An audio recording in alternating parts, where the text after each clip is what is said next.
Hey boys, sorry about the delay there. I'm trying to log into the game like a lot of you are right now, so it is what it is. How are you all doing? Everyone feeling good? Oh, that's loud. I apologize. No worries, DB. I'll catch you. Well, I'm not on for very late today, mate. I'm not on for very late today, so I might not see you till tomorrow. But take care, bud. What's up, Bill? What's up, Chill? SH? How we doing, boys?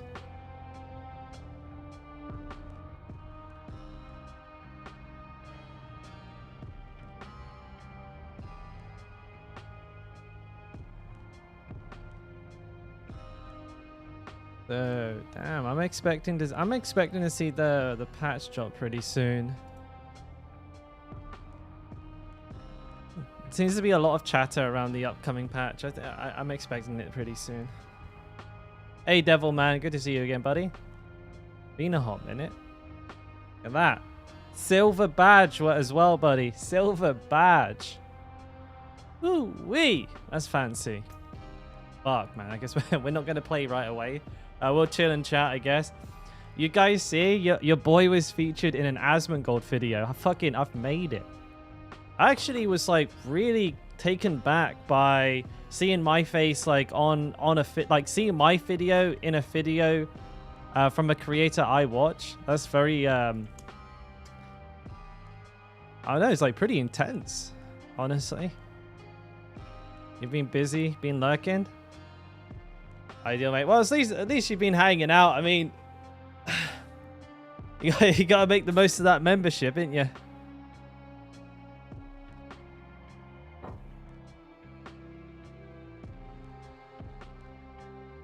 Rough pain tonight? Rip.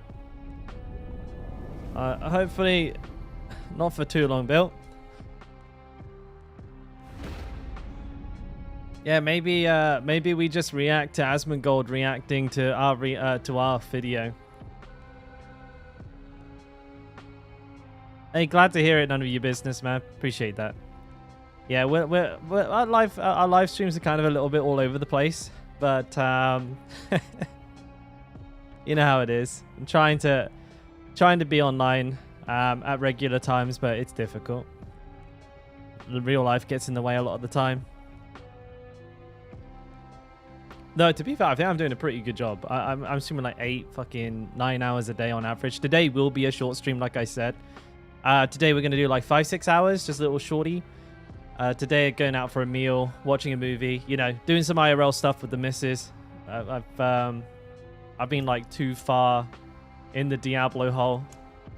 I haven't even got a YouTube video ready for today. I was going to make one prior to the stream, but I was going to cover the Rend build, but I think covering a build at level 55 it's a bit... Yeah, I'm jumping the gun a little bit on that one. So I'm going to try and just actually see the build through, and then I'm going to make a video on that. Busy as fuck. Yeah, I mean, I'll keep expanding and like trying different times and stuff like that. Hopefully I can kind of find the perfect window to get like...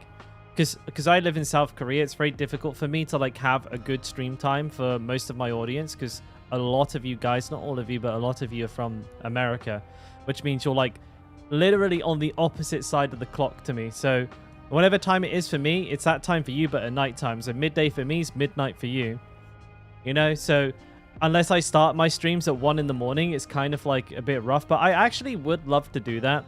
If there ever came a time when like this could be my job, I would almost definitely switch to like a nighttime shift kind of style lifestyle, where I would stream through the night and then like sleep during like the early morning into the early afternoon.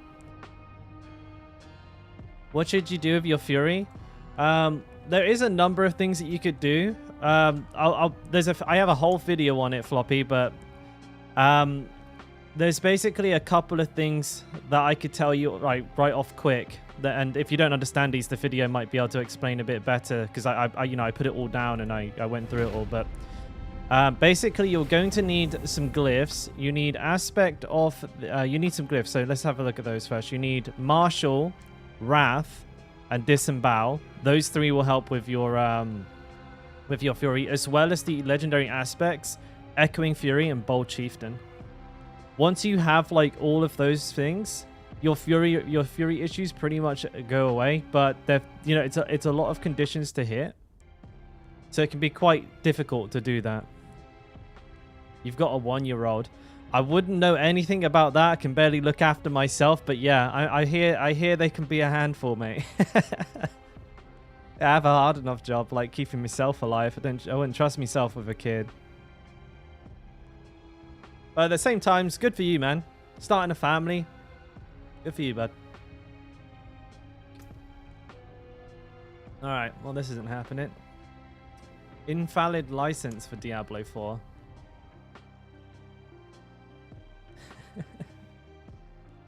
I'm gonna keep trying. I mean, if it takes too long, we'll just watch Asmongold's video of my video, because he brought up he brought up some really good points there. I feel like I didn't do a very good job with that video, so I'm actually like, I'm a little bit disappointed with the way that I explained what I wanted to explain, because I left like too many holes in my own argument. You know what I mean? Like seeing somebody, like having somebody you respect poke holes in what you're talking about is, but to be fair, he agreed with me more than he disagreed with me. But the things, oh, here we go. The things that he pointed out I was wrong about, it's frustrating, because I feel like I felt the same way, but I didn't explain it. You know what I mean? I wanted to say it, but I'm not articulate enough. I don't have like the nuance of opinion to be able to like explain what I'm trying to say, and I often rush my point, and I assume that the person will understand, because I have the thought process in my mind, and I'm like, well, this is how I come to this conclusion. I don't feel the need to explain in as much detail as I should do how I got to that conclusion. I keep making the mistake of assuming that like you guys, or you know, anybody who sees the video will come to my conclusion with like the littlest of explanation of why I got there. Something did a video reaction. Yeah, Brennan, Asmongold. I was in an Asmongold video, which was really something for me, because that's somebody that I've watched for a decade. Like I've been watching Asmongold since before he started streaming. So being in like one of his videos was quite a milestone for me. Like it hasn't done anything for the channel. Actually, I think more than anything, it just like there's a few people that just like vehemently hate Blizzard and like vehemently hate Diablo, and well, at least this game.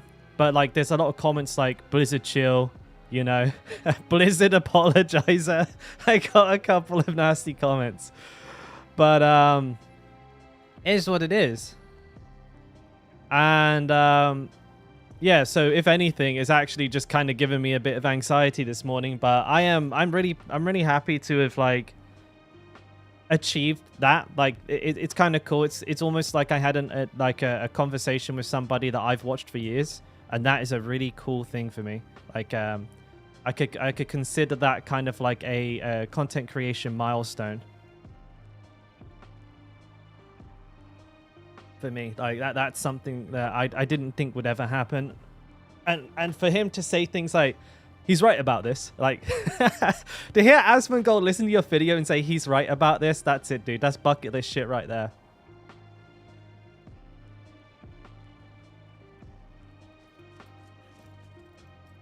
You are right. You are right. It's just, it was like for me that the frustration wasn't that people didn't agree with me. Don't get me wrong. I feel like it's always important to have people challenge what you say. Otherwise, you'll never think differently. You'll kind of just like, I don't know, hard force a crap opinion for the rest of your life. And this is kind of why like I really enjoyed having my video watched by somebody else and challenged on some of my points.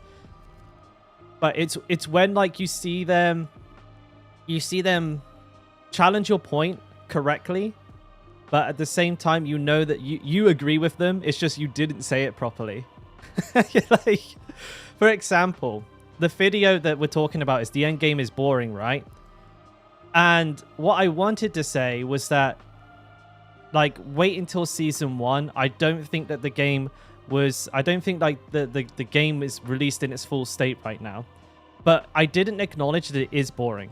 And a lot of people and a lot of people seem to have misconstrued my defense of the game in its current state when it's not the case. Like, I do agree that I even said it in the video, but because I didn't like connect the dots properly, it's like a real frustration for me, because I did actually acknowledge, I said I got to level 100 and it was boring. I said that. But then because I go on to then say, wait until season 1, like this isn't the full release of the game, then it seems like that point got kind of lost in translation. A lot of people believe that I think that the game is currently like in a good, fun state. But I understand, I fully appreciate there is fucking no end game to speak of. But it's another one of those things where I'm also like a very video length conscious creator. So most of my videos, I very rarely ever exceed 15 minutes. And that's only when I'm doing like my most in-depth explanations of builds, and I'll go to like 12 minutes. Because, again, Asmon did quit the game because he got bored. Exactly. Yeah, he did. Like, he said it in the video. Like, he basically stopped trying to get to 100 because there was nothing for him to work toward. And I get that. Like I said, I should have made a better effort at acknowledging people's concerns instead of just talking about my opinion. I should have been a bit better about like saying like, I understand why it's boring. I do also find it boring, but these are the reasons that I'm not mad about it yet. Like, don't get me wrong. If the game, like, my live streams, I think, are a lot more filter off kind of version of my opinion. Like, any of you guys who spent more than an hour in here probably listen to me complain about the game non-fucking stop. I'm constantly bashing about the fucking horse, the inventory, like the lack of variety in barbarian builds and everything like that. So again, it's like it's a 5-minute clip of like my hours worth of opinion on the game. But still, I like that. I feel like really motivated to improve the way I bring my points across as well. So I'm actually looking forward to kind of doing my next video on the topic, but I'm going to take a minute to like really think about what I want to say.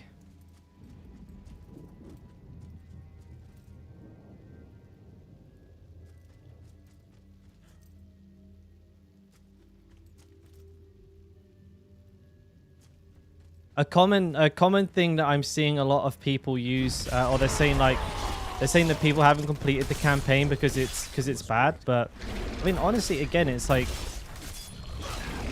it's very hard to speak on behalf of a large group of people, right? I should probably put a health potion on. Oh, what am I doing? I just realized I'm trying to level my axe, but I'm in a nightmare dungeon. Oh, shit.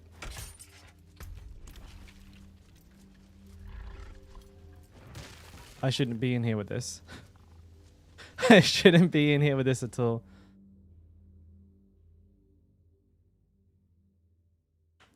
Where'd the music go? That was quick. But I feel like the campaign. I'm obviously I've not fully finished the campaign myself right now. I did in a way because I'm level 100, but I didn't actually like watch it. But on my softcore character that I'm doing the campaign on, I think it's pretty fun. I like the cutscenes. The story isn't. I mean, the story isn't amazing, but it's not bad. I mean, if I played this as like with my experience in ARPG games like Diablo 3, like the story's definitely on the top end. I wouldn't say it's bad. And like as far as MMO goes, like MMOs, as far as the way they deliver their stories in game, that's always been just super bad for me. But I'm quite happy with how Diablo 4 did that. But it's not exciting. It's not fucking. It's not like off fire and ice. You know. I'm not on the edge of my seat or anything like that, but in context, it's a nice addition to the rest of the game.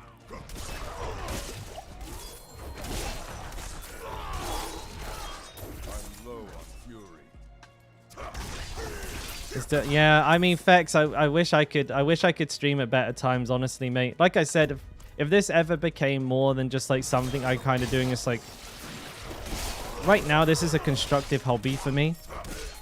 But maybe in the future I might be able to like commit to this as more of a lifestyle. We'll just have to see how the channel goes. But like if I can get to a point where this is doing like really well, then what I would like to do is actually swap my like sleeping pattern around so that I'm up during my nighttime and I can stream during your daytime. So like a streamer I like to watch is Quinn69. He starts streaming at about 11 p.m. his time and like finishes around like 7 a.m. his time or like 8 a.m. his time. And that's in order to like, and he's like in a very similar time zone to me. And I could, you know, I could see myself doing something like that. But it's a pretty dramatic change to my lifestyle. And my daily life would be upside down, you know?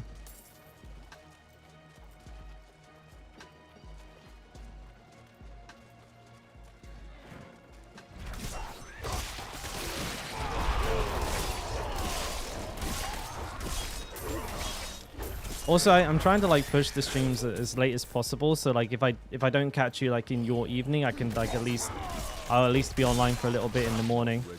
I understand a lot of you guys got like work, kids and shit like that. So like being on in the night and in the evening, in the evening and in the morning is like pretty shit. I get that.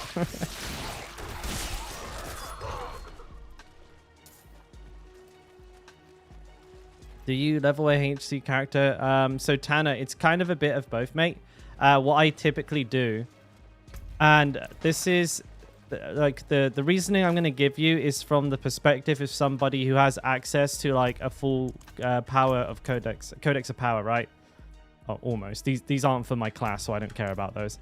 But I'm able to like craft very powerful gear at an early level. So, but what I do is I start on world tier 1 and I level to 25. And then when I unlock the ability to imprint my gear through the occultist, at that point, I will then swap to world tier 2. But if I was a new player, Tanner, I would stick to world tier 1. Like if I was like, even if like with my knowledge of the game, if I didn't have access to my codex of power, I would definitely stick to world tier 1 as a barbarian. Actually any class, to be honest with you, because the XP bonus for world tier 2, that's the only thing that you get, is the 20% extra XP. It's not worth it. Like it's not worth it.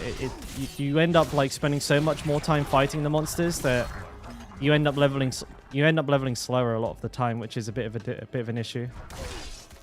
So I would recommend against it. But again, if you just want to play the game and have it be more challenging, if you're not interested in leveling efficiency, which, by the way, very good way to think about the game, then I would just play World Tier 2. It's more challenging. The game will be harder. You know, maybe you could, like, it might make the campaign a little bit longer, but that could be a good thing at the same time. You know, the campaign's great. You can kind of take your time, enjoy the game. No need to be in a rush to level to 100. There's nothing there. Like a lot of people say, there is no end game at the moment. So don't rush there.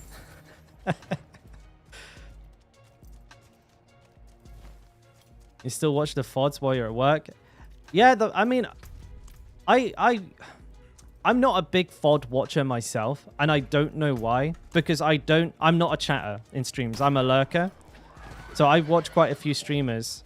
But I've never once, like I said, I've been watching like the same couple of streamers for years. I've watched like Asmongold, Quinn, and basically it, to be honest. But I've been watching those two for like 10 plus years, and I think I've maybe said one thing in Asmongold's chat once.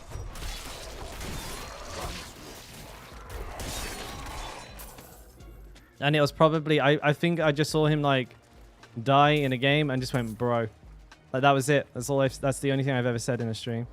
But I still can't seem to like, something about losing the live element for me.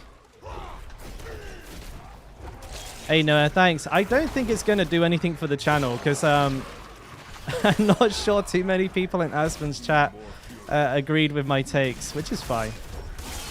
But it's cool. It's cool to see myself on a video from a content creator that, you know, I very much respect. And it was like cool to see that we shared some similar opinions on the game.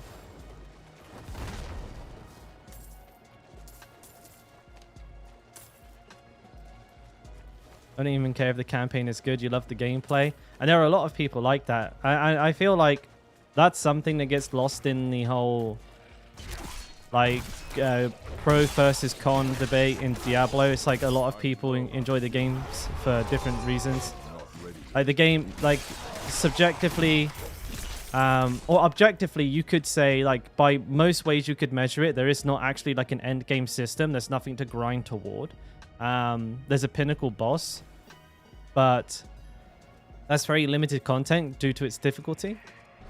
So you could say that's almost a fact, but to say like the game is bad because it doesn't have end game is, yeah, it's a difficult thing to stand by, or a difficult thing to agree with, because some people might just literally be playing this game to complete the campaign and thinking it's the best thing ever.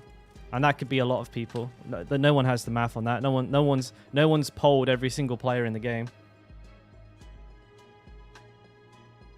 90% of the people saying endgame boring is level 20. I know, not quite. I know you're probably you're exaggerating for effect, but like the truth is, when I hear people say that, and they like, because I get a lot of comments, and a lot of people will say, I'm level 60 and the end game is shit. And it's like you've literally just got into world tier 3. And like if you're already bored at that point, you've not even been doing nightmare dungeons for like 5 hours. Like sure, I mean, it's just like at that point, I feel like perhaps like a game like this might just not be their cup of tea anyways. Like it's not so much that the end game is boring, but if you're already bored after like just a couple of hours,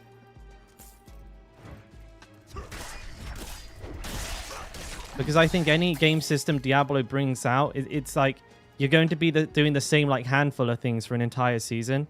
You're not going to have such a breadth of content that, you know, you only do things for like an hour before moving on to the next.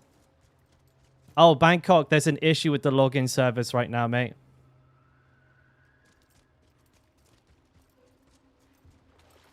Where can I find the videos of you progress from level 1? Tempelis, like you can basically watch the VODs. If you really want to see like me, like if you want to watch my journey. But I also have some leveling guides, like, you know, long form YouTube videos on my channel that will give you like guides, recommended tips and stuff like that for leveling, if that's what you're looking for. By the way, I'm leveling up my axe expertise, people. So if you're wondering why I'm just running around killing like random monsters out here, I'm trying to get my axe expertise up.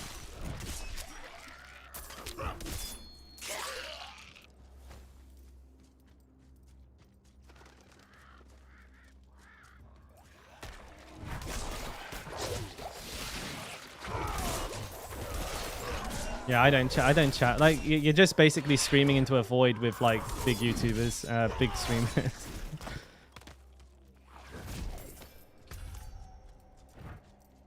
Yeah, I was quite lucky to log in. I just kept trying. Like, I was just legit trying over and over again to log in, and eventually it let me.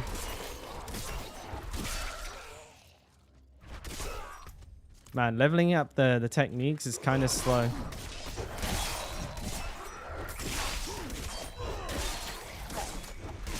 I don't know if I'd be better off going into a dungeon, but I don't really want to do a world tier 3 dungeon with like just a random ass yellow weapon that I've just picked up off the floor. It's not bad, but it's not exactly good either. Excuse me.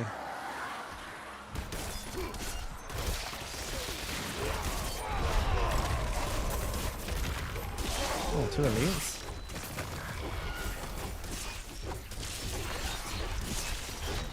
Fuck, I missed. Son of a bitch.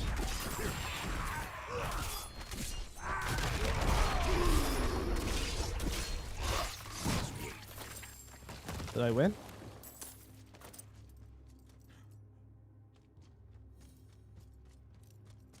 Yeah, it's kind of weird that it boots you out of the launcher entirely, right? Yeah, I feel the same way as well, Fex. Like, I feel like this is kind of like, I mean, a preseason is basically an early access version of the full game. Hey, Marvel. Morning, mate. So I know, like, again, it's really difficult to like explain fully why I feel this way, but because there's a good argument for like, well, the game should be reviewed right away. Like, you bought the product as is, so it's like you don't buy a car on the promise that it will drive. You buy a car because it does drive, right? And it's the same with a game. Like, you would expect an ARPG to be sold with Endgame because you know, it's part of the game, and not be told that it's going to be coming in like 2-3 weeks time. You should it's just bad logic, right? If you apply it to like literally anything else, like, it's bad logic. So it's a fully valid argument to say like, no, it should absolutely be reviewed right now. That makes perfect sense to me. But at the same time, without the season, we are actually just looking at like the vanilla version of the game. So it's a difficult, like, rock and hard place opinion to have. Like, I'm more than happy to wait until the season comes out. Personally, doesn't bother me whatsoever. But I know a lot of people definitely have the opposite opinion, where the game should have been like ready to go out the gate. There shouldn't have been a 4-week, 6-week period of no end game. Even if the number of players that kind of get into this gameplay loop is in like the single percent, it still should have been like fully made and released, ready to go. But like I said, like, it's really going to be quite important how good this season is, because like anyone who has my version of the opinion, which is wait until the season comes out. If the season turns up being shit, then we're the ones with egg on our face, you know? We're the ones that eat shit. Why everyone else can be like, see, told you, shit game. Like, you know, and they were right. So, yeah, I took a risk. But the way I see it as well, I played the game. I bought the game. It was $70, and I've played it for over 300 hours. I've got very little to be upset about.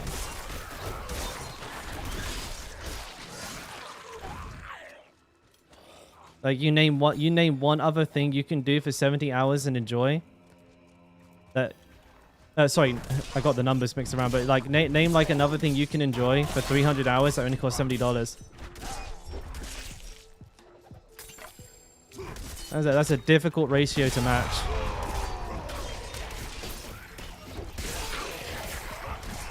I suppose being alive is free. I do enjoy being alive, but I feel like that's a scam answer.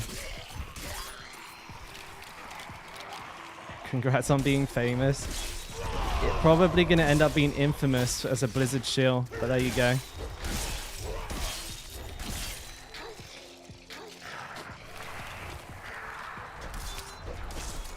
What did he say he wanted out at the end of the game? Asmon? He didn't. As a matter of fact, I think somebody pointed out that he said that he prefers games that have an endpoint, but he just doesn't like where the endpoint in Diablo is right now. But again, like, yeah, I mean, there is no clearly defined endpoint in the game, but for most people, it definitely feels like finishing the campaign. Because once you get into like World Tier 3, World Tier 4, the motivation of what to do is solely on the player themselves. And the point that I think Asma made, and I agree with this point, and I wish I kind of made my stance on it clearer, is that there is some responsibility on the game to help direct the players towards like their next goal, their next achievement. Like, killing Uber Lilith is like super unrealistic. Doing a tier 100 is like super unrealistic. So there needs to be like some obvious route of progression for a player to take once they've passed the campaign, and it's not there. They don't have it. Like, They're like, they have to start setting their own goals. And I definitely think that is important, but I feel like the game should help you. Because, like, a point I made is that you shouldn't have to make a fucking, you know, a top, you know, a 10-point plan every time you go into a video game. This shouldn't be something the player has to do. You should be going in there to relax, play, and to a certain degree, have the game sort of guide you to the finish line. But there's a pretty unsatisfying finish line at the moment because it's just complete the campaign.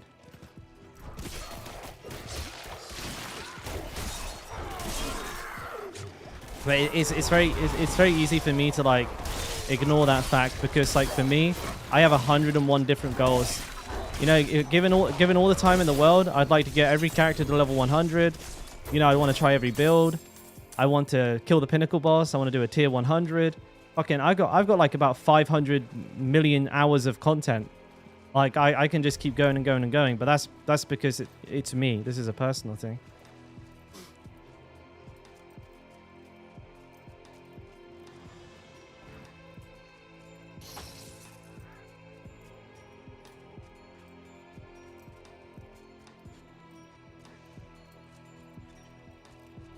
But yeah, I mean, it's definitely like it's always the loud minority, like when it comes to internet. I think like it's always true. But also, it's like important to take those points on board, I think.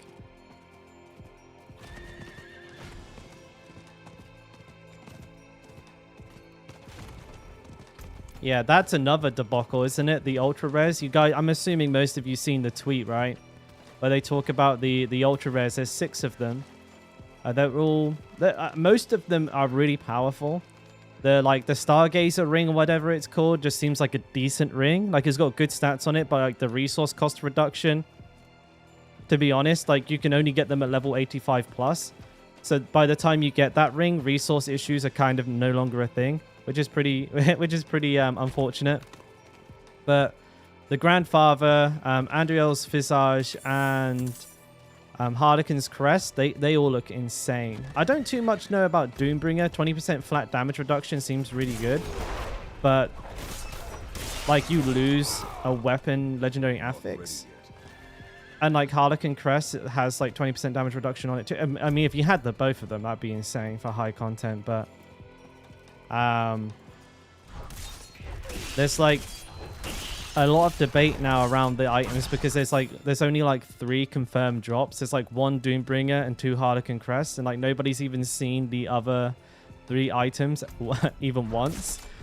And a lot of people are pissed because if you do the math, there's over like 600 million hours of gameplay in the game, and there's only 3 of them that have dropped. So they basically don't exist, you know. They're the kind of items which you'll only ever hear about, you'll never see in the game, and you can't even trade them either. So they're like the rarest things to ever exist in like any video game or something stupid like that, which is dumb. They shouldn't be that rare. I would love to have like a system where perhaps like a player was guaranteed to see one like every, like just at least one if they get a character to level 100 in a season. You know? If they get to level 100, they play the game for like 120, 140 hours, maybe let them see one, right? Rax made a good video on it. I saw Asmon react to Rax's video, but I didn't watch the whole thing. But I do agree with like what Rax, I think like Rax and Quinn, basically everybody's kind of saying the same thing. They're far too fucking rare.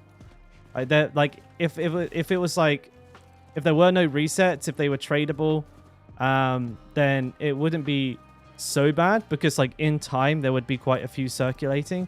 But the fact that, you know, it's going to be like, could you imagine like if you kind of like extrapolate from the data we have now, it's been like what, a month. Let's say it's been a month and 3 have dropped. So in a season, 9 will drop. 9, like, cause like that's basically what we're looking at. Like 9 will drop in an entire season, and then they're reset, they're gone. Like the characters go to the Eternal Realm. And then next season, only 9 people get them again. That's obscene.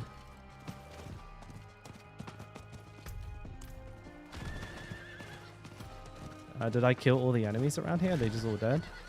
Oh, hello.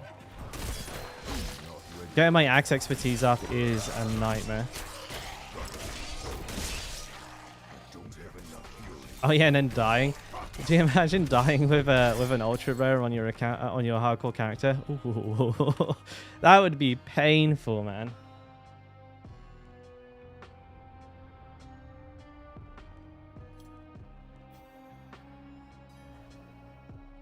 I mean, I don't know if you should get it like on level 100, but I feel like if you've gotten to that point, you know, it wouldn't be like super, or like if the say if like the pinnacle boss could drop one, but just one, you know. So you killed Lilith. Here's, you know, you get one of the 6. You can't do it again, right? It's a one-time only thing. It's for like getting the achievement. You get one of them. You know, some sort of target farmable version of the unique would be fine. Oh, I mean, oh, Danny, probably not even close to that many.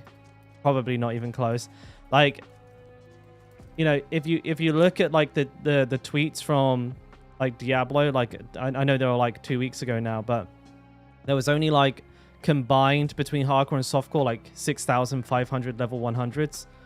So in a game where there's like 10 million copies sold and there's only like 7,000 level 100s, that I'd imagine it's like a possibly even a fucking like single digit million number.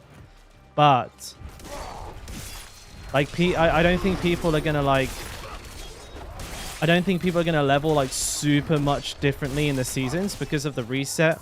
You know, obviously everyone's gonna level at a different pace again. There will be a lot more time of people being at level 100. Absolutely, like you're 100% right there, because there's gonna be like an extra month, because this preseason is only gonna be like 2 months, and like a full season will be 3 months. So definitely more people will make it, but rather than guessing, I just kind of wanted to use data that I can sort of rely on and can kind of like back up. But yeah, there would definitely be more.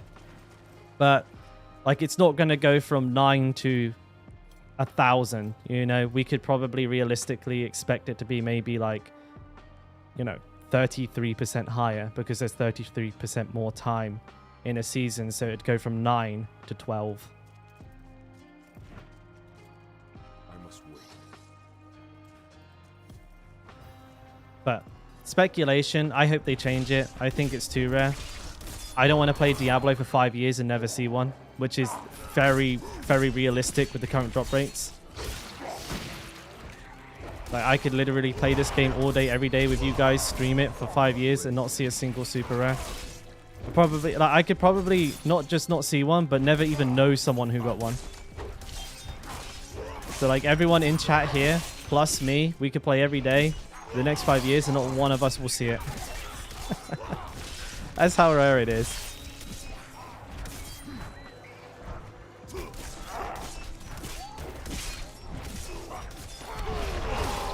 Maybe if like there was like 5,000 people in this chat and we all played it for like 5 to 8 hours a day, maybe we could say that we would see one in 5 years. It's super rare. It's too super rare.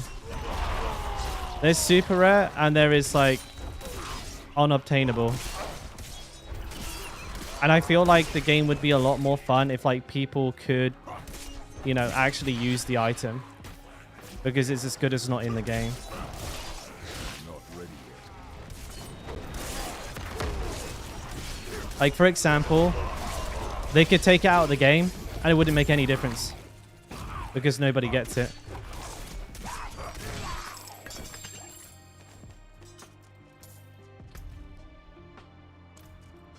Are we level 10 yet? Jesus Christ, this is taking forever. I need more time. What level do I think swapping to mace is worth it? It's more of a thing It's more of a thing of when your gear is like better suited for it. So I would switch to the mace when I have gear that has like no slowed and no crowd controlled like stats on it. So you see here, like with my mace, I have damage to slowed enemies. If I still have stuff like this, I wouldn't play mace. If I had like stuff like bleeding enemy damage, slowed enemy, crowd controlled, I wouldn't play it. If I had like very close to perfect gear, I would definitely consider playing it then. It's not so much a level thing, it's more of a gear thing. You need to have like really quite hard to get stats.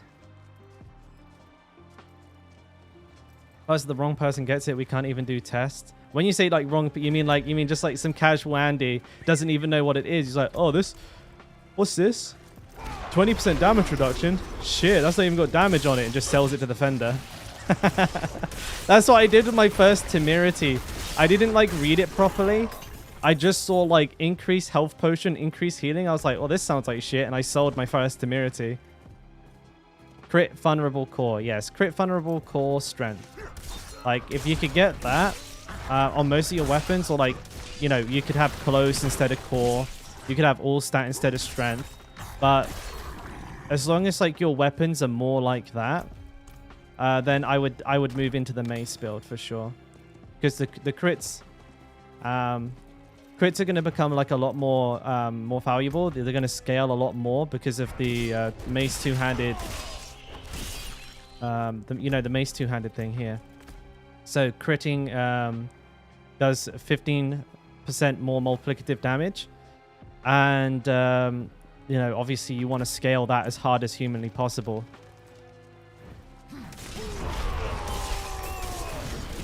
You want to have like lots of crit damage.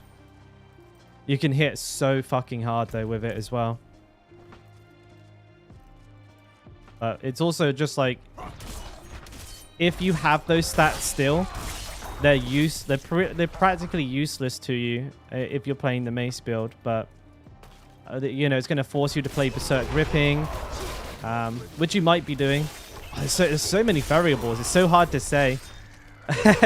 Actually, the more I get into it, the more I realize it's quite hard to say exactly. Because like if you're playing Berserk Ripping, then it's not actually too much of a problem. You know, it's far from ideal, because then the damage modifiers are behind two conditionals. So it's not just behind bleeding enemy, it's also behind Berserk uptime. So you have to be Berserking to apply the bleed, to apply the damage to slowed enemies through hamstring. So there's three conditionals there. So, you know, there's a lot of instances where perhaps that stat is just, it's like literally not actually even on.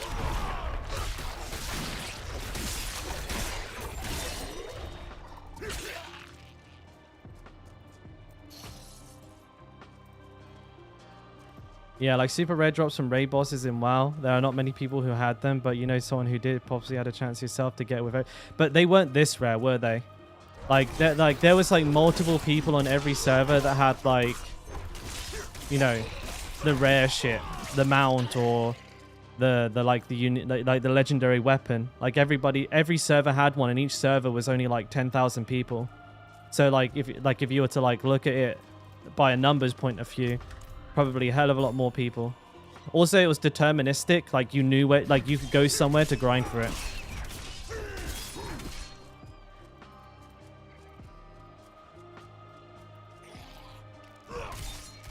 Not ready yet.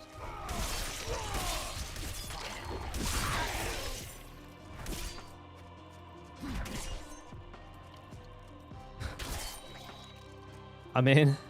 Danny's in, boys.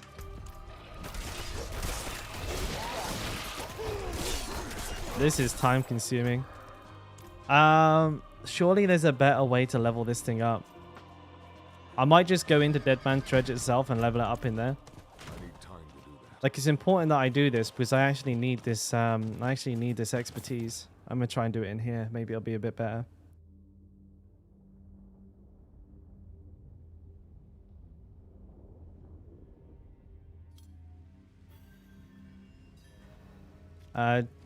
Just hit 50 on my whirlwind, and you know you have the video Endgame. My question is, when I'm in world tier 3, how many times will I be changing gear?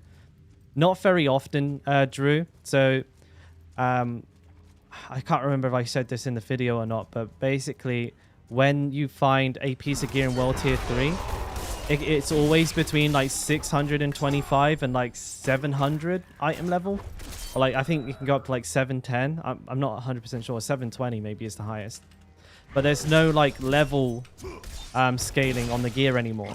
So like, if you find a piece of gear, I can actually, let me give you I'll give you a great example right now, mate. I'll give you a great example right now, Drew. So at level 52, I found this. I found an item power 710 level like unique at level 52.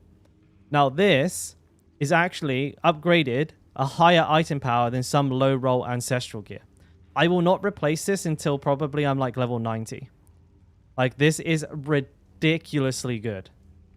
And this can happen to any piece of sacred gear. So if you find a piece of sacred gear that's like god rolled, I don't have any examples here because all my gear is pretty shit. But if you find like a god, actually this is a really good option. This is really good here. Like this helmet, I probably won't replace until like I'm getting ancestral gear until like level 73 plus. So you're not going to be swapping very frequently anymore. You're gonna actually be stuck with some of your gear for a very, very long time. If you have like a particularly good like piece of gear, like an amulet, like this one is extremely good, or a really good ring, you might keep this until level 100 if you're unlucky in your level 70s. So yeah, you're gonna keep it for a long time as long as it's a good roll. So it's important to know your classes like stat prioritization.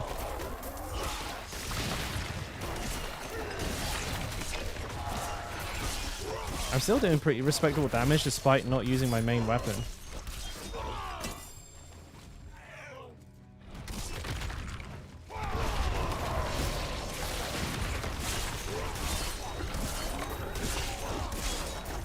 Boss enchanted.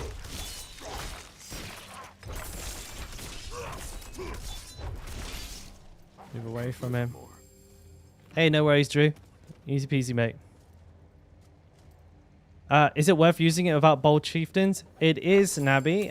But you'll probably want to like front load as much cooldown reduction on your helmet and necklace as you can. And if you can get Marshall in your Paragon board as a glyph, like first disembowel as well, you can kind of make it work until you get bold chieftains. But I won't try and deny that it will be clunky as fuck, mate.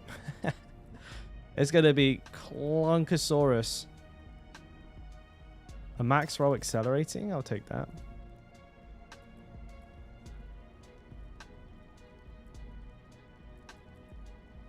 Crit chance rendered. Okay, no, it's no good. Fury cost reduction. Low rolled. No other good stats, so Fury cost reduction plus willpower. I got double movement speed, so it's kind of hard to like not want that. It's like a decent conceited. Alright. Careful not to fucking sell my sword, eh? Anything else?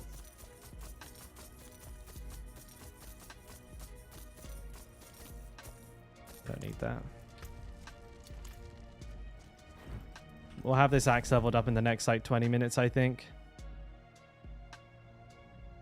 Yeah, we're going to be staying to this rupture build for a while, mate. But it's good because I can make a video on it, you know. We're kind of building this one up from the ground up. I would say T1, yeah, Danny. Unless like you specifically want the like, if you want it to be more challenging, just like that's the only benefit, mate. That like it's slower to level. It's definitely more difficult, so it's a bit more risky, especially for a hardcore player. However, if you're just interested in a challenge, I'd still recommend. I wouldn't recommend not considering it.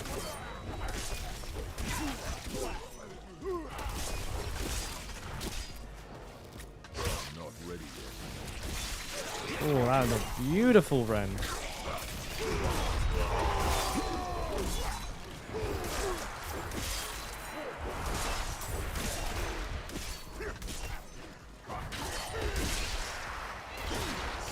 Excuse me.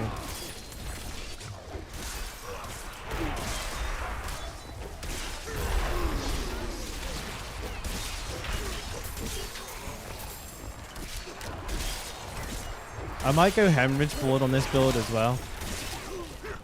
Like, I've already kind of gone quite off the beaten path with the Paragon board. And I'm kind of half tempted to try and make a hemorrhage board work. You can get, like, I think the legendary node on that one is 16% multiplicative damage, bleeding damage. And then it also has, like, some pretty interesting increased damage reduction or reduced damage from bleeding targets. You can stack quite a bit of it there.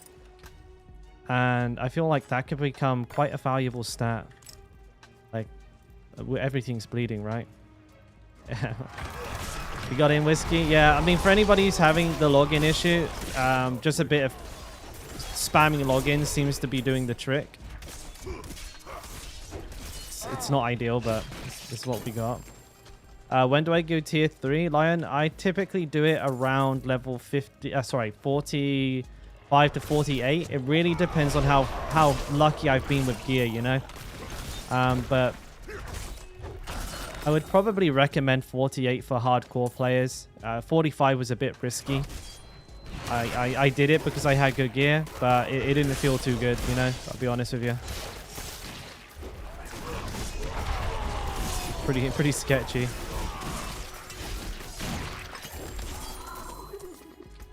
Alright, almost level 9. God damn it. Can't happen quick enough.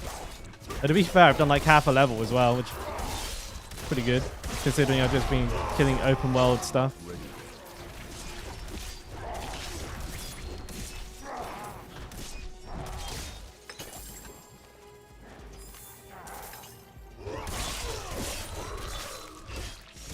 How did I make him vulnerable?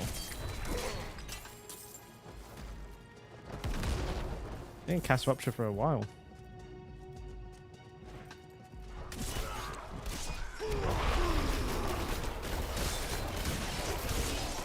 Not ready yet.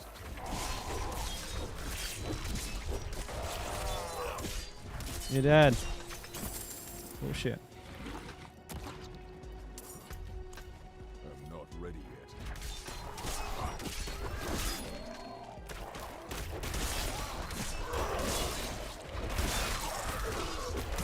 Take that.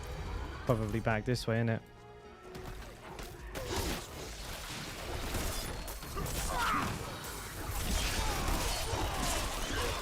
It dodged my Rupture.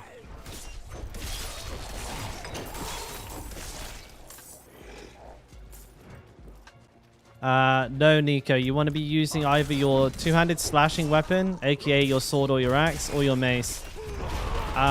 Each weapon kind of has like a slightly different way of being put together, so you don't want to just like use whatever one. You kind of want to build either into like the slashing bleed version of Whirlwind or the two-handed mace stun version of Whirlwind. The stun one is probably the better of the two right now, so if you're looking for one to go for, I'd recommend the mace version of the build.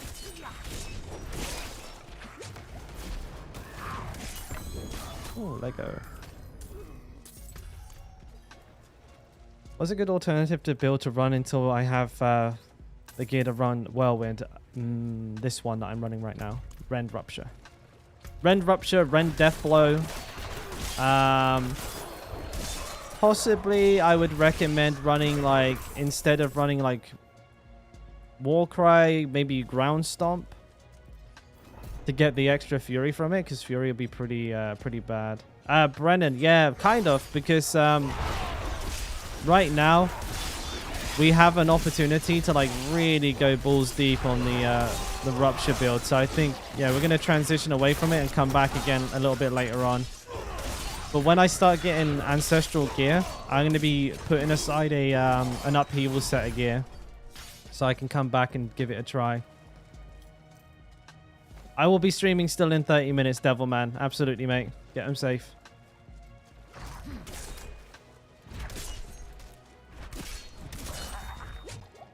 On my free mage, no loot luck. I'll play Blizzard Massive Mage slowly. You didn't get any good loot. 35, you only still just started to get yellows. Give it a bit more time. You'll be right. Yes, this is very good for leveling. This is very good for leveling, but only up until like level 45, really. And then at that time, you probably want to go to World Tier 3 and start doing other stuff. Level 9 now. We're getting there, boys. I'm surprised I'm actually doing like damage at all with this axe. It's just some shitty axe I picked up off the floor. Doesn't have an imprint on it. Doesn't have anything. Oh my god. Oh, I've pulled the universe.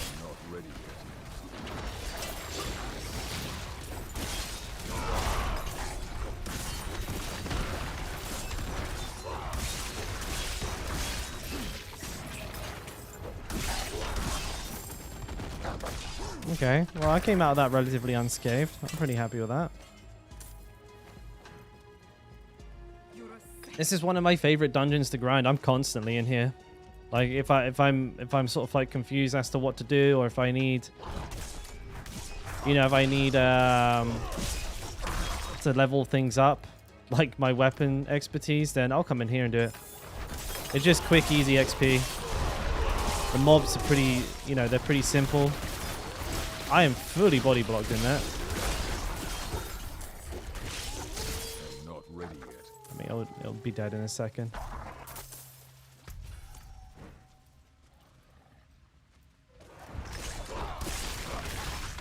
But yeah, I do kind of have like a little route I use. I think it's exclamation mark XP Marvel. It'll show like the route that I use to... Is it XP? I don't know, actually. I might be wrong. That might be Audia's Cave, that video. But there's like a lot of stuff outside of this dungeon you can do. So like when you're waiting for it to reset, you can just run out, do the public event on the right, or do the cellar on the left. I found it to be like ridiculously fast. With like basically no downtime. The only downtime is when you decide to go to town.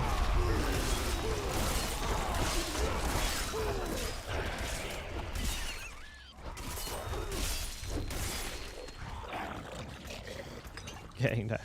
We're getting there, and then we can go back to nightmare dungeons. This is a temporary stopgap, guys. Like we're almost done with this rubbish.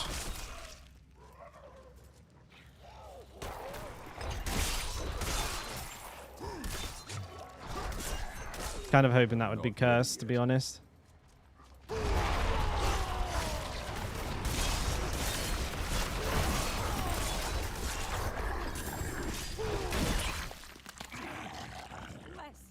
One more, I'll be down here.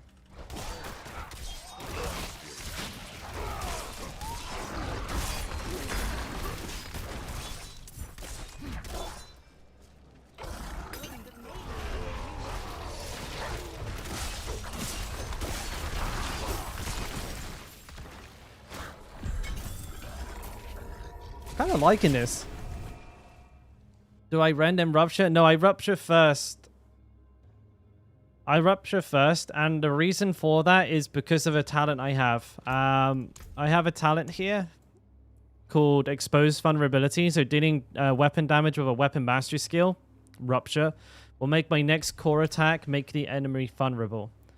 So I open with Rupture, so then I can make the enemy vulnerable. There's also a second benefit to this. When you're using Fields of Crimson, Rupture causes a blood puddle underneath the enemy, which does bleed damage. But it also causes them to take 10% multiplicative extra bleed damage. So, to me, it makes sense to always open with Rupture. Plus, the cooldown on it's like, I don't know, what, 6 seconds without Fields of Crimson? It's like 3 seconds with it. So you can use it so frequently, it doesn't really matter. Basically, your whole rotation is just spamming Rupture. Ren, Rupture. Ren, Rupture. Ren, Rupture.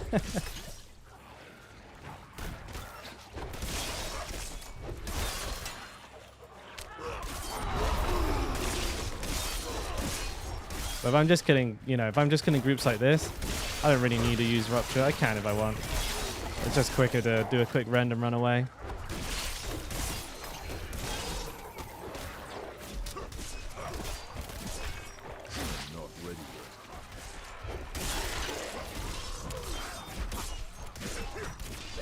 getting there.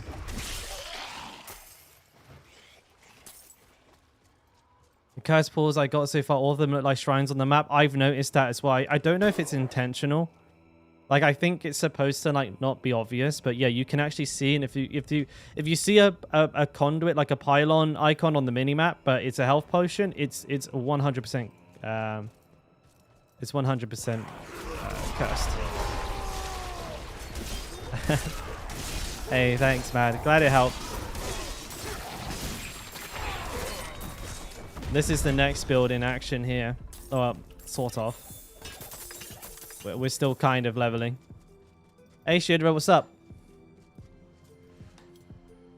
Are you still going for Whirlwind? Stylen, probably not. This will be a different build.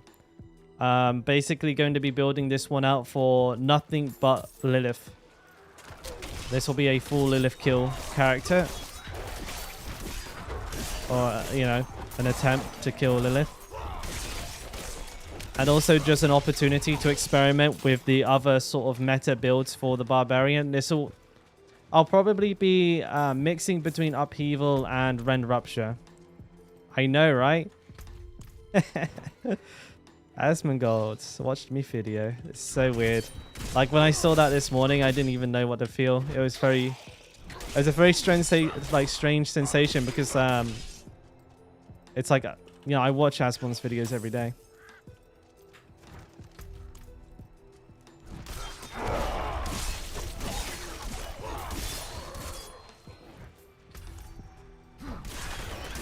I'm sort of interested to know how it even managed to come across his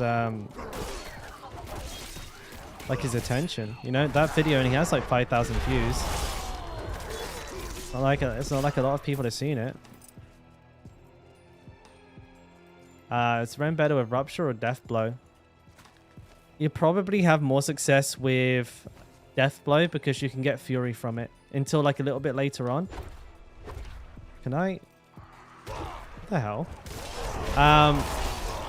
Yeah, because Rupture, Rupture's not gonna do much for you. Whereas the Death Blow does a lot of damage, but yeah, that you know, that Fury that it gives you is very, very, very useful early game. But I would experiment.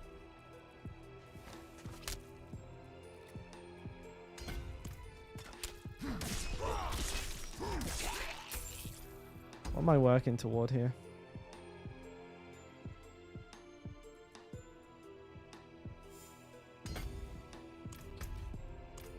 Oh, almost done. Thank God. Yeah, oh yeah. I got an email from Raid Shadow Legends. They want me to do an ad. You guys like Raid Shadow Legends?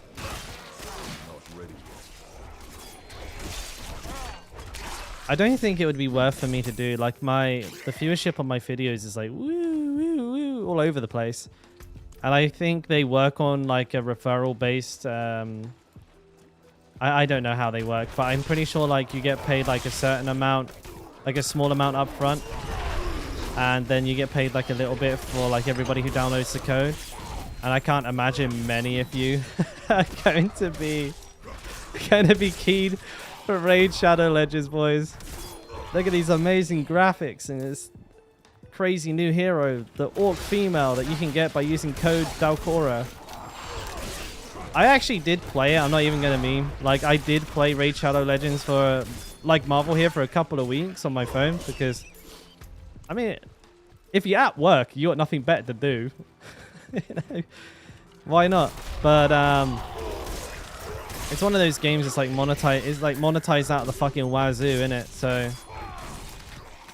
it's like you hit a progression wall very quickly and then it's like nigh impossible to work through it. It takes like months and months and months and months and months.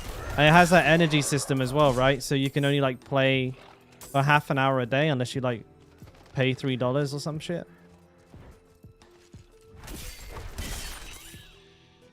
Then I'm pretty sure it has like 5 different battle passes. I don't know. Like, people like it, apparently. But I mean, hey, yeah, maybe, maybe one day.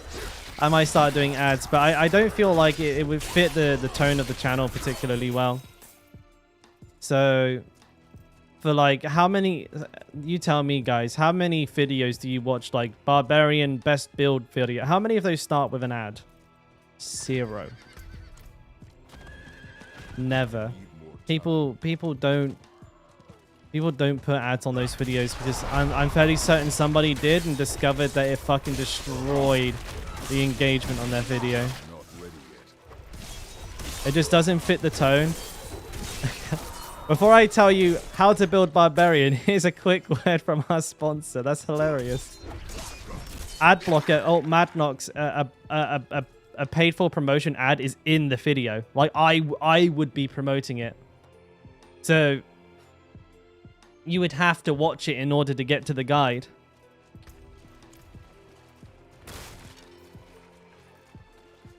Now, most people, what they tend to do as well is like put it as a timestamp in the video so you can still skip it. But I suspect like if I were to like start my guide videos with a fucking ad, people would be like, what are you doing? I'll just go watch another one. But I don't know. If I see something I genuinely am excited to be sponsored by, I will do it. Like, I will absolutely like jump at the opportunity to work with a company that I personally like endorse. Something like Raid Shadow Legends, it'd be very hard for me to genuinely recommend. I don't mind like selling ad space on my channels, but to be personally like recommending it, I don't know. That's a bit of a tough pill for me to swallow.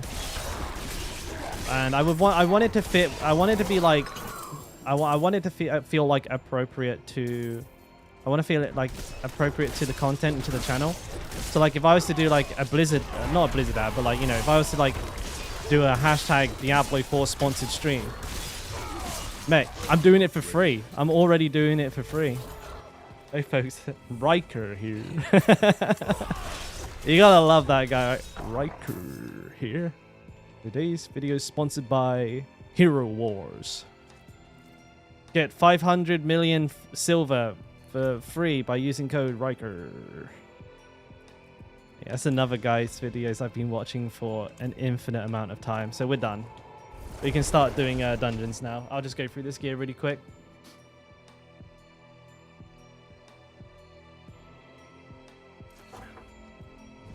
But all jokes aside, don't expect to be seeing any Shadow Legend ads anytime soon, boys. You'll be all right. But if I can, if I could like get like sponsorships for things that I use, I will jump at those. Like, and certainly I would love to like get like, you know how like some streamers have like in their screen, they have like in the bottom right, it's just like, you know, just goes through sponsors, NordVPN, Mountain Dew, Dr. Pepper. Man, I just want one. That's nice, simple stuff. Why does nobody want to buy that? If people like you, they'll stick to you.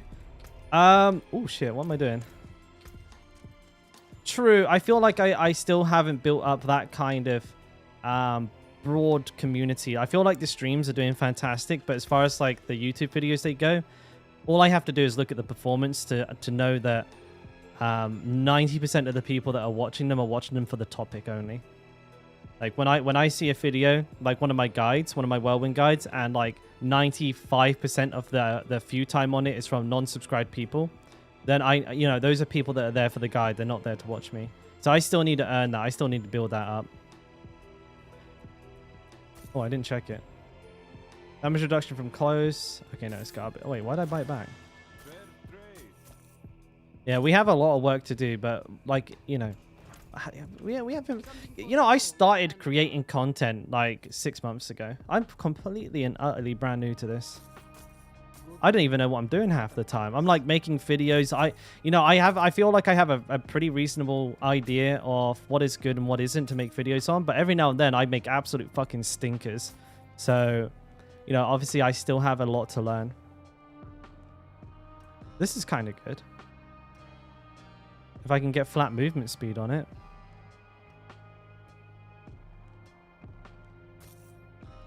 Critical chance overpower, no. You know, critical chance, fortified, don't know. Nope. I think these are aspects. This is for wearing. Boom! There it is. I can sell the axe now actually and get rid of it. Is Rend the best for T4? Eliel, it depends on what you want to do, honestly. If you're looking to do like really fast, like entry level content, like nightmare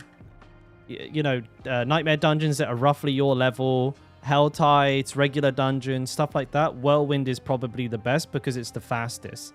I would highly recommend that. If you're looking to really push the envelope, if you want to go really high tiers, if you want to do Lilith, I would probably look at playing Rend, maybe Hammer of the Ancients, if it isn't getting, like, if it doesn't get nerfed right into the fucking ground. So there's that. You know, it really depends on what you want to do. But most of the builds you see people using, Hammer of the Ancients, Whirlwind, and Rend, can be used for all of them. They just kind of, they both have their strengths. What I mean by that is like, man, sometimes I have videos that get 50k views. Sometimes I have videos that get 200 views. You know what I mean? Like, what the fuck? Like, how is it so different?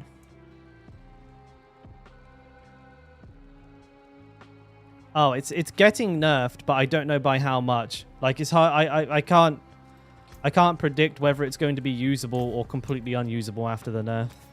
Is what I'm trying to say. It might still be okay. Who knows? I'll give this a couple of rolls. It's not worth any more rolls. Is this helmet good enough to imprint? I think so.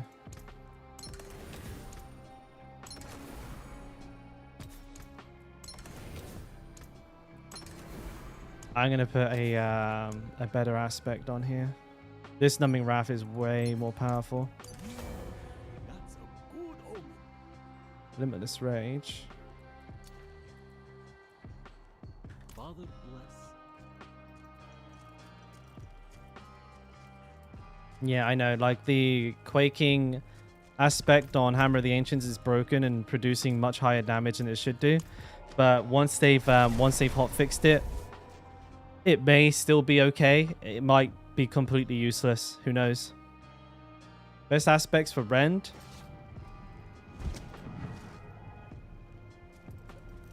God, basically the same as Whirlwind. Except you don't take dire Whirlwind.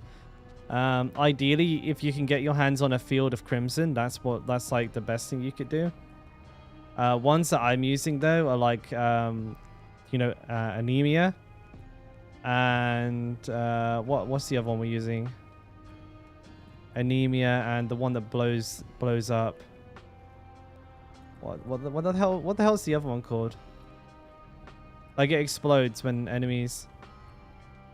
Oh, I think I got rid of it.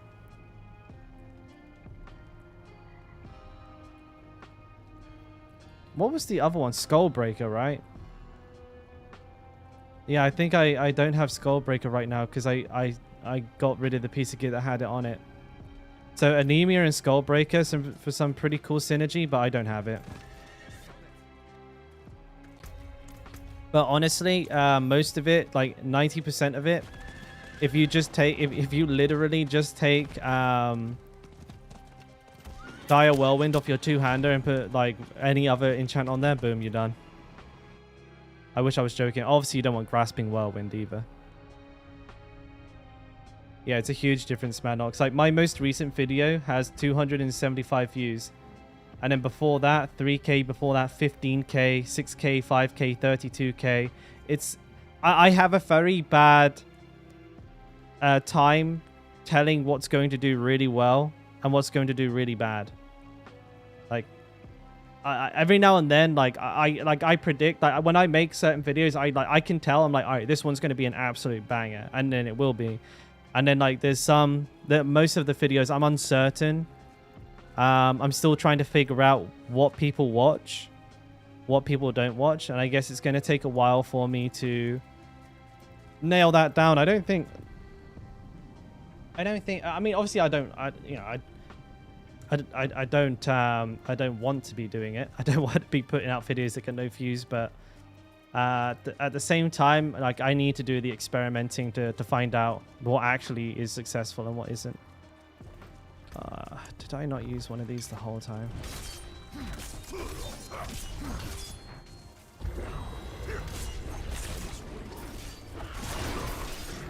I also only play Barb for now, yes.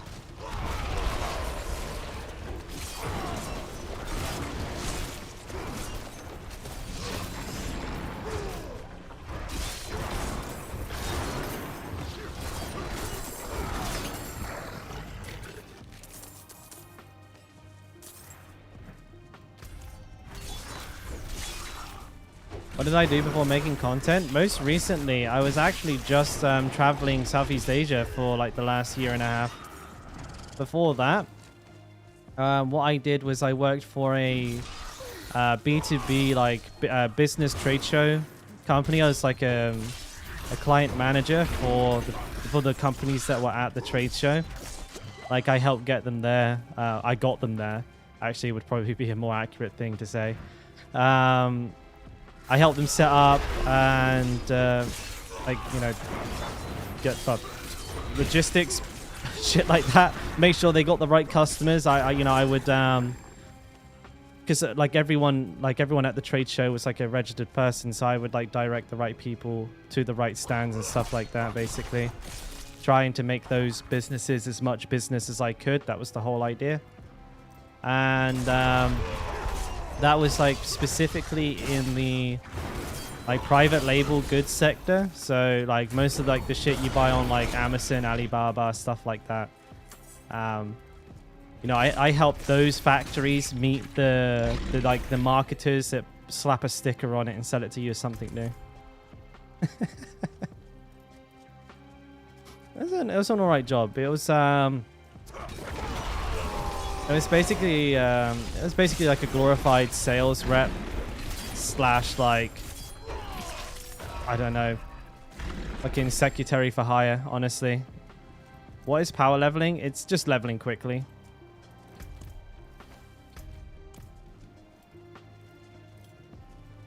It wasn't a very glamorous job. And I think, what was that? Was that before I worked at a data recovery company? Not ready yet. It's been a few years now. You know what? I think I might be wrong. I think it might have been a data recovery company that I worked for last. It's been a while. Those were my last two jobs. I know that much.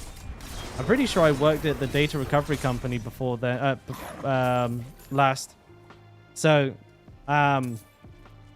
yeah, so actually after that, I then went to work for a data recovery company in Dublin. Again, mostly is a B2B client handling again.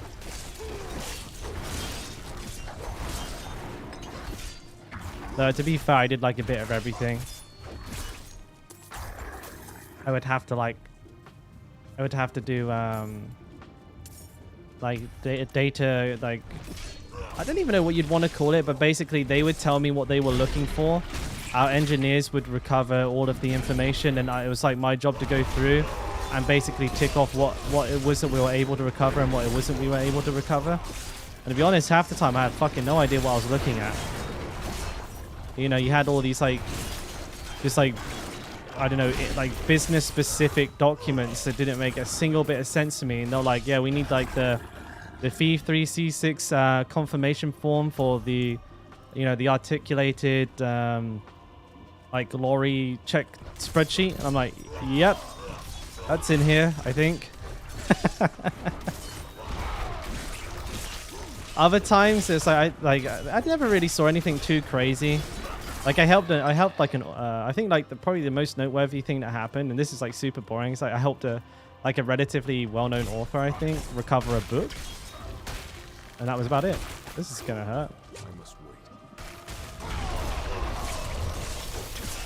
Be fucked if I can remember their name anymore, though. I remember the boss was making a big deal about it.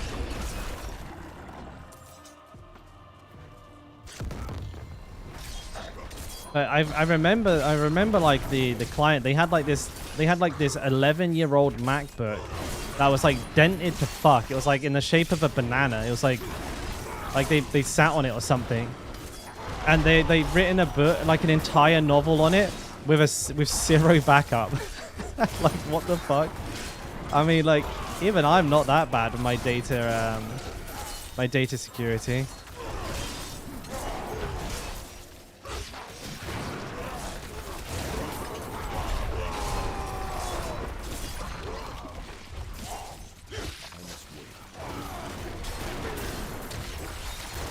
Well, this is kind of getting a little bit spicy.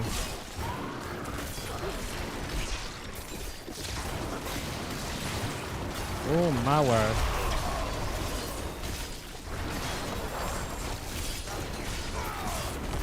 It just ate an explosion. It did no damage. Oh, that's good to know.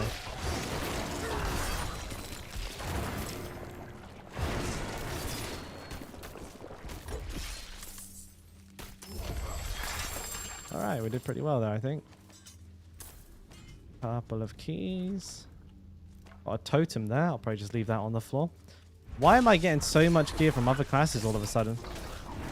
Are any of you guys getting that recently? I was talking about it on stream yesterday, but I swear to God, I've been getting like way more gear for other classes than I ever used to.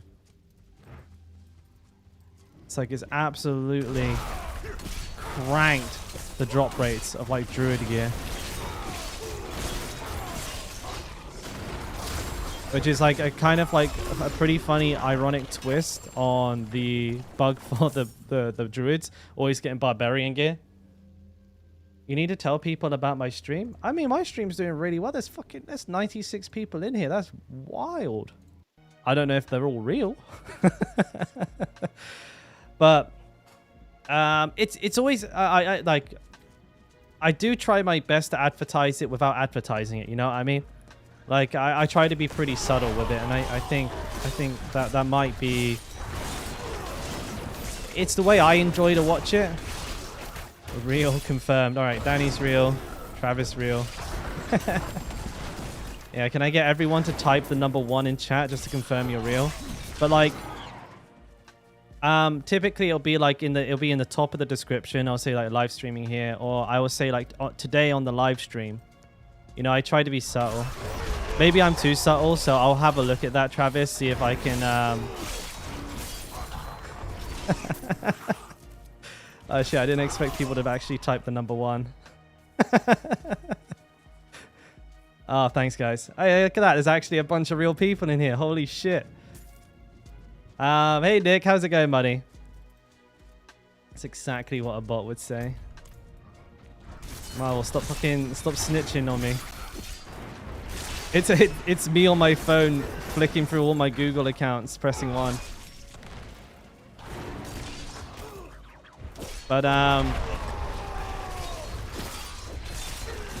there's a pretty low ceiling, I think, on YouTube as well. Like, where am I on the where am I on the directory? I must be like pretty high. This build blaze, I would probably rate it like... Actually, I can't really give it like a rate. Like, let me give you like more like a quick opinion on it. Speed farming, it's pretty damn slow because the damage is damage over time. As far as tankiness goes, though, it's really good. Things that I like about it is definitely its boss kill ability. It's consistent damage. It's not like bursty. I can always do like basically the exact same damage. It's very good on the on fury cost, so you don't really have such a high requirement to make it work. And things I don't like, the damage over time. Yeah, that sucks. So sometimes like things just take ages to die if they have really high HP, unless you have rupture. Also, getting stuck in packs of enemies. Really fucking big deal for me because I keep getting stuck in like big groups of dangerous enemies that start blowing up and shit and I can't move. So you definitely need, like you absolutely must have aspect of the ghost walk or triple Lafade boots because otherwise, yeah, you end up in like these really annoying situations where you can't fucking like move your character.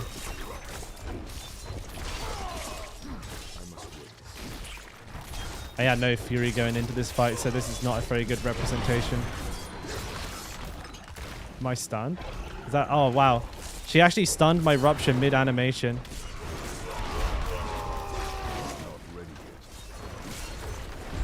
That was not a very good... yeah, that wasn't a very good show for the build. That wasn't the build's fault. That was my fault, okay?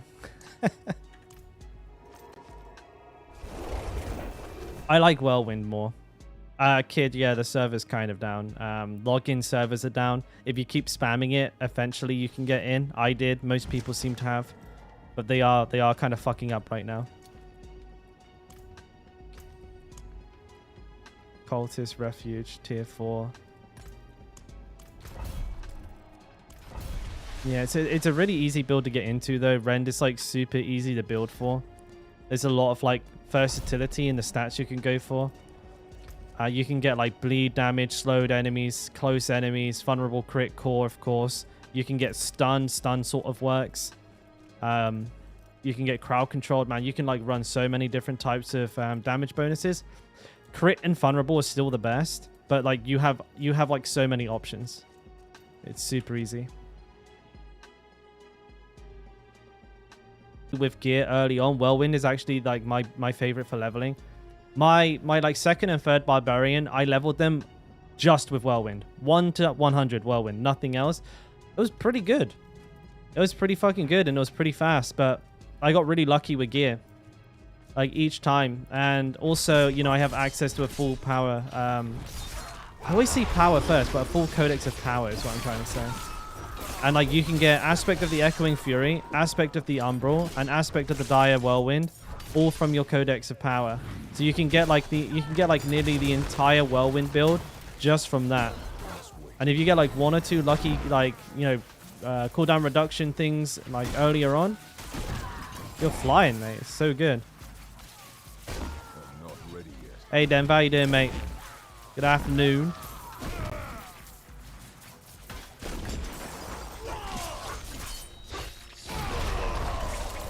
Ah, son of a bitch, come back here. Got him. Also, this build, I was actually just thinking here as well. Another thing I dislike about this build is this on-ground effect from... Oh, okay, he interrupted it.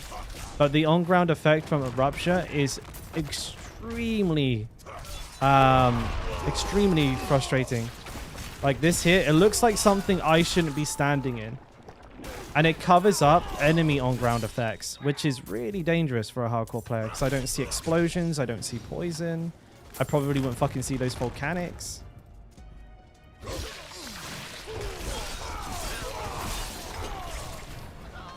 Does he blow... Like, see, there's poison in there, but I couldn't see it. Really dangerous.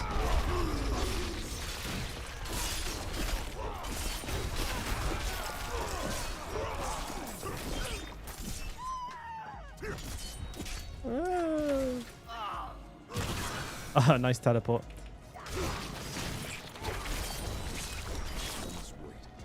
And then I just gotta wait for this guy to die. There we go. Yeah, they are fixing the game to make like face rollers in here. Face roller. I'll let that message through. I appreciate that you keep coming in. I'm not being troll. I'm not capping here.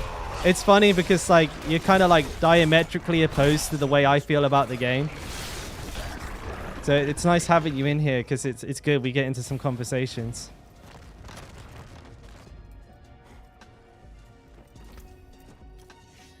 All right, what was I going for again? Vulnerable damage. You love the channel? I appreciate that, man. But no, it's good. It's good, like having someone like you around because I actually get to like talk about and see what like the opposite opinion is. You know what I mean? We're talking about this at the beginning of the stream where I don't want to end up in an echo chamber. So actually, like if people disagree with me, I want you to call me out on my shit. I appreciate the constructive criticism, the opposing opinions. Like as much as like having people agree with you feels good, I feel like it's more important for like development. to actually like hash things out, talk about shit. Always best to see how both shoes fit. I like that. I've not heard that one. That's like a real grandpa saying. I love that.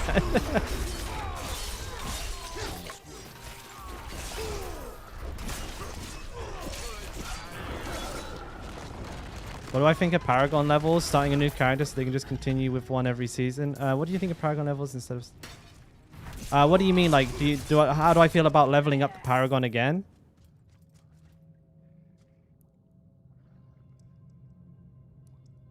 Oh, okay, no, sorry. You're talking about why not just, like, keep moving the game forward, right, Denver? Like, why not just, like, increase the level cap with Paragon levels?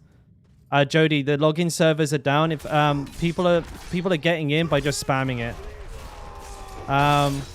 Hey, congrats, FaZe. So, Denver, there's kind of like two, I think, maybe even more problems with that.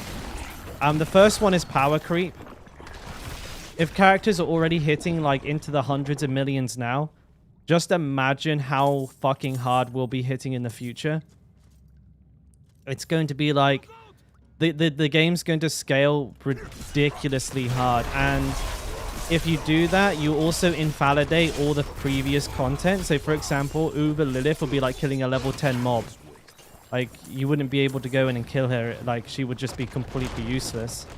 And offer like no challenge whatsoever. And like balancing and stuff like that will pretty much go completely out of the window. Things that might not be powerful now will have like a domino effect later on with other stuff, and it'll become like incredibly hard for them to keep a track of. Secondly, you basically then just playing an MMO, and then I guess the argument would be like, why not just play an MMO? Oh, this is cursed. And if you're bringing out like new content and increasing the level cap, you're leveling up again. You know, fundamentally, you're still kind of doing the same thing as well.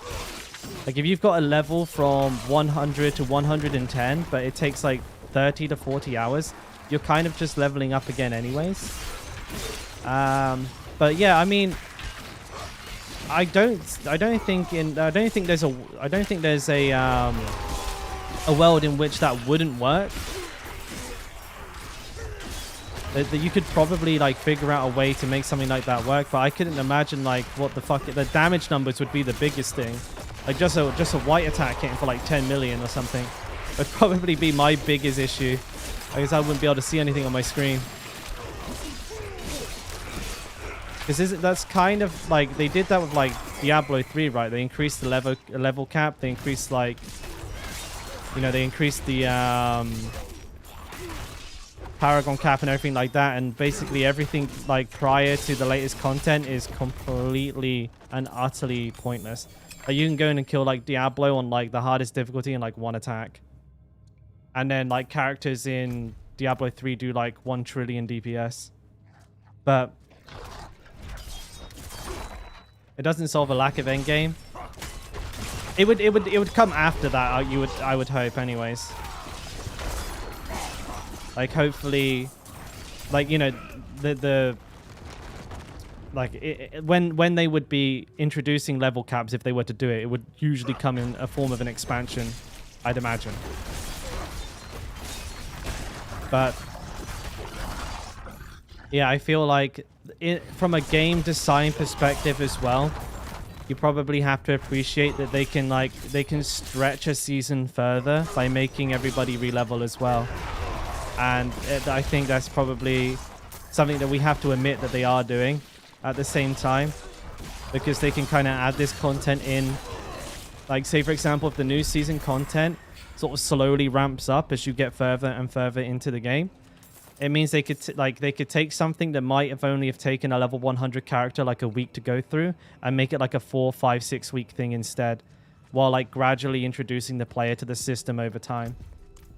I think, yeah, it'd be like ignorant to assume that they're not trying to milk the seasons as much as possible at the same time.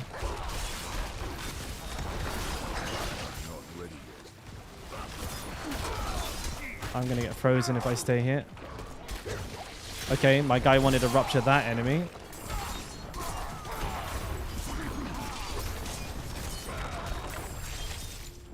I was waffling on a bit there. Great.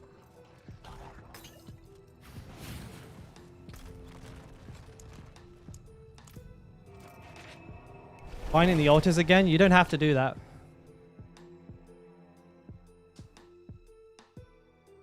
I might have missed a few things there. T3 does give better loot. B, you start getting sacred. Oh, no, sorry. I thought you were asking. You were telling somebody. Okay, never mind. B, ignore me. Ignore me. There's two things you don't have to do. They changed it recently, so you no longer have to discover the whole map. You only get the waystones for the major cities. So you'll only get like Kedbaru, Gekul, whatever the hell it's called, Sansanat, or what I can't pronounce these names. Kirvishad, right? Oh, and Karagar. But you'll be able to see the whole map. There won't be fog of war or anything like that. Your statues of Lilith will be done, and you'll get the associated renown from them. So you'll get all of this renown, and you'll get all of this renown. But you will still have to do these other 4 things, which is better, but not as good. I've not been to New Zealand, no.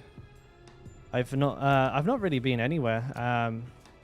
Honestly, like, despite having traveled for the past couple of years, it's all been like, you know, Japan, Korea, Thailand. That's literally it. Ireland and England. I wouldn't call Ireland traveling though. That's like you could basically jump from England to Ireland. Damage reduction. 4 vulnerable. One day we'll get a good item.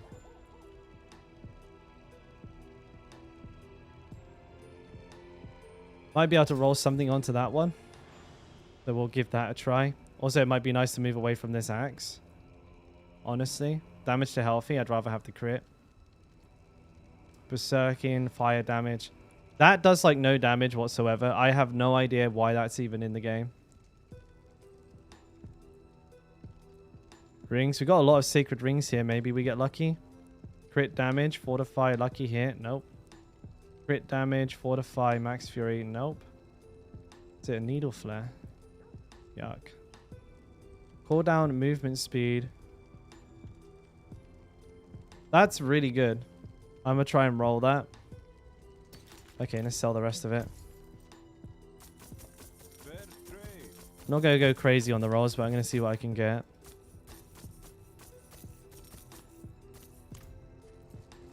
Any place I like the most? South Korea. 100%. I prefer South Korea. Like, to be fair, I haven't been to enough of Japan to really like formulate an opinion on it. I went to Tokyo, and it's just so touristy, man. Like, I don't like being approached by people in the street and having, and again, this is like super difficult for me because again, I've not been to a lot of Japan. I've been like in Tokyo and like all of them, like most of like the major like districts that I guess tourists would go to. So it's a really biased opinion, but I went to like Shinjuku, Akihabara, I went around. I can't remember. Those are the only 2 I remember because they're like the biggest places in Tokyo to go to. And I spent 90% of the time having somebody trying to drag me into a fucking nightclub, a hostess club or something like that, because I was in those areas, and it made me really not enjoy Japan at all. But I'm hoping to possibly like go somewhere more rural, somewhere more traditional. Maybe Kyoto might be better. I really liked Osaka. But when I was in Osaka, I was only there by myself and I didn't really do much. Osaka was better. But yeah, Shinjuku and Akihabara were kind of shit. I ain't gonna front. Akihabara was fucking... It's like, Akihabara, it was like 1,000 of the worst anime, like crap shops you could find. They sold like the really crappy stuff. All the ones I went into, and they all sold exactly the same thing. And I just didn't enjoy it there. And like all of like the cafes were like, you know, they were like maid cafes and it was like $20 for a coffee. So I wasn't into that. I'm too old for that shit. I ain't going to a maid cafe.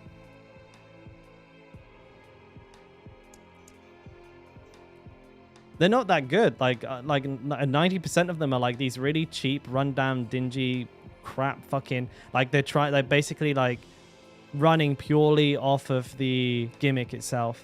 And like the cafe surrounding it, it's like dog shit. And then like the one or two ones that probably are good, they know it. So like the prices are absolutely fucking astronomical.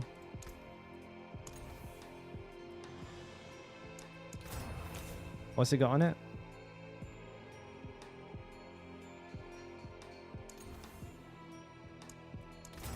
That'll do.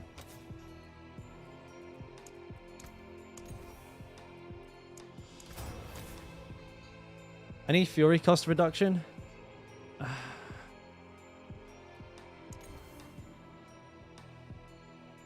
What's Slaying Strike do again?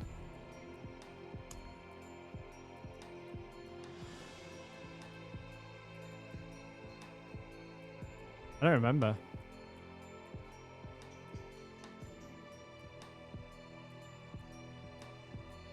Where the hell's the Slaying Strike passive? Which one is it? I don't remember. Is it this one? What the fuck? All right, traveler. Wait, what happened to it? Which one did I get then?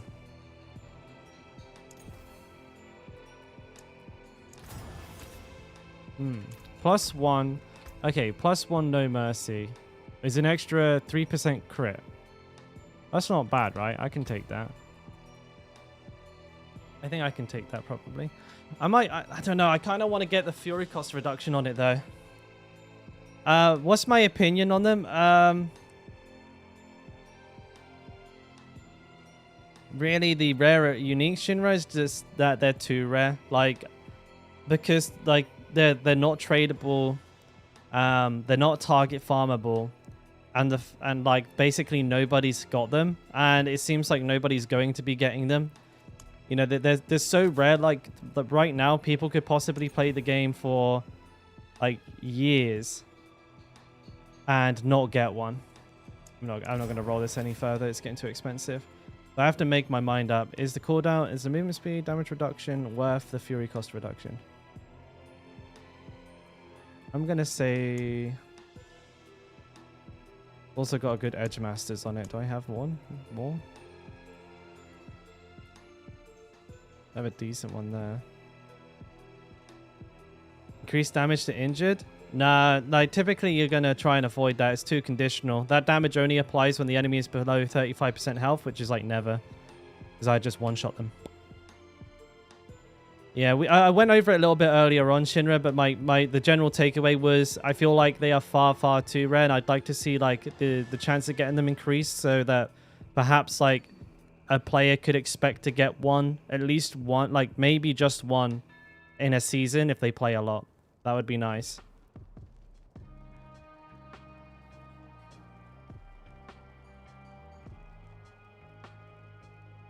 Yeah, PvP sucks in hardcore, unfortunately. I'm not too sure. I missed the original message, but like in PvP on hardcore, people can just scroll of escape away and boop, they're gone. Insta. So you just can't do anything to them. It's kind of frustrating because like, you know, sometimes you want to go PvP.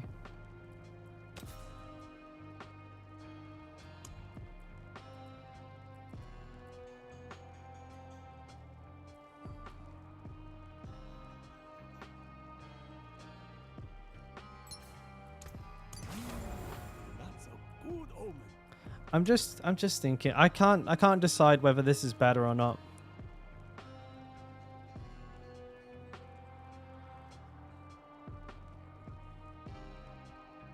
The damage reduction is good, but losing the fury cost reduction is a real kick in the teeth. And it's low rolled the no mercy passive, so maybe not. I don't think so actually. I'm gonna keep the fury cost reduction. Like, even if I were to upgrade it, does it get one more rank? No. If I compare it now, movement speed, I lose cooldown reduction, fury cost reduction. Nah, that sucks. Okay, I'm gonna no-brainer that. Oops.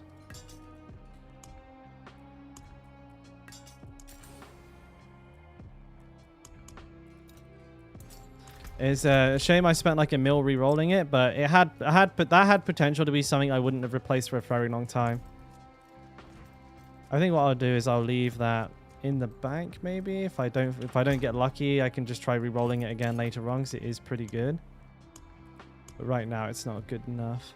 So what level is this again? 60. Level 60 I get a Rager Haragath, and at level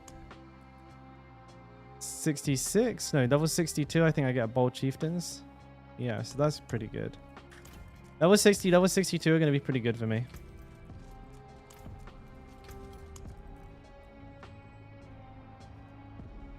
Blind Burrows, tier 10. And yeah, do these tier 4s first. I don't know what level these tier 4s are actually coming in at.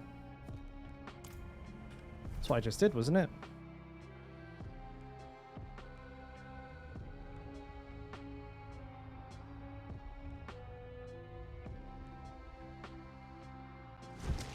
Wait, Gello, are you talking about Gore's Braces? Gore's Devastating Grips. Those are like best in slot for Whirlwind. Those are extremely good. This is not the right dungeon.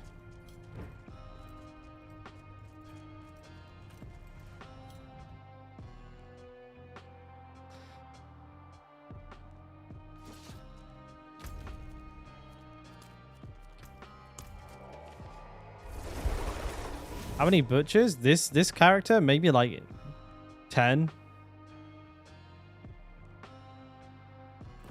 Alright, home is being weird, so I'm just gonna go ahead and Not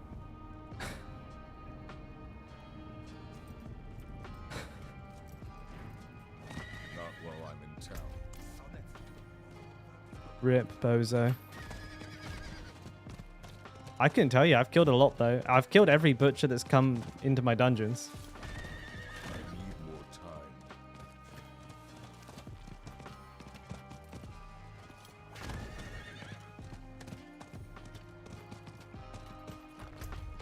I need more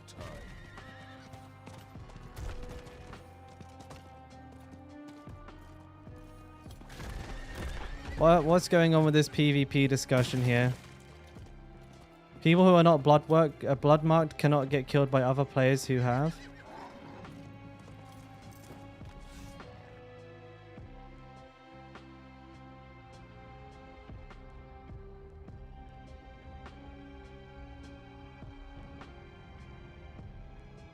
Is that true? I thought blood mark was only required to attack people.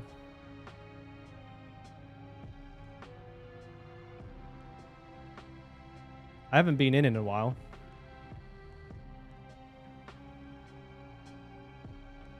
Diablo 4. I'm interested to know the answer to this one. Diablo 4.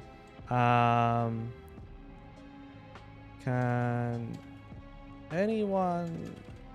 Oh, I can't type. Anyone attack me in the PvP zone?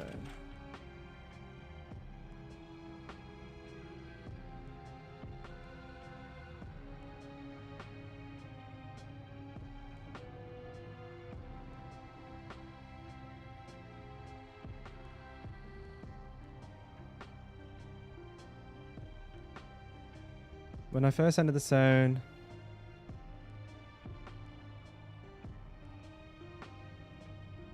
by marking yourself for blood, you can kill others. And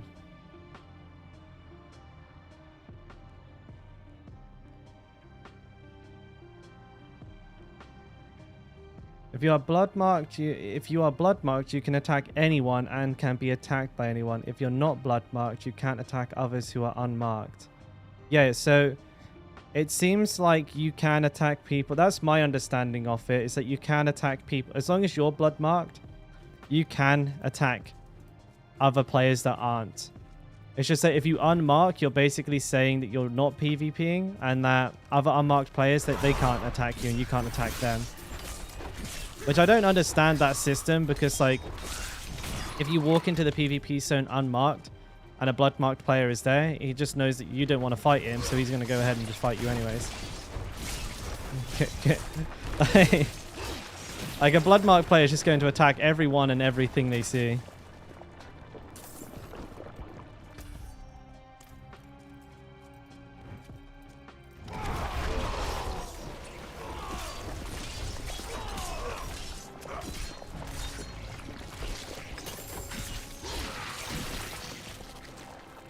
I forgot to upgrade this weapon.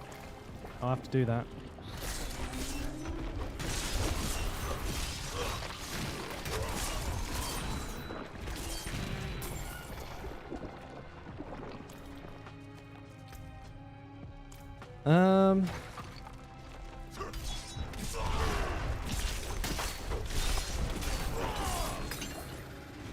Why do I not pop this attack? I don't understand what's going on there.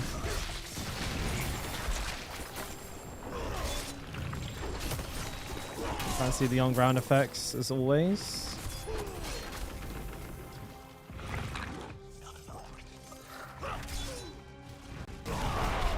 Maybe you're just too tanky for them.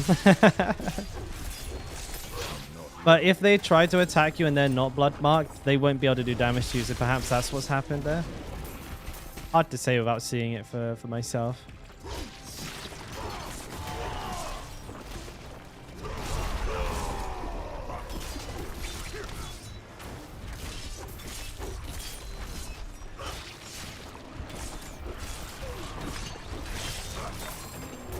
Oh, there's something blowing up in there. Hard to fucking say.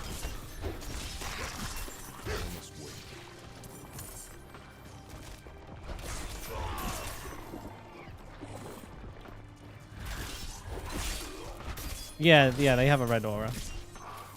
That's the only logical conclusion I can come to, though. Like, without having experienced whatever happened myself, that's, you know what I mean? That's as much as I think anyone else could speculate. But I'm pretty sure I attacked, like, even I'm pretty sure I attacked non-bloodmarked players when I saw them. I just, like, went in and started whirlwinding. They TP'd out. I did like a little tiny bit of damage because you can TP out instantaneously.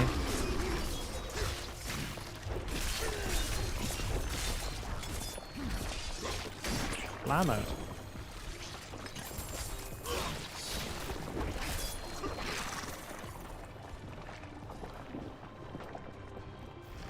Yeah, those chests are really valuable as well. You can get like 1,000 red dust from each one of them.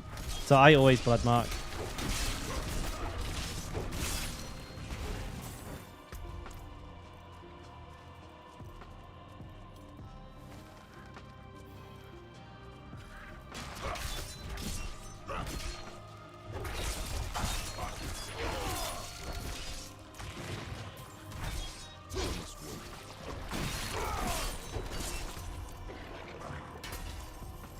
Find the runestone. Probably better off if I just go straight up, but I'm kind of interested to see what this dungeon holds.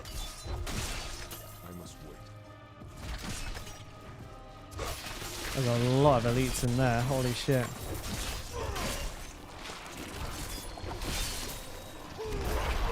Wait, is it just one elite? I could have sworn. Oh, it's two. I thought I saw more than that. Never mind.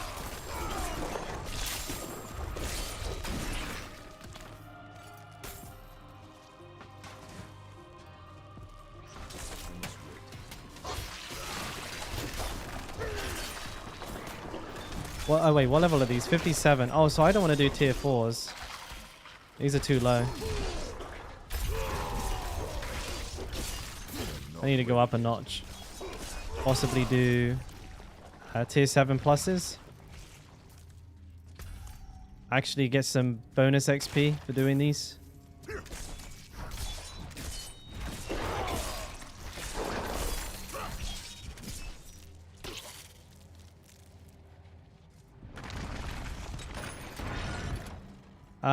What does a character still need to be world boss ready?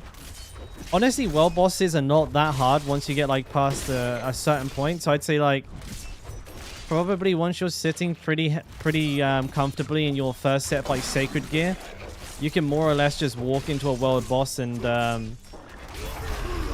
just do it. Like you probably, I won't say this as a guarantee, but you probably won't get one shot by the mechanics. So I wouldn't I wouldn't test that, but I feel like you're not going to be like, you know, gaming on the edge of your seat because like the whole like you could fucking get one shot by it. But they definitely get like, you know, they definitely get a lot easier as you get into the game. Like right now, world bosses, oh, not right now, actually, I forget, I'm not on my level 100, but before on my level 100, world bosses, even on tier 4 were nothing. Like I could solo them. I could walk in all through the mechanics and give a fuck. I wouldn't recommend doing that, but you can. I mean, I did die doing that once. I got too cocky, but you get what I'm trying to say. Yeah, what Marvel said. It's not the fastest build, but it's really easy to build for. And it's, you know, it's not got a high gear requirement, and it's excellent single target DPS, but it's still good. Like if you like the way this looks, if you like the way that it plays, I will make a guide for it eventually, but right now I'm still kind of trying to figure out everything myself, you know. I couldn't tell you for certain what the best way to play this is without seeing it a little bit further through. I'm only level 57, see. I gotta get full fury. Yeah, I got humbled big time. I fucking laughed at somebody for dying to the world boss and instantly died to the world boss myself. Like, I didn't even finish my sentence. I said, haha, somebody lost their character. Literally, those words came out of my mouth, and then the boss one-shot me. True story.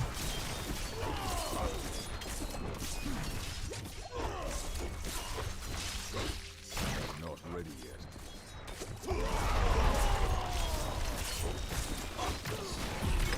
That's a tanky boss, man. Like, oh. It low rolled, but there it is. Man, this is one lucky character. Oh man, I'm so low on the dexterity on that one. I need some dex. I need some dex rolls. Oh, Mad Nox, you wouldn't believe, mate. You wouldn't believe. Let me show you it. This is my first death. So this was during... Here we go. Here it is. So this was during the race to 100. And... Here we go. I'll do the audio. Oh, somebody died. Somebody lost their character. Yeah, me. I died. No! Look, all these fucking things come up because I grabbed my keyboard. Oh, these fucking Microsoft Office, ease of access, emotes. How did a level 50 kill me? Oh, no. What's embarrassing is the boss. I'm level 64 and this is a world tier 1 world boss. I'm such a fucking idiot. That's where my first character went. Straight down the fucking toilet because I'm an idiot.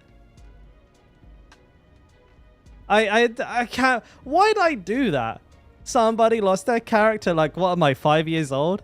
Of course I was about to fucking die. The moment I started talking like that, I was a dead man. Oh, such a dumbass, honestly. Wow, this is like the most low-rolled Rage of Harrogath I've ever seen in my entire life. I don't even think I want to use this. It's too low roll. You gotta YouTube that? I think... didn't I not do that? The thing is, I think it's too late now. Like, hardcore deaths are not like kind of as, you know, as exciting as they were. I put it on Twitter. It got like 15k views on Twitter, but it was pretty fucking stupid of me. Oh, cooldown reduction, total armor. I tell you what, boys, I'm gonna I'm gonna quickly stick the kettle on. I'm just a bit fucking. I'm a bit zapped. I tell you, like, today was this morning was like it was. I burnt a lot of energy. I think watching the Asmongold, like, honestly, watching Asmongold watch my video fucking destroyed me. I was a nervous wreck. So I'm fucking destroyed. It's the karma part. I might make it a YouTube short. What do you reckon? We'll do it as a YouTube short and we'll put it out there and see if it does all right. Hey, Super. Welcome back, mate. I'm going to put the kettle on, boys. I'll be right back.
What I miss?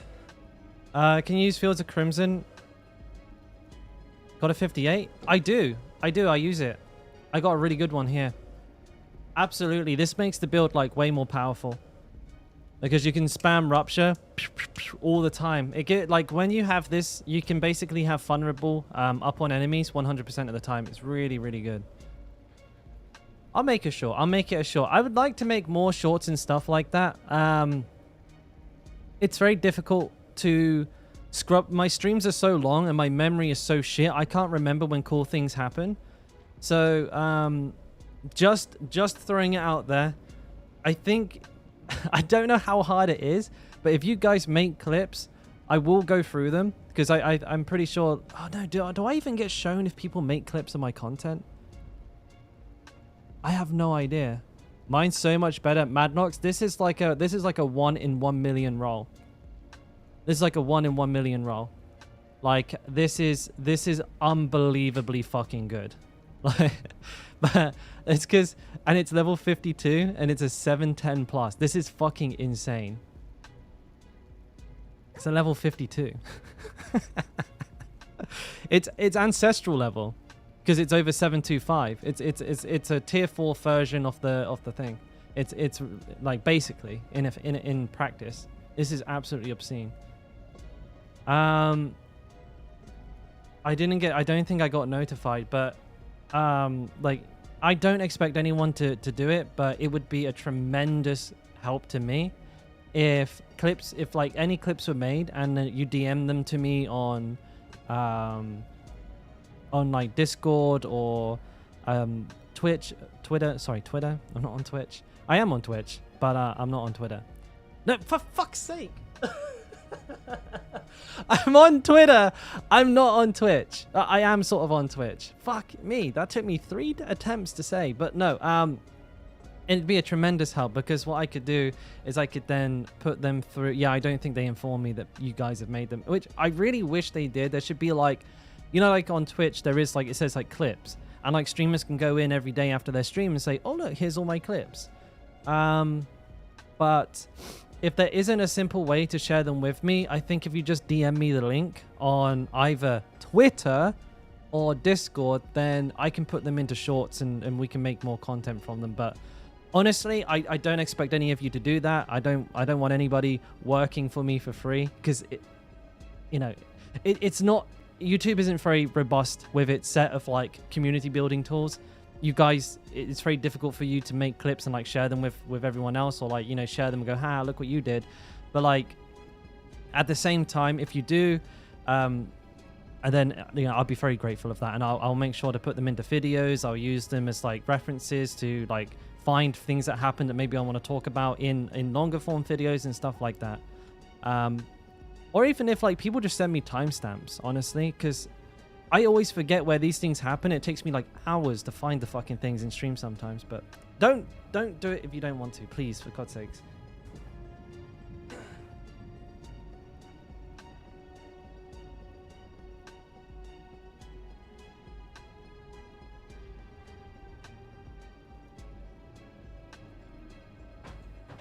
Morning, man.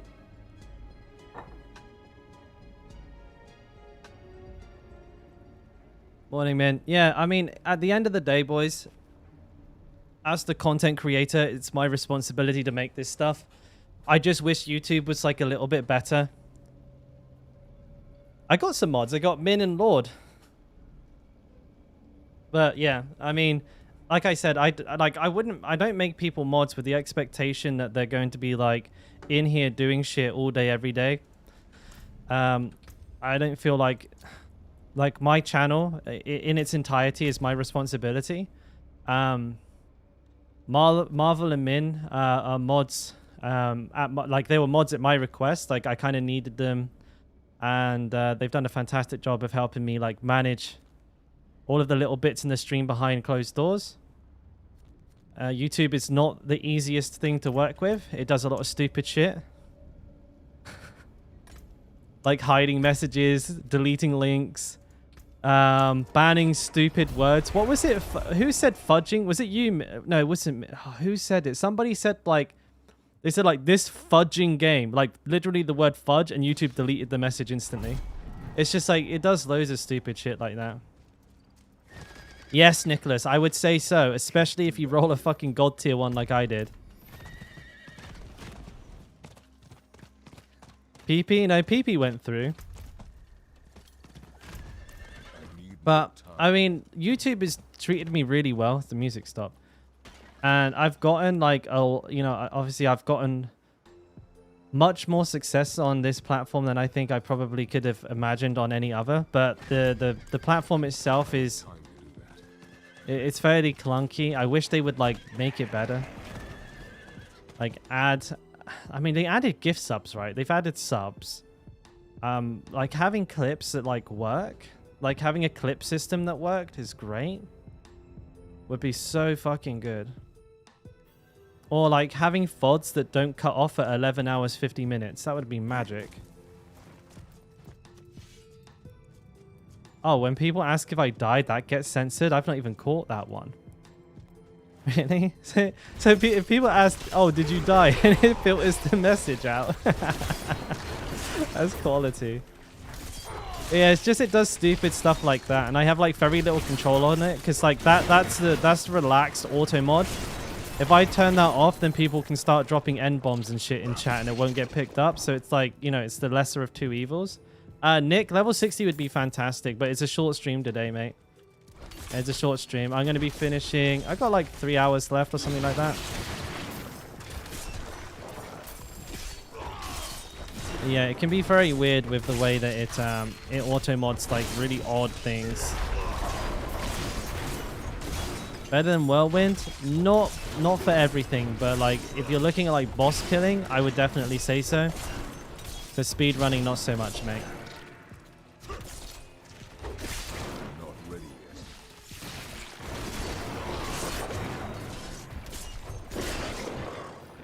This, you can't... I've never been able to do that egg event. It always bugs out and says I haven't destroyed all the eggs, even though I have. Every single time.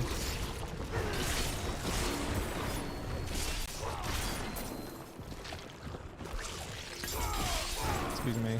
Oh.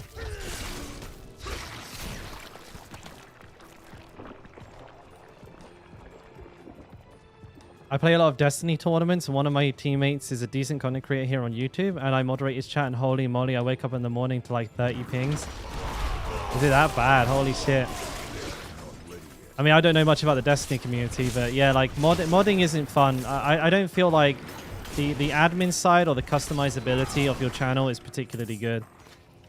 Like for example, you know like the Twitch banners underneath the stream? Those are so useful, man. Like I could put my commands in there, I could put like links to my Twitter and my Discord in there. You know, I could oh dude. I would love fucking to have banners underneath my stream. Or like be able to like do a going soon screen or doing an offline screen. Not, you know what I fucking hate doing? Thumbnails for a live stream. You know what I mean? I don't know what's going to happen. So like I just, you know, I feel like a whole thumbnail for a live stream it's a big ask. Every single day I'm like sat here like, holy shit, what am I going to call this thing? I can't just put going live LOL. Like I would love to do that if I could.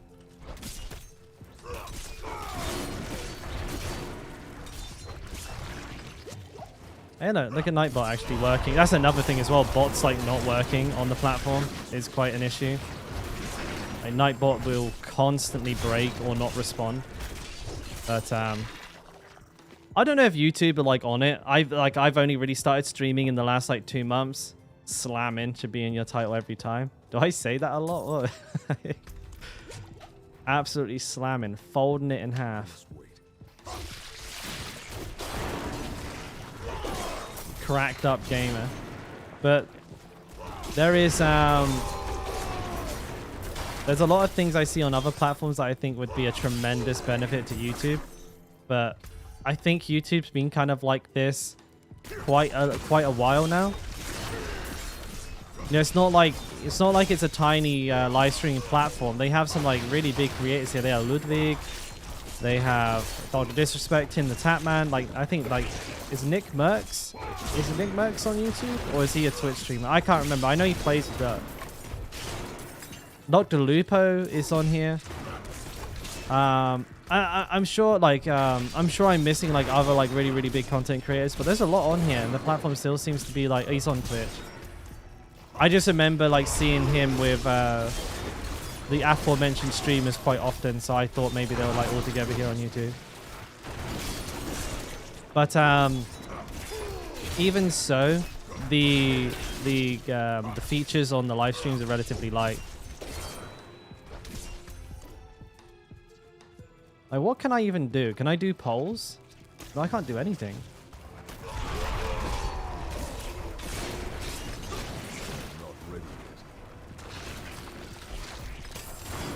Why am I doing a tier 4 again? Like I said, I don't want to do tier 4s. They're too low level.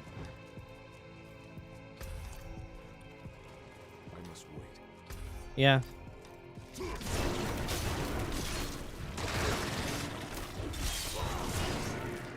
But I have you guys here, so yeah. Even if it is a dogshit platform, it's where the boys are at, so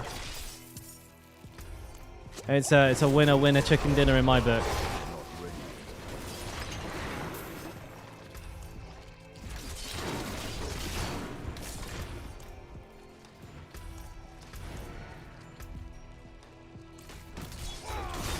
I'm not too sure where. Okay, no, I do see where I need to go. Gloves and rings, and after that passives.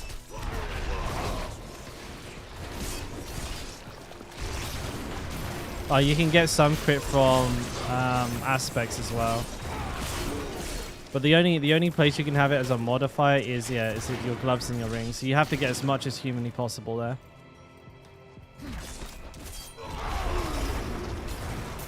Like most people probably run no mercy on their barb builds in order to get the the bleed damage from that. Sorry, not the bleed damage, the crit chance from that. I keep saying bleed because you need bleed. Like it's 9% increased crit against CC'd enemies, and like bleed hamstring is the usual route to that. Yes, sirree. Not that way.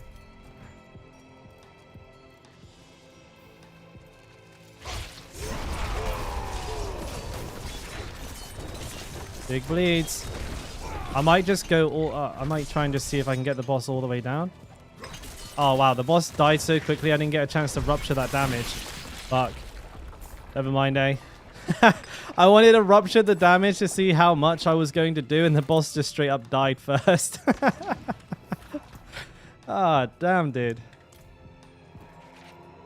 Never mind, eh? Oh, I mean, I can't do like polls inside of the chat, right? I can community moderation, toggle timestamps, better TTV settings, participants, so I can see the people in here. Can I see everybody? Participants. Oh no. Wait, what? It just says me, Nick, Marvel, and Jarlim. Apparently there's only 4 people in here. Okay. Oh, that makes sense. I guess everyone in here is fake. It's probably something to do with like, because in YouTube you can turn your privacy settings on and off, so like people can tell if you're subscribed to their channel or stuff like that. I'd imagine it's got something to do with that. Is it just members? I don't think so. I think it just might... I don't know what it is, honestly. That's what it's telling me anyways. I'm just going to take a look at these weapons here. I'm trying to find like a mace upgrade because this isn't very good. But I'm not getting very lucky with the stats on a lot of these. Damage to bleeding enemy min roll. 4 skill. All stat.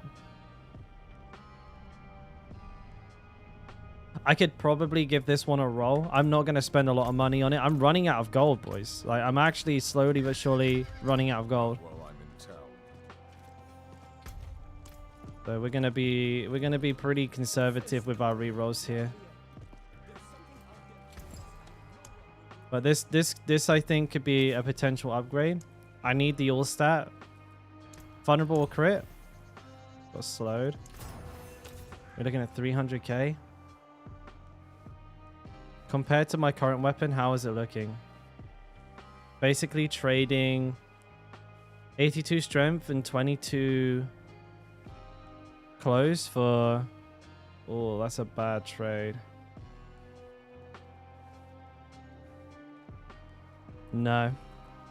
I don't think it's worth any more rerolls either. So that's just going to be a no-go there. Lucky hit, crit chance, and upheaval. That's actually a really, really fucking good pair of gloves for upheaval.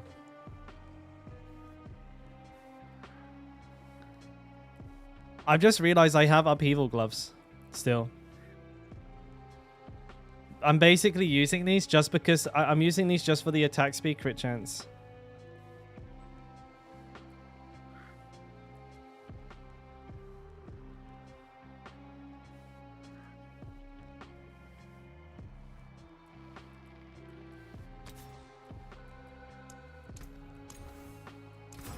These are better, I think. Yeah, these are better. What have I got on those? Anemia. Okay. Let's pop anemia on them. I believe that is one of these. There we go. There's an upgrade, boys. Everything else is no bueno, so I'll just sell it all. See, do I have a socket to desocket? No. Oops. Wrong vendor.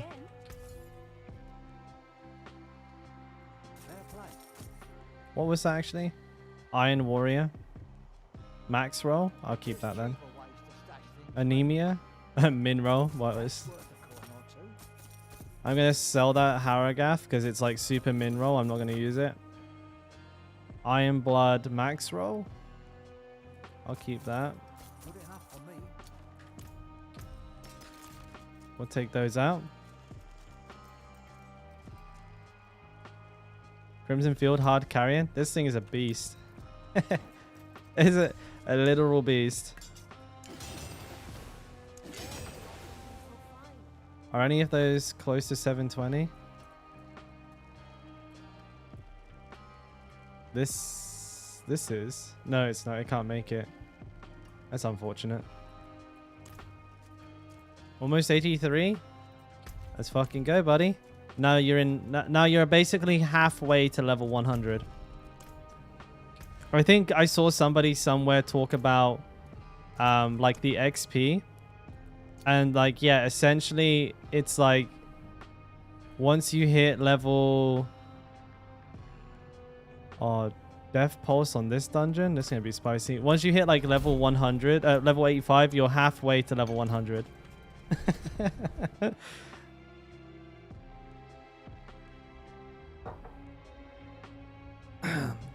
Hopefully that gives you some motivation.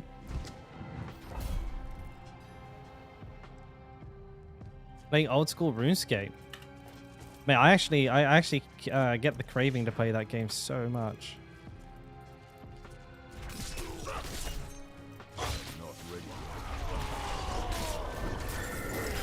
Death Pulse is fucking dangerous. Oh, helmet.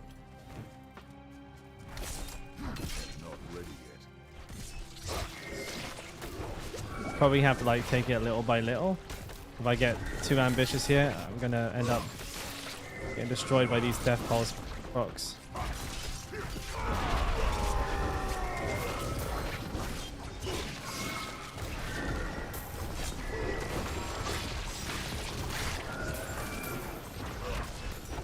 These guys blow up into like a million different spiders, and then they just end up proccing like crazy.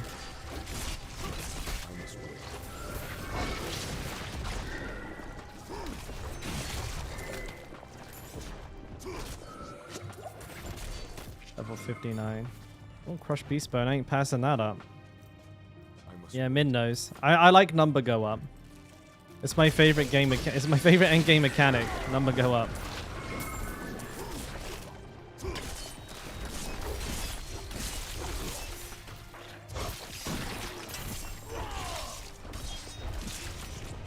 Oh shit. Oh shit. What the fuck? I almost walked right into that just to pick up some loot. Standard. Swear it's not supposed to be every enemy like popping off.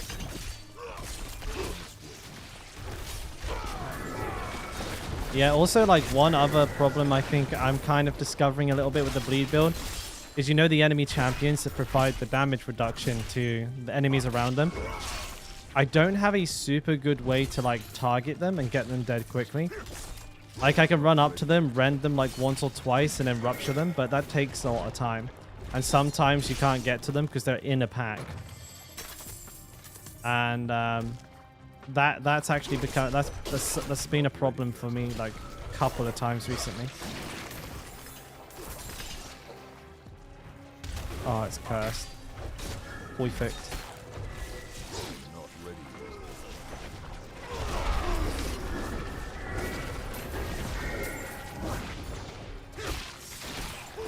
The cool thing about those is they're red on top of my red blood thing, so they're extra easy to see.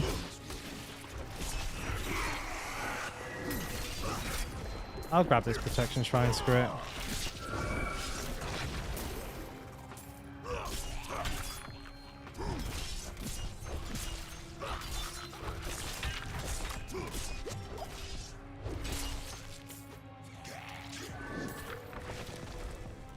I doubt that shit even hurts that bad, but I'd rather not test the theory.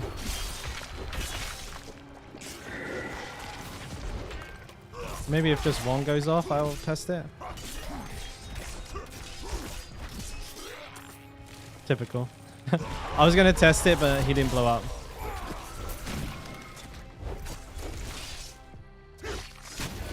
Oh, here we go. Oh yeah, it does like next to no damage. I guess I'd really have to eat like a fucking ton of them in order to take like any noteworthy amount of damage. But probably best just get into the practice of not standing in them.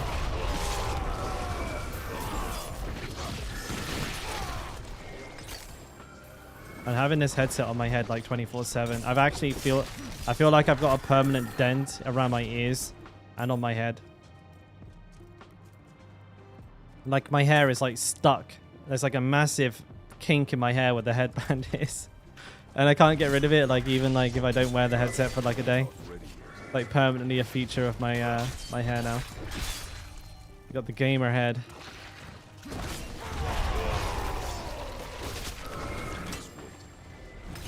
I'm thinking of swapping to open back headphones though, because these closed back ones, I can't hear myself speak properly. And I think it's affecting my ability to actually speak properly. You get what I mean? Like, you know, when you put your fingers in your ears and then try to talk, it sounds like really weird to you. And I feel like it's causing me to like, one, speak more loudly than I usually would, and probably speak differently than I usually would. I feel like so much more comfortable chatting without these on. Like sometimes when I get really into a conversation with you guys, I like to take these off and talk, because it's just way more comfortable. So I'm thinking of getting like some open back earphones, open back headphones. I don't like earphones. I have like small ear canals, and they very often are either don't fit in my ear, or they cause me a great deal of discomfort. Oh, the tragedy. I can't wear earbuds. So maybe I might try that. Because I feel like it's going to just help me feel more comfortable talking to you. And it's a weird thing, but like sometimes not being able to hear myself speak really bothers me. Like it can affect my thought process. You got custom ear molds though? Oh, fucking Nick's gone full blast on this shit. You got custom ear molds. I'm not that. I don't think I'm that. I'm not. I'm not that organized, mate. I just like I buy it from shop. It good. It good. It bad. It bad. Bear Dynamic have some of the best open back. I would love to get some Bear Dynamic like DT 770s or something like that, but I don't have that kind of money anymore in my life. I done spent it all. I'll probably have to get some like AKG, what are they called again? Like the Pro Reference 710s? Are they the 710s? I can't remember. I can KT70s. I can't remember the fucking model number for them. It's like the AKG KT70 Pro Reference. They're like $100. Open back, good sound stage, pretty balanced audio. I have had them before. I like them a lot. You love your DT 990s? You would do when you're like listening, when you're using like a 600, 700, maybe a little bit more than that dollar headphone. Of course you're gonna like them. They're fucking sick. I do really like, there are quite a few gaming headsets I'm a big fan of, and like, Min, you know one of them because you went and bought it. But like the Razer Pro, the Razer Black Shark V2 Pros, I really like those as a closed back solution because they have latency-free microphone monitoring, and they're just extremely comfortable. And it's like, far as like a gaming set of headphones go, like, yeah, they're bass heavy, but I fucking love the clarity from them. Like they just had like a really good balance to them. I felt that they were excellent wireless gaming headphones. Like if you don't necessarily need to speak, or like the microphone quality isn't like perfect, like you don't need it to be perfect, like you're just playing with your mates, then using the built-in microphone with the audio monitoring, oh my god, so good. So fucking good. And there's like a lot of like really good software that goes with Razer headphones as well. Like the virtual surround sound, the the equalizer balancing, and also the I can't remember what the word is for like the volume from like the monitoring to like the actual desktop sounds. You could change that on the fly. It worked really well. Like right now I can use this. I have a Wave XLR from Elgato that will let me monitor, but it's like there's the tiniest bit of latency, and you know what it's like when you're trying to talk over your own echo. It's impossible.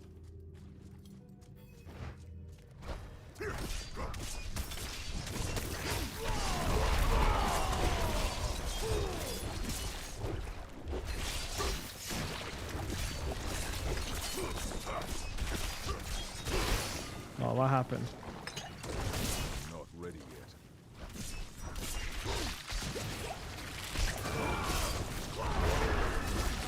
And this boss fight. I've never seen this much of it before.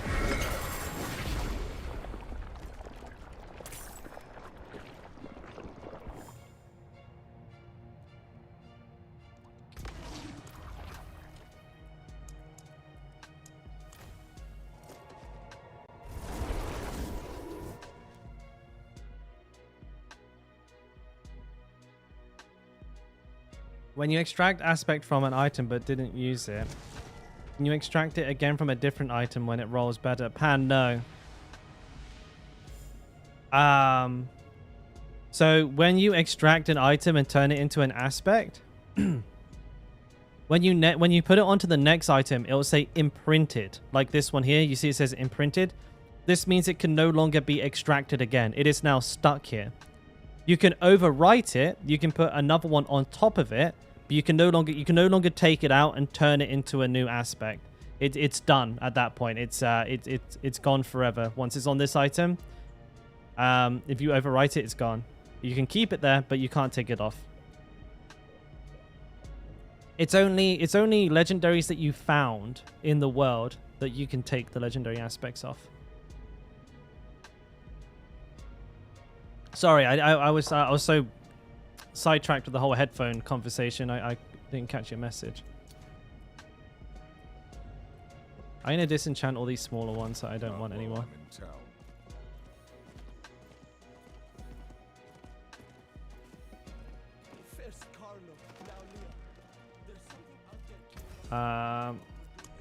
Okay.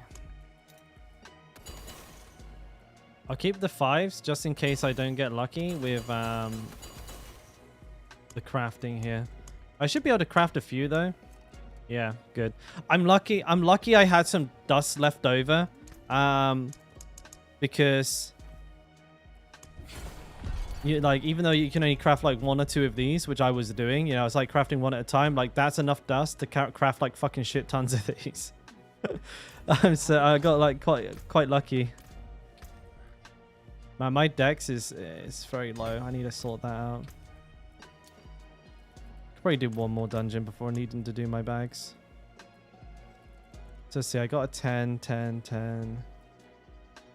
Ideally, I want to do 6s and up.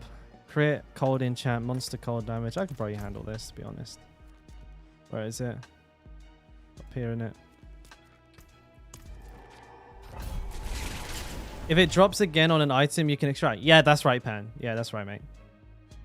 If it drops again, like you can extract from any dropped item. So like you could have an inventory with like 10 of the same enchants if you want. So that you have 1 for your items. Actually, I recommend that if you find an aspect that's part of your build, like really important for your build, I would try and keep as many copies of it as possible. So that if you find a piece of gear that's good for you, you can upgrade. Sometimes, like, for me, it happens quite a lot. But, like, I'll have a piece of gear I want to upgrade to, and I don't have a legendary aspect to put on it. And that's a real pain in the dick. Because, like, you just sat there with this really nice, new, shiny sword and no aspect. So you can't do it.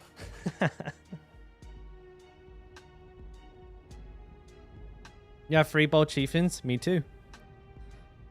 Me too. I just happen to have one for level 62 as well because I very fortunately kept a hold of it. It was one of the few things I didn't sell. I think luckily for bold chieftains, they don't scale with like ancestral, you know, sacred. It just is what it is. But like I sold a lot of ones that would have been useful to me. That scaled.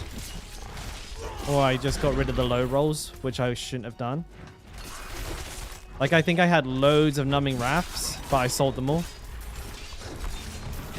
I had loads of the protector, and I sold them all.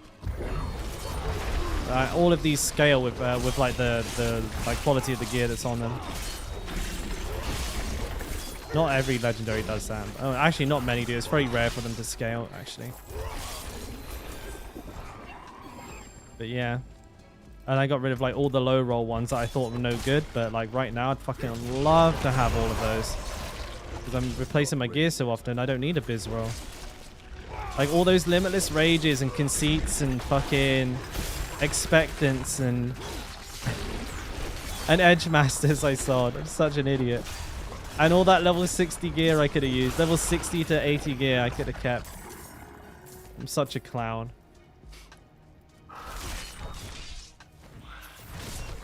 Old Chieftain is like one of those things, Noah, where like you'll be farming for it for weeks. Not weeks.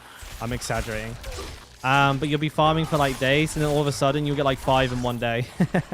Fucking, it happens to everybody. I don't know why. There's no science behind it, but like for some reason you'll just get loads of Bold Chieftains out of nowhere.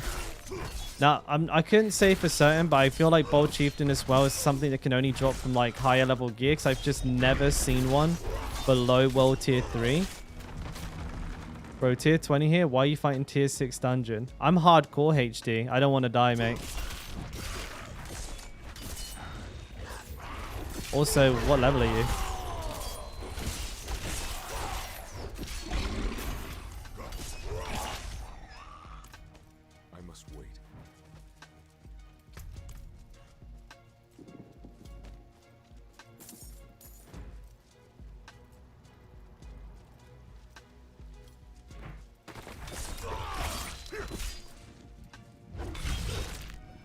Kind of a waste of time to fight that one boar.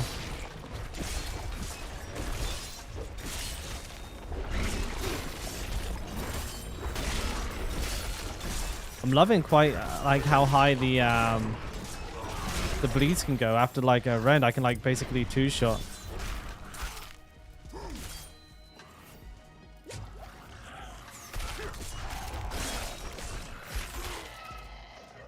Well, you wouldn't level faster in a tier 20, you'd level slower.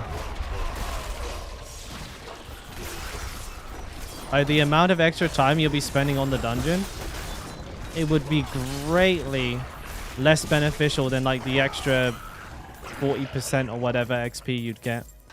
Like doing anything higher, so like I don't know if everybody here knows this, I'll quickly go over it. If you're trying to level as fast as possible, content that is 3 levels higher than you is the sweet spot. Basically, there's an XP multiplier for enemies that are higher difficulty than you, but a higher level than you, but it caps at 3 levels. So you get 10, 15, 25% increased XP for 1, 2, and 3 levels higher than you. However, the base XP that the enemy actually rewards, like that does go up. So like, you know, obviously a level 90 enemy does give more XP than a level 80 enemy, but it's not a lot. It's very much not a lot. But the amount of HP and damage they do goes up significantly. So like you end up spending twice as long to kill them for 20% extra XP. So you're actually going 80% slower. That's like kind of the way you want to look at it. And if you're hardcore, well, you shouldn't really ever be pushing that high anyways, because like if you're my level doing a tier 20, the enemies are like 15 levels are higher than you. You'll get fucking slapped around like a little bitch. like you might be okay for a minute, but you get like hit by one thing and you're just dead right away. Boom, fucking D. 1 CC, you're dead. 1 like large enemy attack, you're dead. Doesn't matter how tanky you are, you can't be that tanky at this stage. I don't think it's possible. My guys like built all tank, and I still get hurt pretty bad by enemies my own level. And my gear is, I would say my gear is pretty damn good for this point of the game. There's no one who's like this level who's got gear so good they can do like 30 levels above them, no problem. They'll die quite often.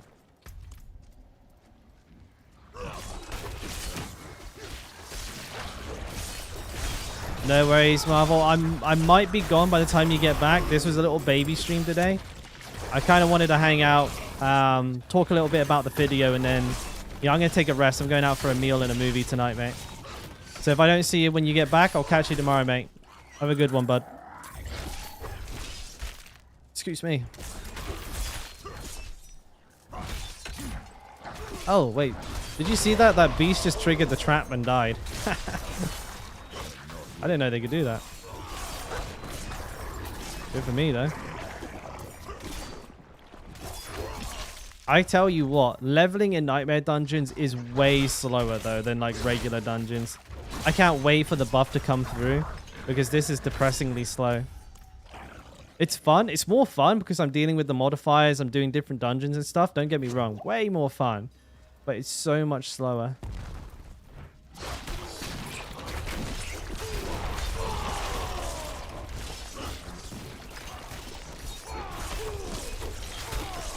Oh, I got really unlucky with my procs there. Die, die, die, die, die, die. Oh, they fucking stunned me again. Well, she did anyways. But, oh, Relentless Berserker? Min rolled like a boss? Still.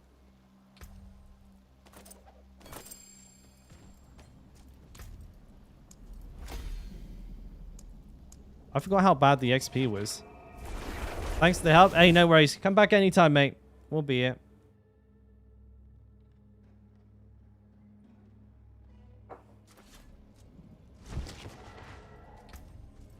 And we got some gear to go through. Damage reduction from bleeding, damage reduction from close, strength, and all stat. This is actually a pretty good piece of gear. This is a pretty good piece of gear. The thing is, do I like it more than max life, armor, and bleeding? Like, I'd be gaining 29% strength. What would I put on here? Would I want... I guess in the armor I'm getting technically from... I don't like it enough to go through the rigmarole. Nah. Minroll, Relentless Berserker. Probably not worth it either. Hammers. Close, ultimate strength. Crit, ultimate, vulnerable. Man, some of these are really bad. I could have sworn... Oh, hello. I could have sworn... Oh, this is maxed. This is a good... Oh, it min-rolled everything. Oh, it's not even 620. So it's got a big upgrade in it somewhere. I think this is an upgrade. It's just like... It's really awkward.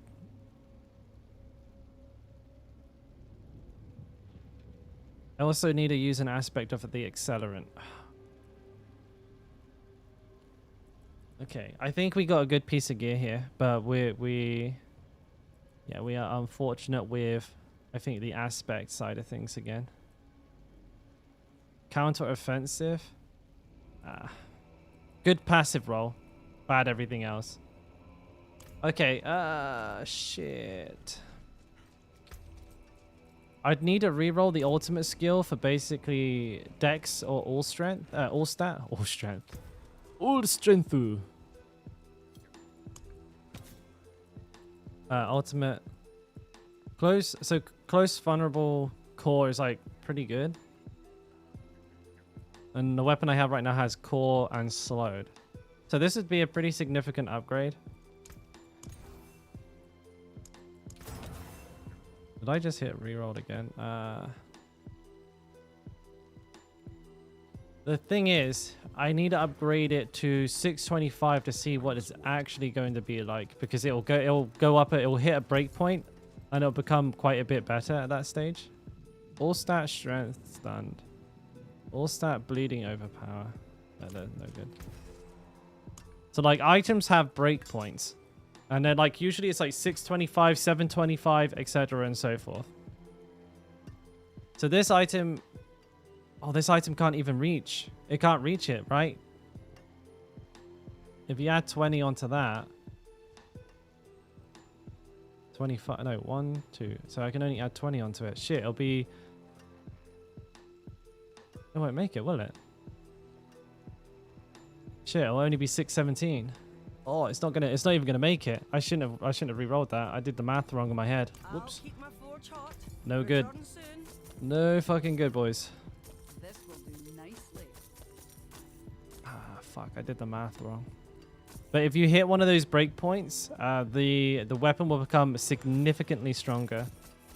So if you find an item that's like 695, 700, whatever, you can more or less always get it up to the next tier, and it will become much more powerful. So if it was good beforehand, it'll be much better afterwards. But I messed up there. That was actually on me. I kind of fucked that.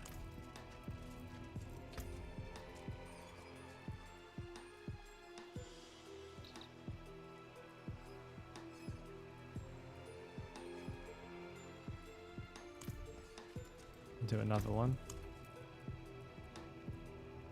6 Onyx hold. I'll do that.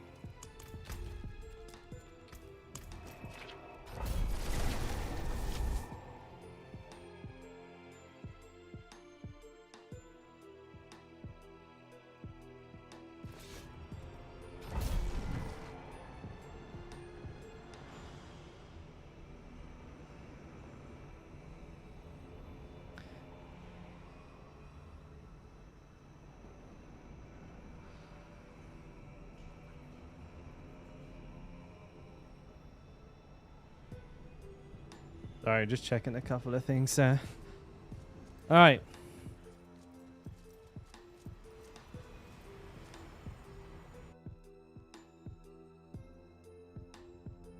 Hey, Rusty. When will I go Whirlwind with my new Barbarian? I don't think I will play Whirlwind on this one, Ryan, because honestly, I don't expect there to be too much left in this preseason. We maybe got like 2 weeks left. And I really, really want to try and kill Lilith. We will be going Whirlwind when I guarantee, like, Whirlwind's my favorite build, right? So I will be playing Whirlwind once the new season starts. That will be probably, like I said, it will be somewhere within the next month. If I kill Lilith beforehand, I'll probably go back to trying to like just build the most ridiculous Whirlwind Barbarian like known to the world. But yeah, I just don't see it being a very easy build to kill Lilith with. I'll probably be more experimenting with Rend. I might even try Upheaval. But to be honest with you as well, I feel like all of the Whirlwind builds that could have possibly have been made now. We got the Axe, the Mace, the Sword. You know, maybe someone will come up with a good way to like run 2 one-handers next, but it's hard to see that happening because the damage from the 2 one-handers would be very... It'd be more like a submachine gun as opposed to a fucking, you know, AK-47. It'll just be like little ticks when you just really want to come in and just one-shot shit.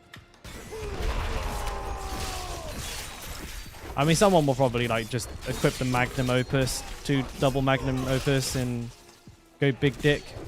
Try and do it, but I feel like that build is probably not going to work out as well as the other 2, unless I'm missing something. But all the Fury it would use would be fucking insane. Will I try BOTA? Hota? Do you mean Hota? No, I'm pretty sure that once the hotfix comes in and the bug that's making it really strong is fixed, it probably won't be better than Rend. It's really hard to say without seeing how they fix it first. Like maybe the fix will make it a little worse than it is, but it'll still be good. Or the fix might make it completely fucking useless. Yeah, I was like, Boda? I was like, the new meta? Maybe I missed the build. Boys of the Ancients. But like, I don't know, man. We'll have to see how the hotfix plays out. After the 70, what's the fastest way to level to 100? The fastest way is to dungeon spam, like, efficient dungeons, like Aldia's Cave. It's also the most boring way, so... I do have a video where I show you, like, I show the dungeon. I'll just quickly use the command there for you. I don't recommend it. It's boring as fuck. But if, like, your goal is to get to level 100 and do Lilith, for example, then I would recommend that. If not, I would probably just, like, treat level 70 as the end game and start trying to push keys, you know, see how far you can push your gear and shit like that. And I wouldn't worry too much about the leveling. Because once you get to level 100, if that's what you want to do, you'll be super bored, mate. There's basically no end game except for what you set for yourself right now.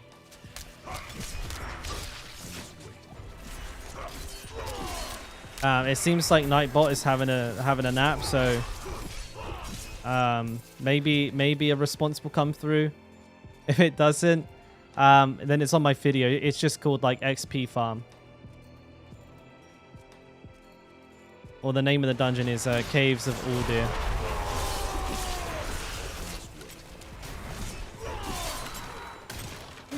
I'm out of there. Yeah, it's not working. Nightbot is shit, man.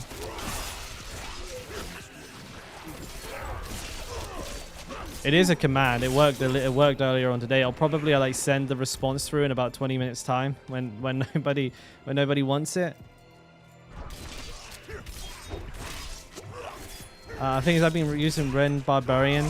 I've been 72 to 75 for like a week. What content are you doing, Andreas? Like how are you leveling, I mean to say. Where is this fucking guy at?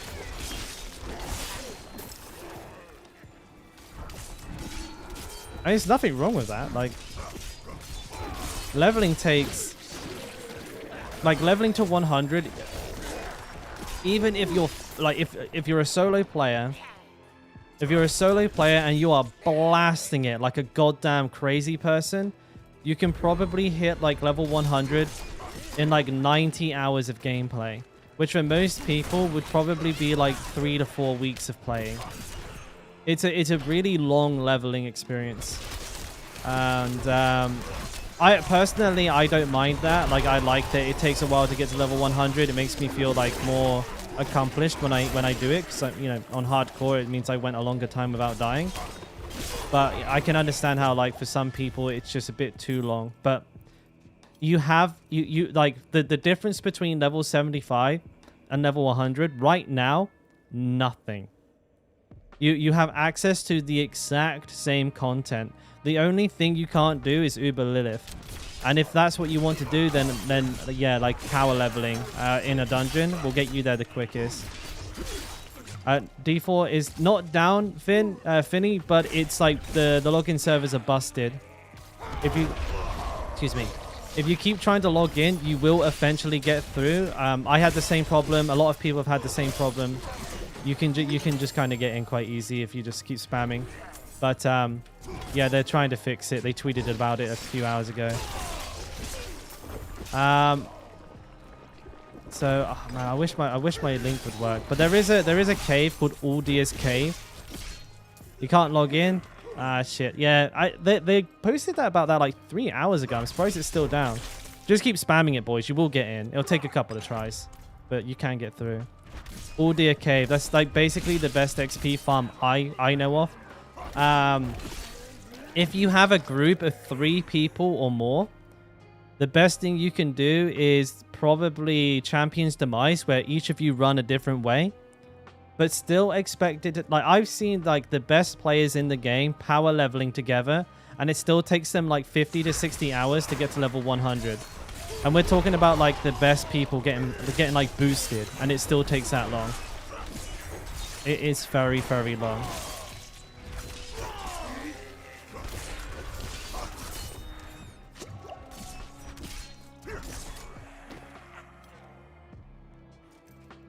Did I miss anything?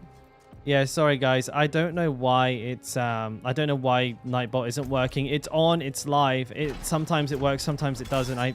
It's just a YouTube thing. What's the best for duo? I have no idea. I'm purely a solo player. But I would imagine it's probably Aldia's Cave or Champion's Demise still. You watched all of my videos. I appreciate that, man. I hope you found some of them useful at least.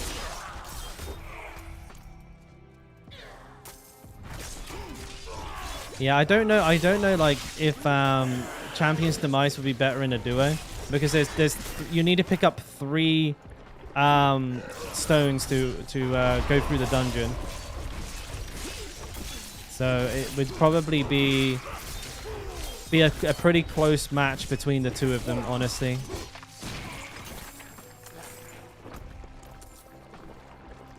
Yeah, Uber Mummy does need to die. Like, on hardcore, by more than just 1 person. That's crazy. There's only 1 person who's killed Uber Lilith on hardcore, Ben, and he's killed her like 5 times. Like he's just still the only person who's done it. Not only that, what makes me laugh is he's done it with 3 different builds and 2 different classes. He did Whirlwind. He did Whirlwind, Rend, and Hammer of the Ancients. He then did Necromancer Bone Spear. So good.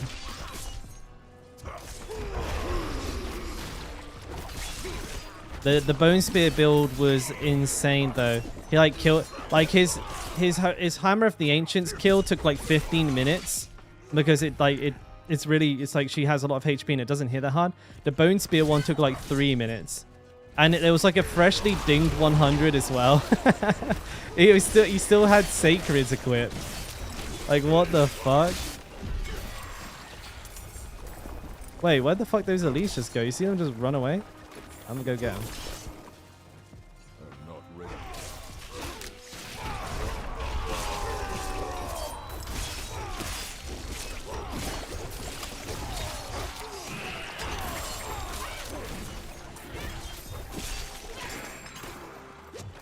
My eyes had gone blurry for a second there, and I was moving around too fast, so I had to keep tracking myself. I'm not ready yet. What's this guy want?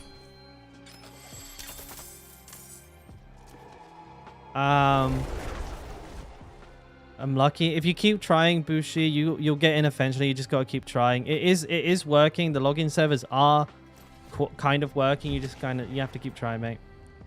It's the best build to use, Barb, between Rend or Whirlwind. Whirlwind is definitely my favorite build, still Savior, and it's definitely the fastest of the Barbarian builds for like low tier content. If you're trying to push like really high content, it's not as good. It's like, say for example, Hammer of the Ancients, or I couldn't say for sure, but Ren definitely seems to have like pretty good high-end scaling. But if you're doing like speed running stuff, you're doing like nightmare dungeons around your level, or like maybe up to like plus 10 levels. If you're doing Hell Tides, or if you're just playing the game for fun, Whirlwind is still, in my opinion, the best build in the game. If you're killing bosses, same story. Hammer of the Ancients, Rend, probably better, but Whirlwind can do that. It absolutely can do that. It really depends on what your goals are, what content you want to do. So you'll do, oh dear, Champion's Demise with my friend. Let's see how long it takes to get from to get to 80 from 75. It takes a while though, Andreas. Like, be prepared for that leveling to take a very long time. It's slow. It's definitely slow. A lot of people give up. It takes a long time, and it's not much you can do about it. It's probably the biggest complaint about the game right now is that getting to 100 takes very long with the current methods we have available to us. I got like basically nothing from that run. What the hell? I was like looking at my gear there and thinking, surely I had more than this. Decent value. Rapid, basic skills. That's a min roll. I don't care.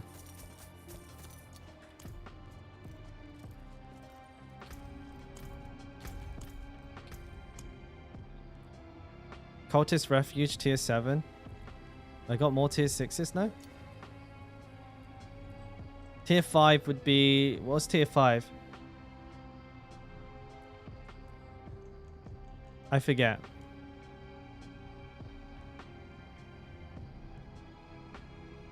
That's 58, right? Tier 7 60 is 60. I'm gonna do this then. I'm gonna do this.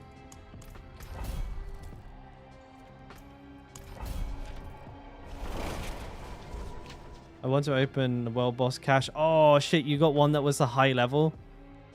Yeah, I think they fixed that, didn't they, recently? Nightmare Dungeons are... No, okay, so Nightmare Dungeons are actually terrible for leveling right now. That is 100% true. Nightmare Dungeons are very bad for leveling. There is a big buff coming to them very soon, though. And the developers said, we don't know whether this will be true or not, but the developers said that after the buff, Nightmare Dungeons will be the best way to level. But we need to wait and see whether they hold up their promise. Who knows? I need time. I very much hope that they do.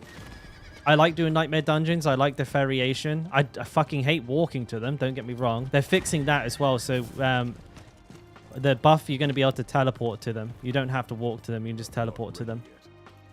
I'm assuming you will have to have gone there at least once before. I imagine you have to like... I don't know if that was a rule, but I'd imagine you might have to walk to your first one.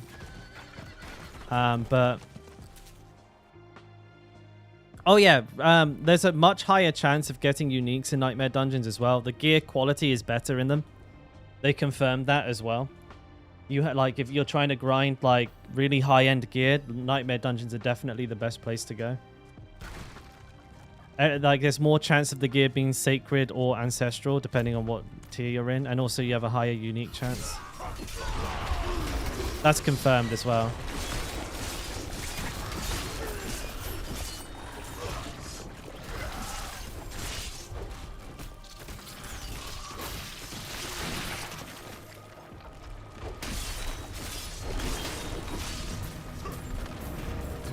I like how I'm bleeding up trees.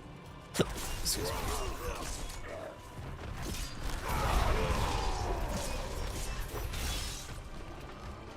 I'll wait for my shouts. But I'm definitely going to be... I'm going to level this character doing Nightmare Dungeons. I kind of want to just... I want to do something a little bit more... varied. You know, a bit more interesting to do. Possibly a little bit more dangerous. Like grinding an easy dungeon over and over again, that doesn't take like any brain power. Fucking hell. I can't get to them, all that poison and shit. Look at it all. Oh my god, they're blowing up.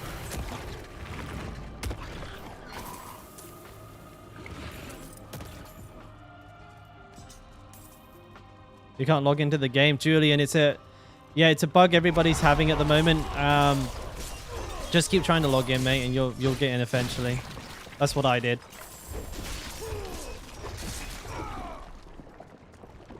Leading barricades are the best. Yeah, fuck you, wall. I guess it's better than not being able to do damage to them, though. Can you imagine how fucking toxic that would be? You're like, oh, you're a bleed barbarian? Rip. You'll have to like keybind a fucking attack to your character in order to work through them. Though personally, I feel like the barricades are just aids. I wish they just weren't in the game. Is anybody here like barricades? Your horse getting stuck on a fucking barricade, or the barricade that like you know when the skeletons ambush you in the barricade. That one, okay, maybe that one I can deal with because it's kind of exciting. But like just having a barricade in the middle of the fucking road that stops you from moving forward is completely AIDS. This is really bad. Oh my god, I'm being chain CC'd. Alright, fuckers. Time to die. There you go. Barricades OP. Barricades are dumb as shit. I hate them so much. Because like half the time as well, that like visually, they don't block the whole road. Like the road's like this wide, and there's like a tiny little barrier in the middle that's this wide, so I'll just go around it. And then your horse is like, starts spazzing out. And then like loads of enemies spawn around you, and now you're in the fucking middle of them getting hit. You're trying to get off your horse. Your horse isn't responding. Horse.exe cannot be found. And then like, you're half HP. I've actually almost died to that exact thing several times on hardcore. Like it'll spawn like fallen lunatics near me, and I won't be able to get off my horse quickly, and I'm stuck on the barrier. And I've had to use scrolls of escape to survive that twice, I think, which is not a lot, but to almost die to that is bullshit.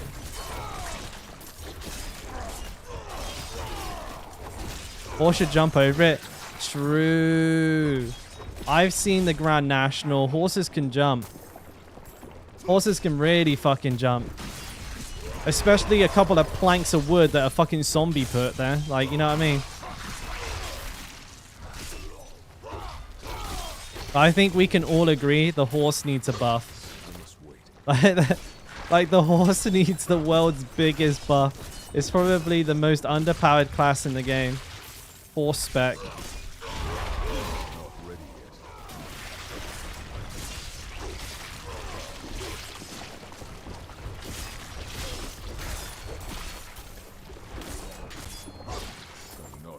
Did I miss? I don't think I did. Woo!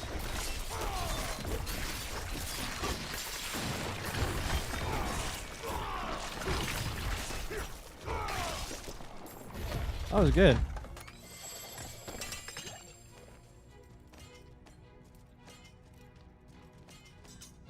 You gotta love the like the absolute like absurd amount of XP that some of those will grant you if you get lucky and get the spiders. Like especially with the cursed HP ones, man, you get like such insane XP from those. Really, really, really good. Ready yet.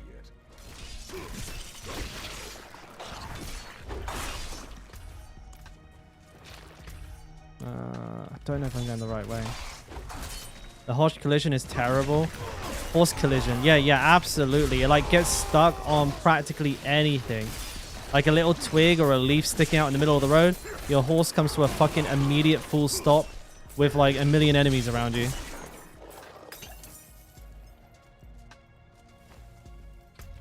It's like one of those things. It just like enrages me. I actually go fucking full Wrath of the Berserker every single time that happens. Because I know it's just the game being a dick.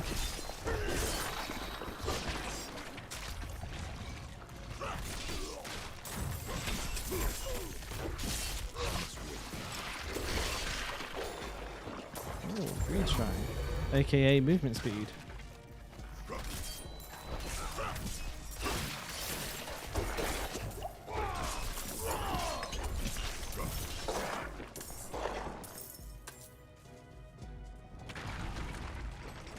Wait, is it actually faster on keyboard and mouse? I know it has like some weird like mouse cursor like speed scaling. The further away your mouse is from the horse, the faster it goes. Which also, by the way, is dumb. It should just go fastest speed all the time. And if we want it to go slow, there should just be a button for RP walking. But let's be honest, like there's nobody to RP walk in front of in this game, so it's not like there's any point in doing it. But yeah, like there should just be always sprint button. I would love that. Wait, why am I... I'm trying to attack him, but I'm interacting with the runestone like from across the room. I didn't realize it was faster on keyboard and mouse though. That is pretty funny. It's not a surprise either though, at the same time.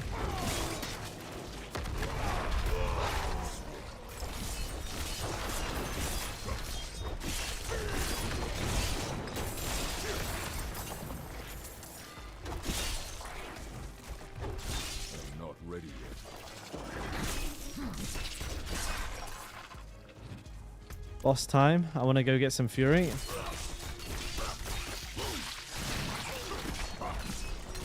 That would do. Hardcore. Could you imagine first person whirlwind barb? Oh my fucking god. Oh, that would be hideous.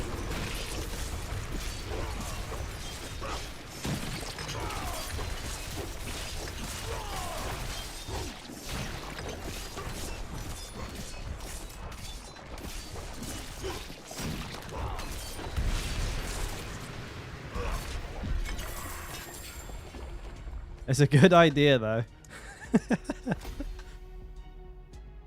Fuck the D4 horse. I mean, I won't. But yeah, it sucks.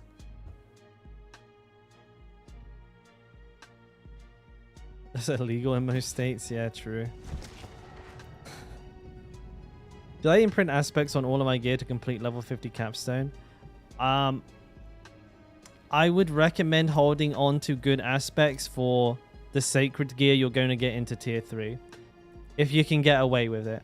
Obviously, if you literally can't do the capstone dungeon, then, you know, maybe it's worth considering. But yeah, if these are aspects you don't have more than one of, you kind of like you'll be throwing away a very big upgrade when you find a sacred, because sacreds are really powerful. Like they're much more powerful than what you currently have access to.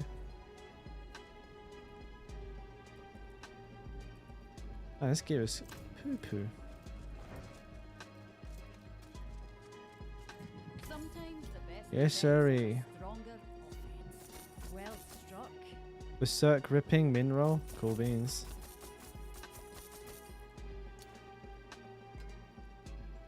Oh, the codex.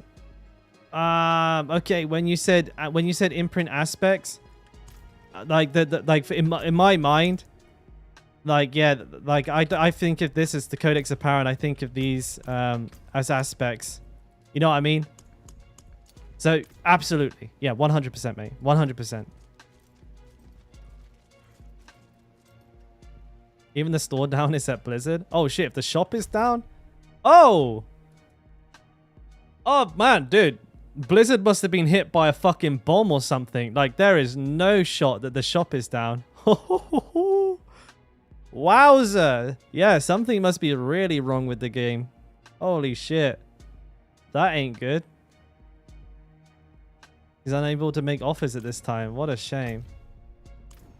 Oh, dude. Shit must be real bad. Yeah, Blizzard must be burning down. Has it actually? Holy fuck, dude. Yeah, they must have been hit by a tactical nuke. If they're not selling shit, it must be bad. Hey, Shwip, mate, going well, bud. Going well.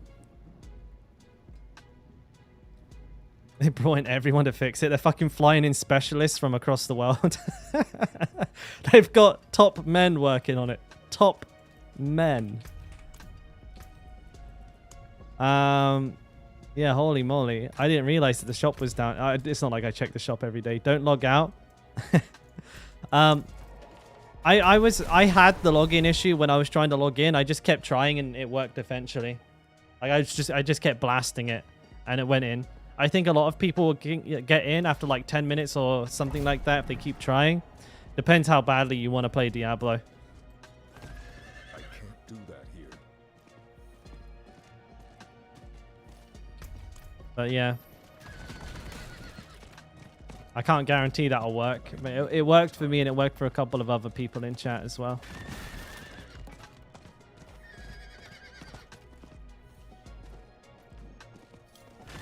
You've been going for 30 minutes? Oh, okay, shit. Okay, maybe it's not as consistent as I expected. That sucks, man. Especially if it's like your fucking day off and you're just trying to play the video game and it's down for no... It's probably not down for no reason, but... Why no Whirlwind Barb, Steven? Oh, I fucking hit like the most ungodly Crimson... Fields of Crimson. At level 52, I found an item power 710 Fields of Crimson. This thing is fucking absurd. And I want to try a different build, you know? Yeah. They brought in people from the Pentagon as well as it's not possibly for the store to be down. Yeah, I wouldn't be surprised if they've gone into full fucking panic mode because the shop has gone down. Like, forget people not being able to log in. The shop's gone down, boys. All hands on deck. This is a fucking code brown. The game shit its pants.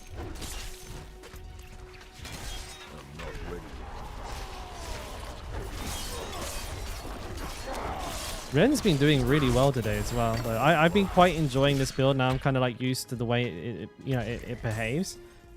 It's a little bit clunky. Like Whirlwind is just like, as far as like ease of use goes, Whirlwind is so good. You can pass through enemies. You can just fucking spin in the middle. You know, you don't have to like position or do anything really. You just spin. You just spin doing.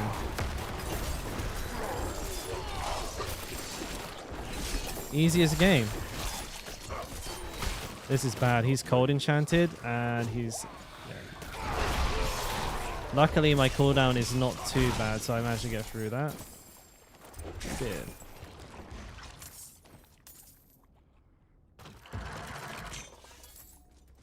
Yeah, that's a shame. Like, how much gear do I need to make Rend work? Basically none. Rend, well... Oh, I tend to exaggerate, but like you don't need a lot. Rend is probably one of the easiest builds to spec for. There's like relatively low item requirement compared to something like Whirlwind because the fury cost of Rend is pretty low, and typically you'll be using Gushing Wounds and not Unbridled Rage, so it's even better for it. But It's a very recommendable build for like consistent damage, consistent tankiness. It's not like absolutely fucking wild damage spikes where like with Whirlwind, like as soon as you hit like level 60 or 70 or Whirlwind, all of a sudden it becomes like ridiculously strong. But before then, it's a struggle. And if you hit like if you hit a Fields of Crimson, then like off you go, off to the races. You've been trying for an hour? Holy shit! I must have been really lucky then. I must have been really lucky to get in so quickly. I got in like 10 minutes, maybe. Streamer power. I mean, yeah. To be fair, Jalim, like this kind of weapon will probably stick with me until like well into World Tier 4. Well into World Tier 4. But I do actually have it. I have an 810 in the bank, so the benefits of having played played Barbarian before dying. 50 Whirlwind being able to change to Unbridled Range on the last week. When will I be able to change?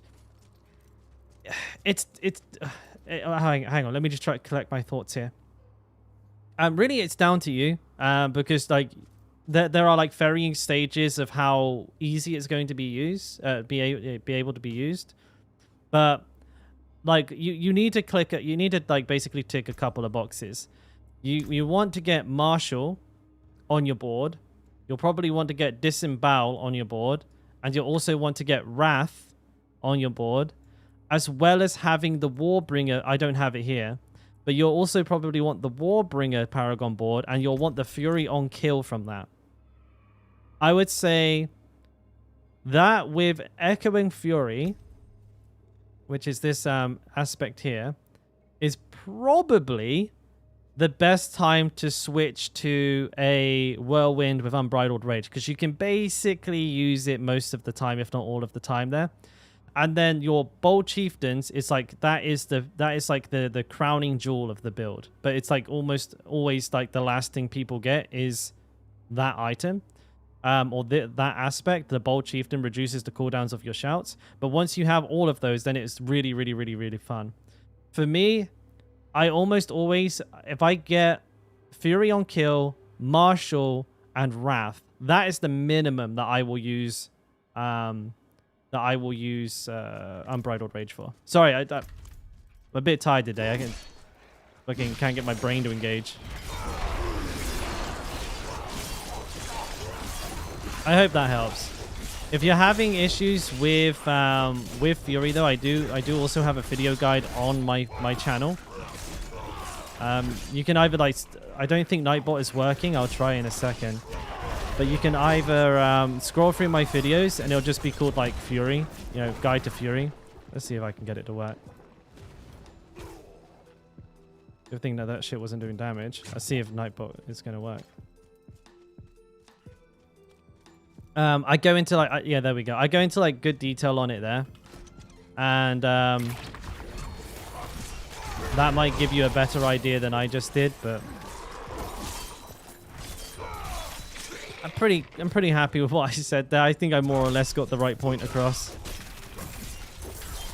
But honestly, you could go anytime that you want. You just, you have to be aware of the limitations of going to Unbridled Rage early and play around it.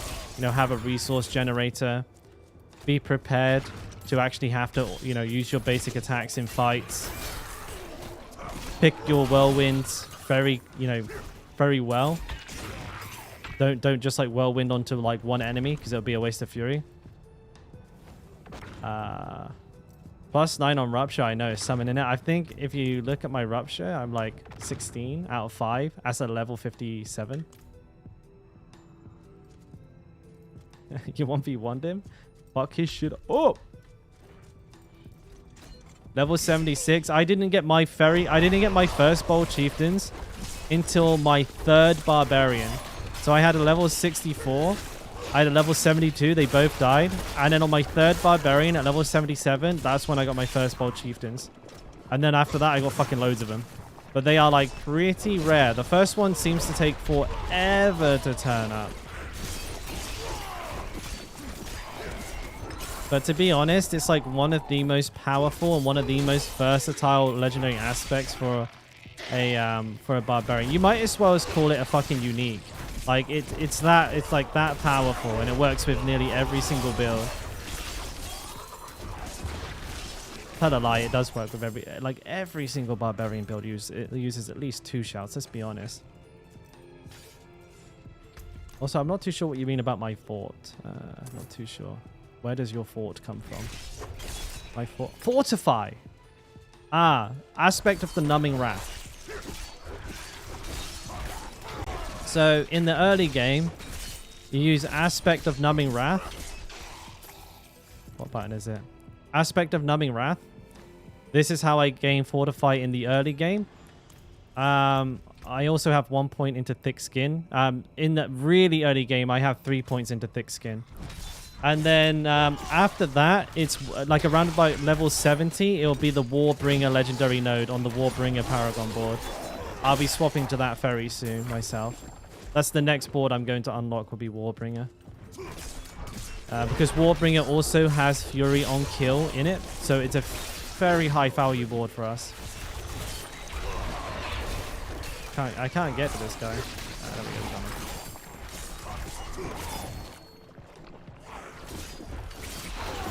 planning to transfer at level 70? Who, me? I'll be staying Ren. The purpose of this barbarian, besides re-leveling again, is going to be to try and kill Lilith, and I feel like Rend will likely be one of the better builds. Whirlwind can probably kill her, but I think it'll be a bit more difficult than Rend.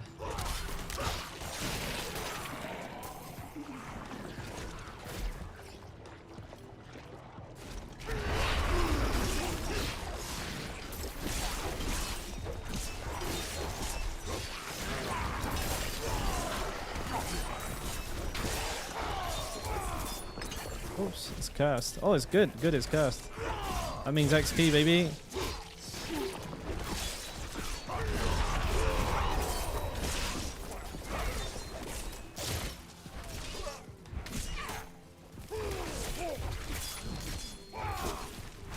Oh, I must have missed the first message. My bad. Damn. I'm splitting my attention too much. I've got a pretty low horsepower brain, so I gotta be. Honestly, I gotta do one or the other. Doing both is beyond my capability.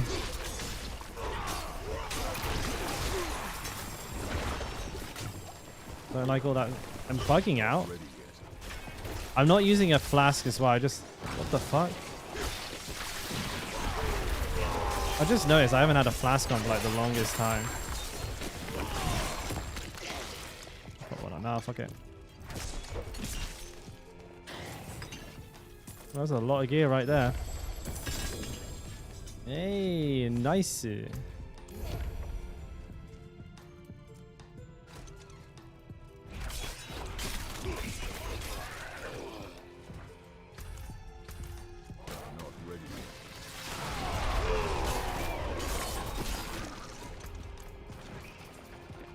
Probably wait for my shouts, but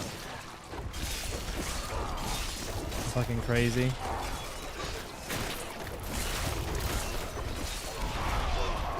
I love it when they run away.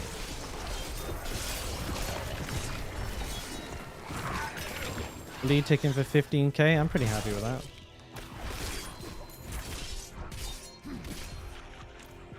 Don't know what the last one is. I'm probably gonna have a little check around here. But yeah, I feel like what you're saying there, Steven, is a pretty good thing for most people to exercise. If you're about to move up to like the next world tier, save your rare aspects for that next tier's gear. So if like you're moving to tier 3, save it for the sacred items. If you're moving to tier 4, save it for the ancestral. Because if you don't and you find a good ancestral when you go to world tier 4, you're going to be kicking yourself. Because you might end up looking for that new aspect for fucking ages. So you can have like a best in slot like weapon, but no aspect to put on it. And you're gonna be really mad at yourself.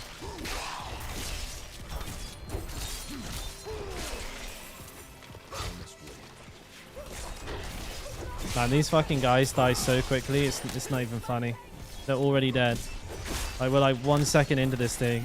Like, what are they doing?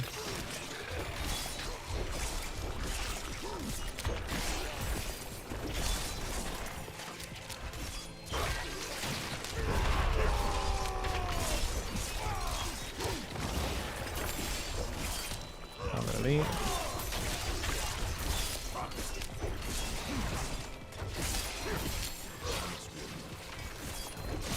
Go for a bit of XP though, I think.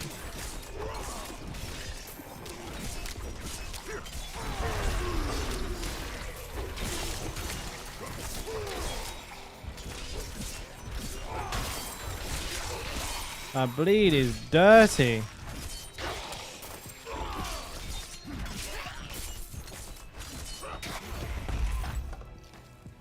Well, they all died, but what can you do? Yeah, no worries, Steven, mate. You miss anything? I don't think so. Just maxing, relaxing. Doing Barb things.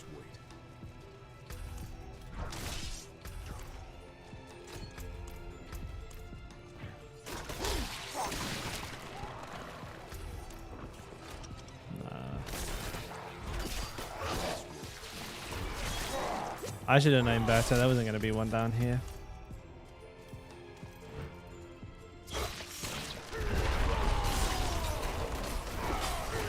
This is a lot of elites. Not ready yet. Did I get enough bleed on him? I think I did.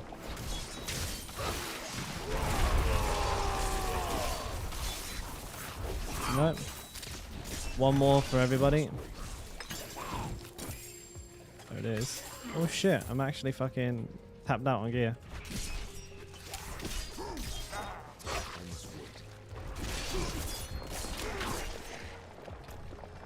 What I usually do in this situation is throw anything away that isn't sacred. Make some room.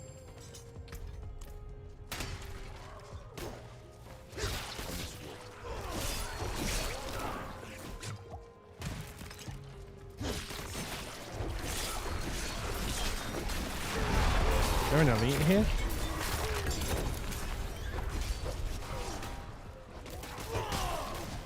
Not ready. Jesus Christ.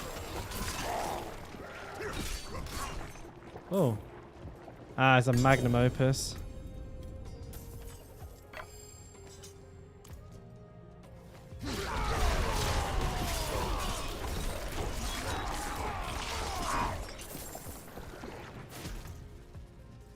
AKA piece of shit.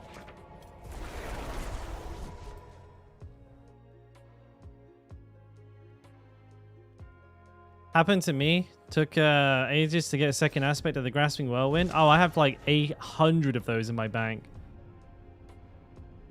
Hey Philip. Yeah, we're on a new Barbarian, mate. But yeah, we're playing Rend Rupture. You have a 93 Druid. It's okay. You know what? I have a lot of respect for our Druid comrades. They have it. They have a harder leveling time. Like they have a harder early game than we do. That, I respect Druid players. You know, they're fighting through the real fucking wars there. You poor bastards with your 10 damage fucking once every half an hour cooldowns. Although to be fair, like the werewolf, like the tornado werewolf seems like a berserk build. Yeah, it probably did. Thank you. That does happen from time to time. I apologize. I think it's overheating. Thanks. There you go. Fixed it. Yeah, Were-Nado? Is that what they call the build? Were-Nado? That looks sick. I've seen it like do the most obscene damage. But up until the late game, the class is like... It doesn't look fun. Let me put it that way. Slowed, crit, stunned. Well controlled, strength, all stats slowed.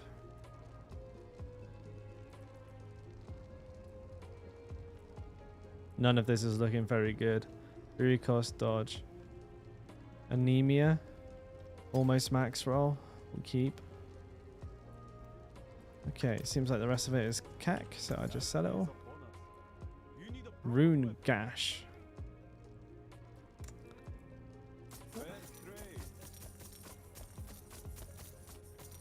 Yeah, 145k, we take that money. And actually like build some gold up again because my gold is a mess. Strangler gear. I heard that Necro early is really bad too. I thought it did all right. I thought they were pretty good early game.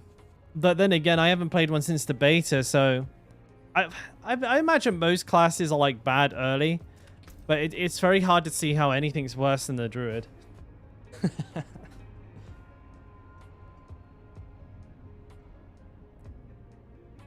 But then again, with all the nerfs coming the Barbarian's way, like to be honest, I'd be surprised if we're even able to fucking get to level 100 by the time the next season starts.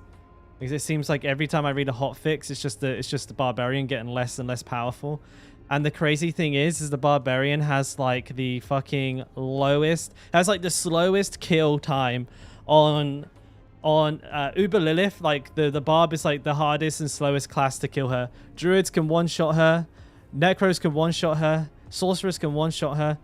I don't know about the Rogue. I haven't seen a Rogue kill like exploit on her, but I've seen those other three classes kill Lilith in like 2 seconds.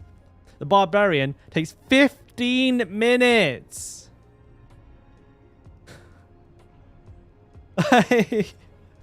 Why do we keep getting nerfed? It's not fair. We don't need more. We need less nerfs. Thank you.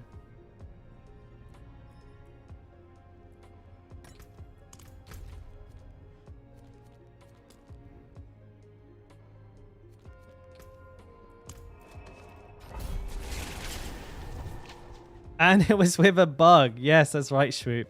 And it was with a bug. We take 15 minutes to kill her and we need to use a fucking bug. We need to exploit a bug to even do enough damage. I mean, I'm sticking to my guns. I love the Barbarian. I'm still like gonna play Barbarian, but goodness, like they're making it fucking hard to want to. She only needs 2.1 seconds. Ah, bro. That's with a death cheat flask, right? Ooh, excuse me. Ugh. I need time to do that.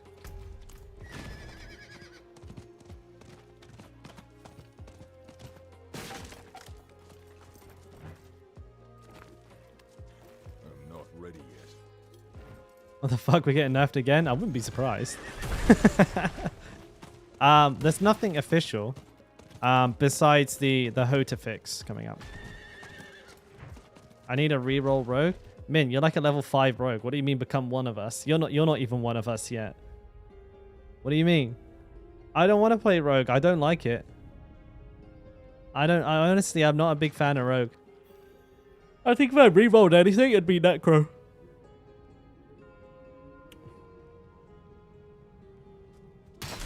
You know what, 55? How's that? Well, it's just 2 5s put together. What do you mean?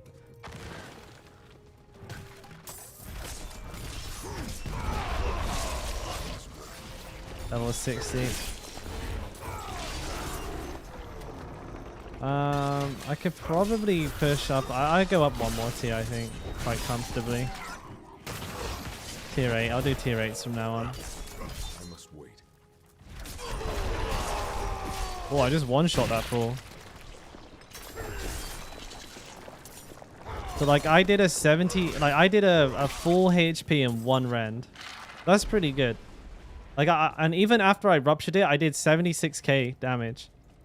The really cool thing about Rupture as well is that it can't be immune by the enemy. Like, what I mean by that is... if, for example, you're fighting an enemy and then you know, one of the champions come along. The ones that give them, like, really big damage resistance. then the rupture will still kill an enemy if the bleed was already on them. It'll kill them in one shot. The damage reduction and value doesn't apply to the rupture damage, which is very, very, very handy. Not a suppressor. Not the elites. The enemy champions, the ones that glow purple and provide a damage resistance aura. Not the big bubble, like it makes them glow. You know the one?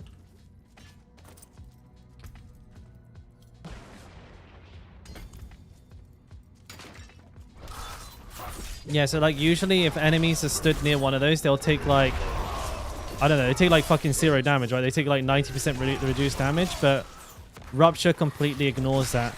And it will execute the enemy no matter what. Which is really, really, really cool.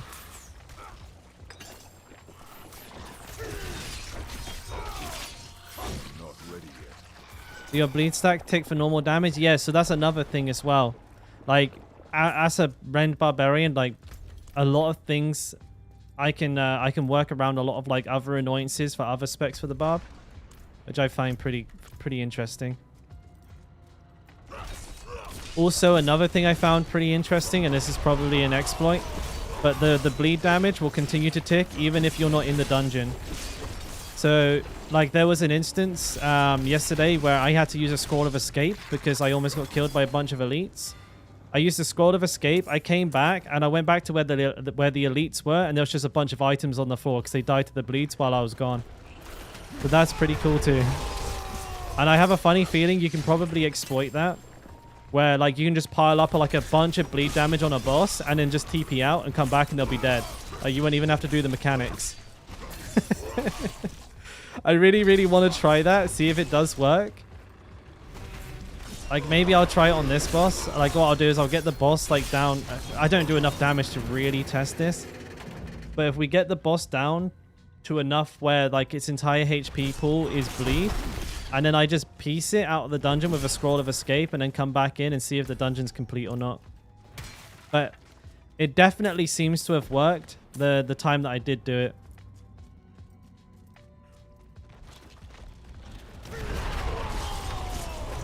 So yeah, I mean, you could like bleed. I guess you could like, in theory, you could bleed Uber Lilith in like tier 2.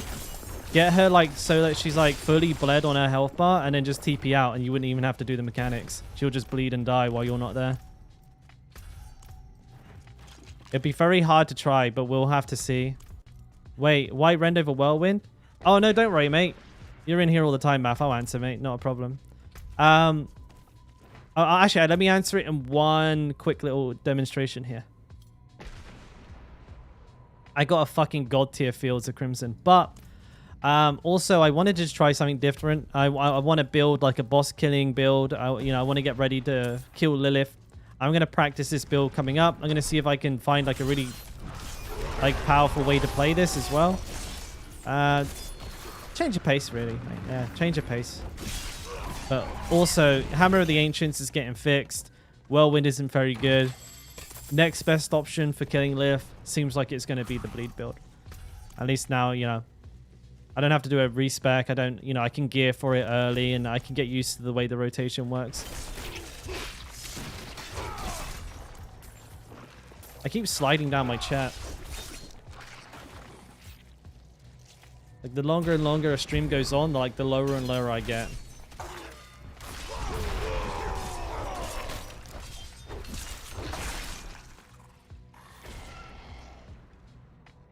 Oops. Not ready. That's alright, mate.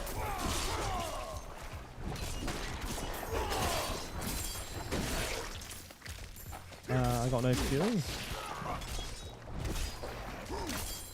There's poison everywhere now. It's very hard to see under my blood.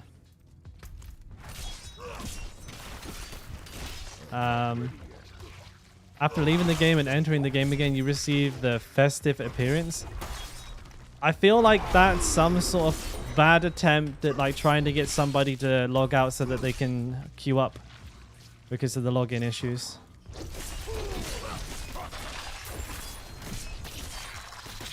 Not ready yet. It's like the how do I change this option? Press Alt F4 LOL. Like.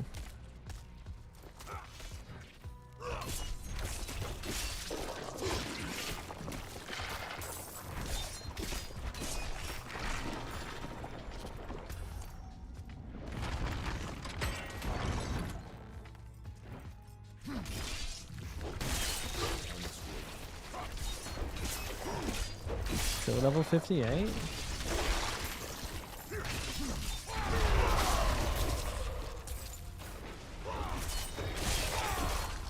Man, I'm definitely feeling the nerf the hammer. Not a nerf, it's currently bugged. No, the reason it's doing like insane damage is because of a bug. It's an unintended effect.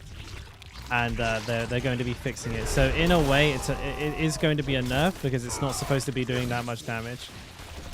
But it's not a nerf per se.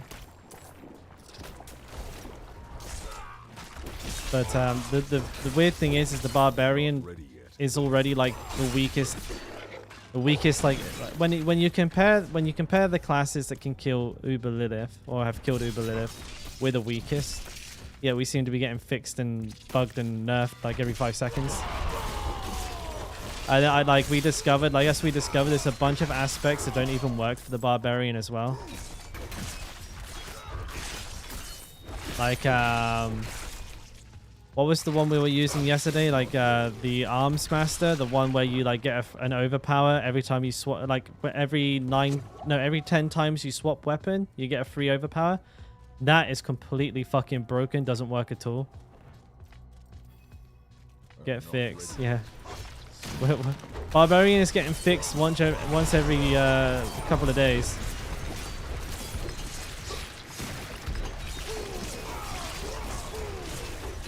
I just stand in everything because I'm a big boy. Now, considering how tanky this boss is, that is a very good kill time.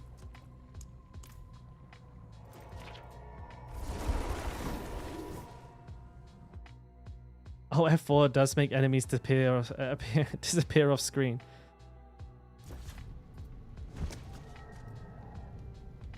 I wouldn't test it.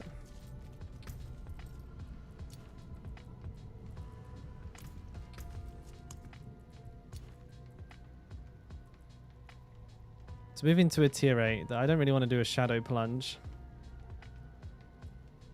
That's all I have. Oh well. Maybe I won't do it then. I'll do these double cultist refuge because it's not a bad dungeon, that one.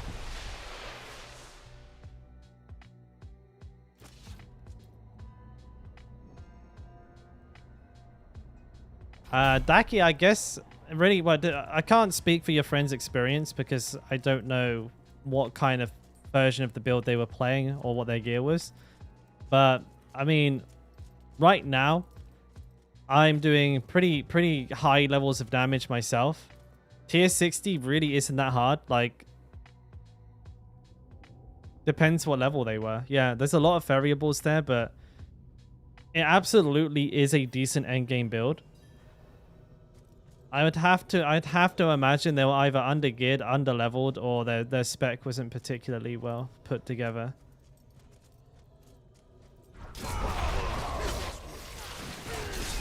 Like, it's definitely it's like a very good high-level build, I would say. Whirlwind is actually probably the least it's probably like the least easy to push really high tiers on because that you have the you obviously have the issue of having to be in the group of enemies to do damage to them, and in super high tiers that's extremely dangerous to do. Whereas with like Rend and Hota, you can kite enemies. So that's kind of like, if you forget everything else from a gameplay perspective, that's why Whirlwind isn't very good. And this is why Rend is very good. Like Rend, you can like bleed them up and just run away. Like if those are really tough enemies, they die now. I don't even have to be there to fight them. I'm not saying that Whirlwind can't do it. It's just it's harder, right? I don't mean to like bash on your friend, but I'd imagine their build was just wrong.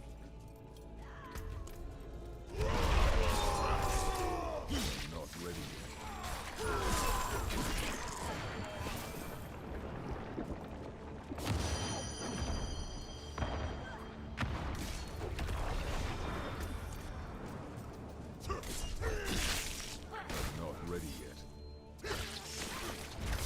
Let's play.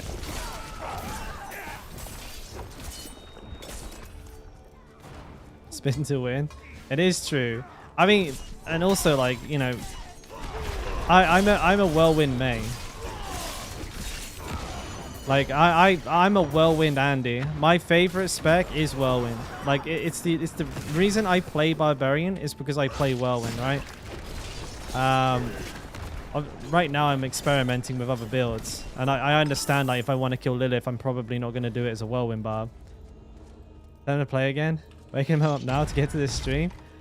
I'm not going to take a shit on your friend for not being able to do a tier 60. But yeah, man. Like, I've not got a build put together right now. You can see I'm only level 58. But I'm chewing shit up. Like, I'm not having any problems with this build. If I was playing Whirlwind, I would probably not be able to kill things this quickly.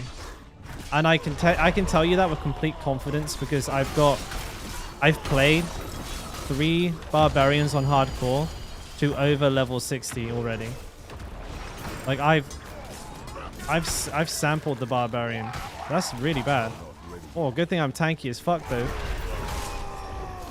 You see that? I got frozen, then the fucking 2 lunatics came and blew up.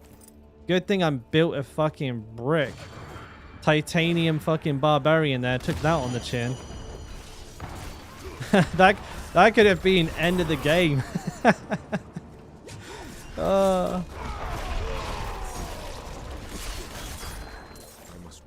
I didn't even spam Scroll of Escape either. I was like, I can tank this. Balls of steel. When did I switch? To World Tier 3, Philip? I switched to level 45. I wouldn't recommend it. It wasn't very good. I would my first 2 Barbarians I switched at level 48. That was a much smoother transition. If you're softcore, you can probably do like 45 pretty easily. So I wouldn't worry too much about it as a softcore character. You can definitely transition like 45, maybe even as early as 40. I've heard people do that. But personally, I feel like 45 to 48 is the sweet spot for all players. That way, like, you're not basically going into tier 3 just to get one shot by everything.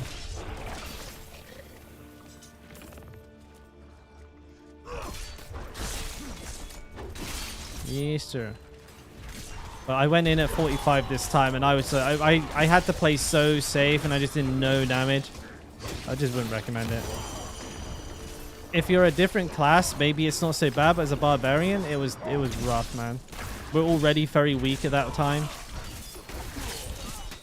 Like our class does a really horrible job of transitioning into World Tier 3. Like even World Tier 2 is starting to get hard at that point, honestly.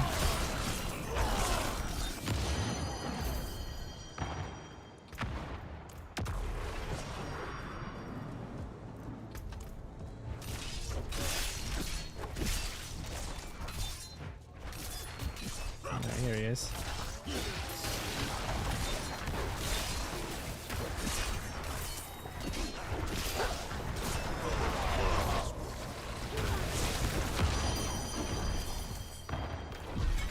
There we go.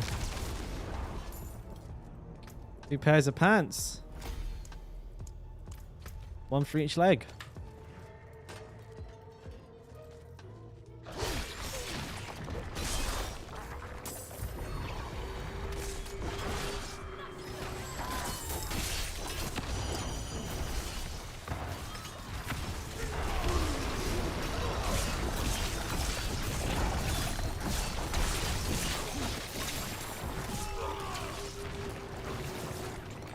Got this Shrine of Protection. I should be alright, I hope.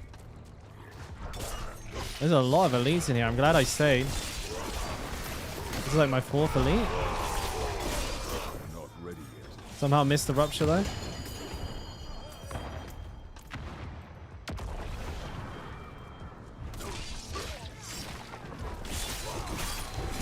I feel like once the dungeon's finished, maybe this fucking Thunderbolt thing piece of shit should just go away. I'm not gonna do that event with the Thunderbolt, with the Thunderstorm up. It's no good.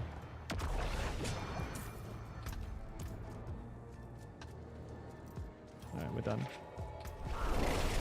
You piece of shit.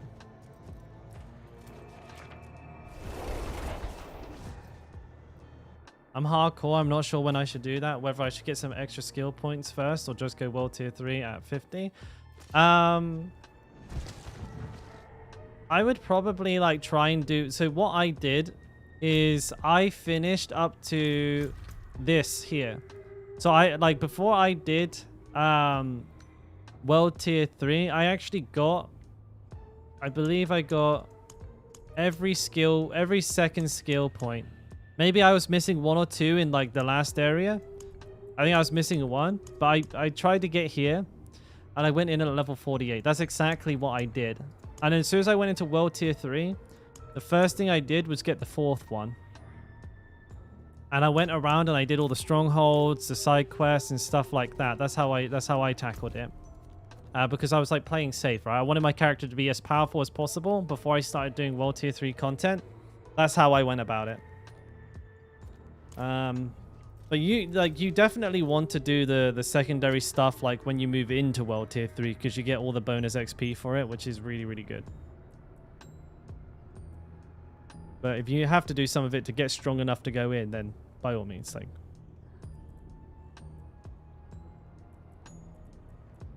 Crit damage. I've not seen like a decent roll on any gear in the longest time. Like good gear doesn't exist in world tier 3.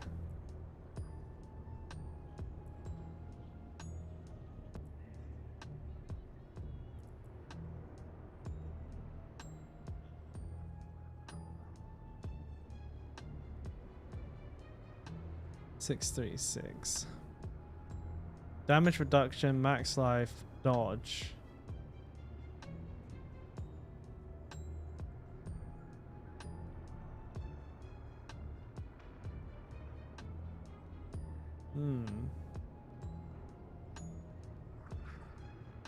Maybe good. I'll have to give it a roll or two. Find out.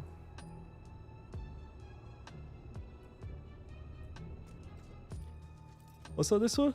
Full colors. Excuse me. Ah, it's the wrong fender. Bliss and sinking.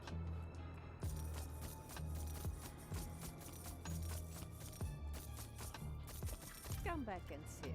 Ah, Naruto. I got Naruto in my chat. You were watching Asmon's video? Sick, dude. Yeah, how about that? Dude, that fucking freaked me out. I was like, wait, what?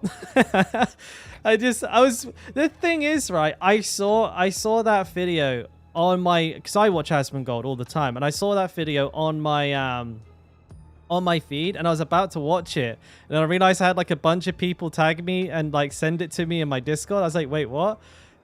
It's so fucking weird seeing my face on an Asmongold video. Hopefully, you know, hopefully he's recognized the absolute stud, the star that I am, the YouTube superstar I'll soon be, and brings me in to you know, show him how to like run OTK and shit. They need to make me the CEO. Nah, but yeah, it's really cool. I was extremely I don't know, like shocked to see it, honestly. I didn't think that something like that would happen. I didn't realize it'd be even on like his radar. So that was exciting. That was a really cool start to the day. Yeah, maybe a Starforge system PC is in the post, boys, you know? What am I getting off of this one? Iron Warrior. This is for rolling, so I've taken the aspects off of these ones. He's an enthusiast. But thanks for coming and checking us out, Naruto.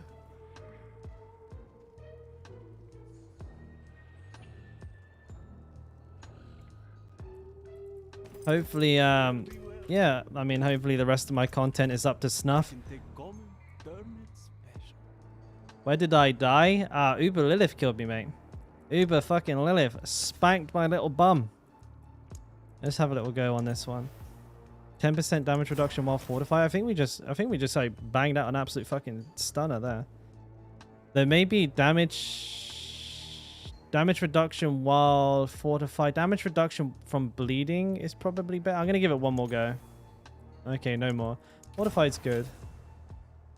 Let's upgrade it, see what I can get from it. When well tier 4, Michael, you are smoking strong herbs, mate. Not for a while. Level 68, bud. I don't know if you're asking for yourself or asking for me, actually. If you're asking for me, not for a while. No way. Be dead in fucking seconds. Barrier. Okay, fair enough. Let's aspect of protector.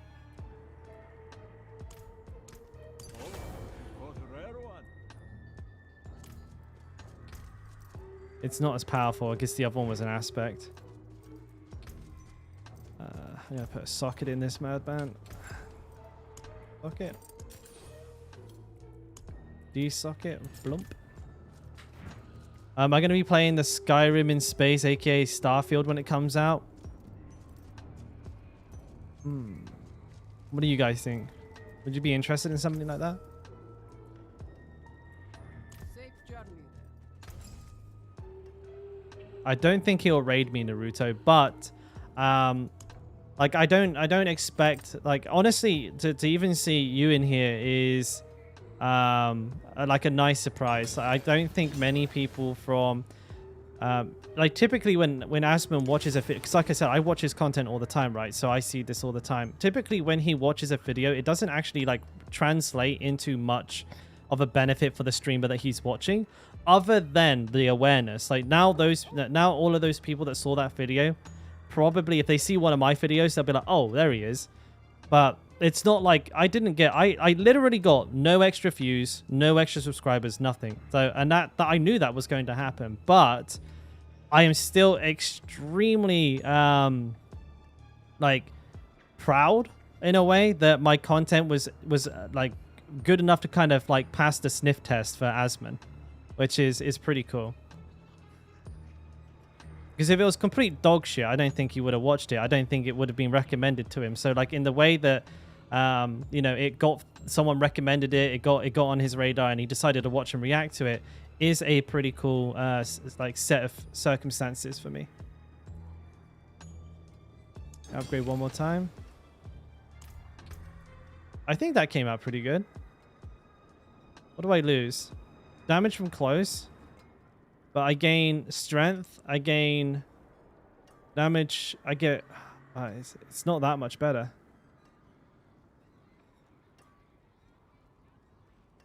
Is it actually even better?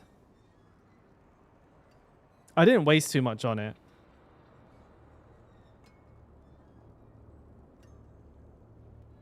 Damage from close. Oh, I don't know. So basically, I have 14% damage while fortified versus 14 while close. I have the extra 5% damage reduction, but I lose 200 health. But I gain some strength, so I probably go up in armor. Oh, I lose 3 armor. Fuck it. I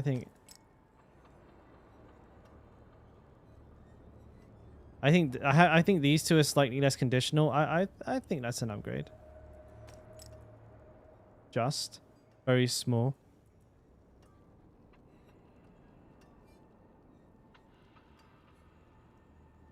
What did I miss?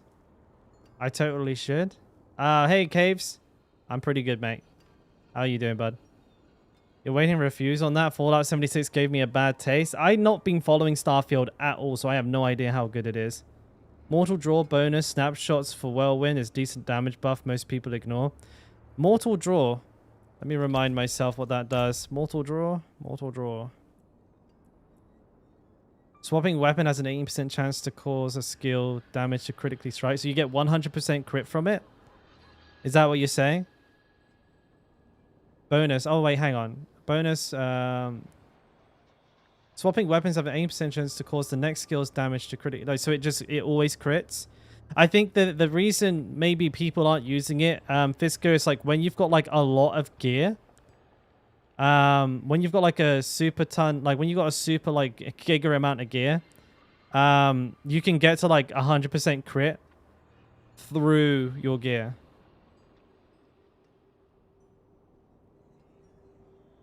Like I think my Barbarian had like 91% crit with when you take into account Dire Whirlwind, No Mercy, and all of that. You can get 100%. Where's the damage bonus coming from? Ancient cause your skills damage to critically strike. Skills that swap to different weapons deal increased damage. I'm not too sure, mate. What do I do to level up quick? Dead Man's Dredge runs. I got a video on my channel if you want to check it out. I keep trying to link it, but it won't link. So I can't do the command. It won't come through for some stupid reason. I keep trying, but it won't do it.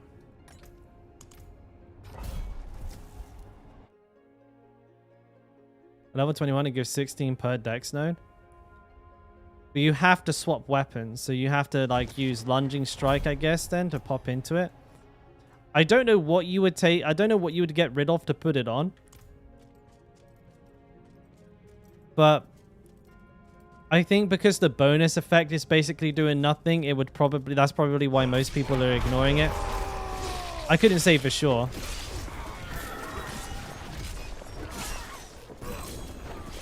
I wish I had a level 100 Barbarian to like sit on and like check it out.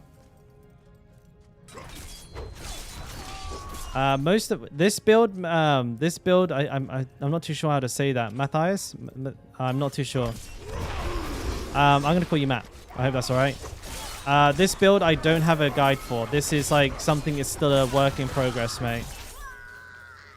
It's a bit overlooked. I think like Barbarian builds in general are like pretty. They're quite samey. There's only a few YouTubers I watch that like really experiment with it. So there may be someone who has, but they just haven't gotten like, you know, they haven't gotten like any traction with the video, for example. Like there's a couple of like pretty interesting builds for like different types of like bleed barbarians and different types of upheaval walking arsenal barbarians from like YouTubers that have like even less subscribers than me, so they're not getting any traction. They're not getting viewed.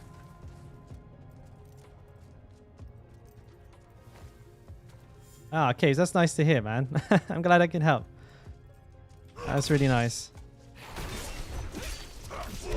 Just little old me playing video games, mate. Yeah, that's sick. What am I doing? How can I play on this? Oh, okay. So the servers aren't down. It's just the login, like authentication stuff is having a fit. If you're lucky, you can log in, but it's kind of hit and miss for some people. Yeah, it really depends. But it's William.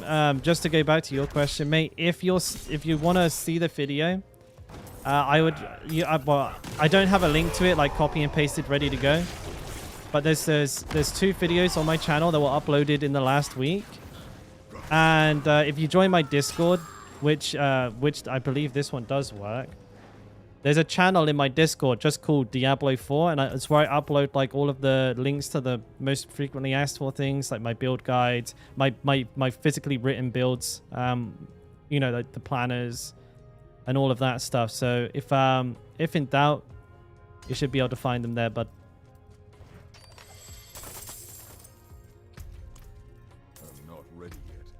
So by the time I find it on my channel and copy and paste it to you, it'd take me like twice as long as it would for you to find it.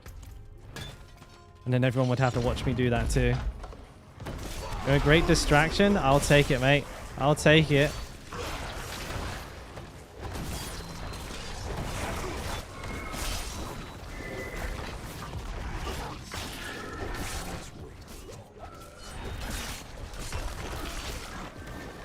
Just waiting for them to die. No, I'm still standing outside of my Rupture Blood Pool. I keep forgetting it's mine, and I keep standing outside of it. Is a Whirlwind... Whirlwind is still, in my opinion, the most fun build, and it's still extremely powerful. Like, the Mace Whirlwind build, or like variations of the Mace Whirlwind build are super fun and they're super strong. But I will also say that when it comes to like killing the high-end content, if you're like going to be pushing really high-level keys or you're going to be pushing Uber Lilith, unfortunately, there doesn't seem to be like enough of a like damage or like tankiness headroom in those builds to really do that content. But if you're not planning on doing that, if you just want to run dungeons, have fun, like blast through content that's like not too high. I call it early late game, but if you understand what I mean, the early late game Whirlwind is just a fucking blast, man. So much fun. But because I've kind of, you know, I've already played the game for a ridiculous amount of time, the only thing I have left to do is kill Lilith, and so I'm playing Ren for that, honestly. And as for trading uniques and legendaries, no, I think they like categorically have like said that that won't happen. I don't think they'll change it, honestly. As a matter of fact, I'm a solo self-found player, so I'm very anti-trade anyways. I like doing everything myself. I don't play with other players. I don't trade. I don't accept. I wouldn't accept gear from people. Everything I do is solo self-found. And honestly, I would prefer no trading, or at least I would prefer a game mode where it's like hardcore, but it's solo self-found hardcore. So, you know, I can get like maybe achievements, or it's like proof that I did it without any help, you know? But we don't have that. Like most ARPGs do. So like Last Epoch and Path of Exile, two are like the really good ones right now. They both have solo self-found leagues. And I just enjoy that so much more.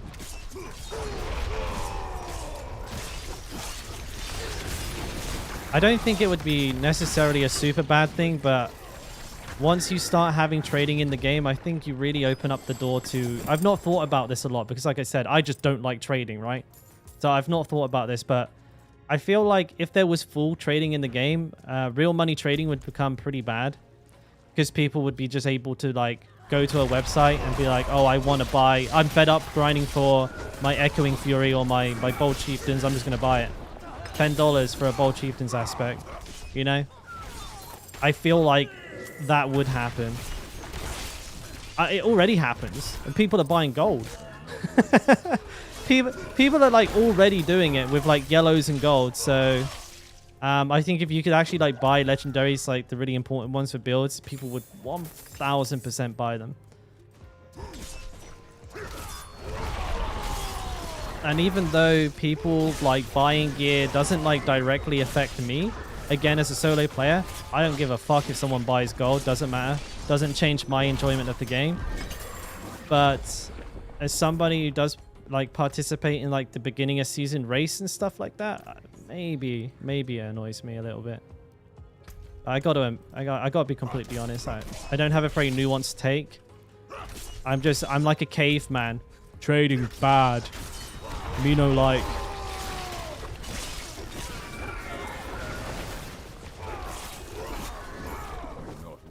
Interacting with other players.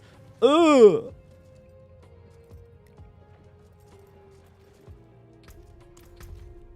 I think I'm pretty happy with this clear. Trading gear is kind of useless with all the gear dropping. You can easily build. I mean, you could build something that works, but like, yeah, for people that like, you know, when people always really want that, like that specific thing, like they want their aspect of the Bold Chieftain, or they want to max roll Bold, like Echoing Fury. And if you could just like buy Echoing Fury or Bold Chieftain for like $5, like how tempting would that be? You'd be like, oh, I could grind for it. No, $5 buckaroos. That's not bad. That's only like 20 minutes at work. It's not bad. 20 minutes for a Bold Chieftains? That's a good deal. Oh, you piece of shit. This is good. Is it better? I think.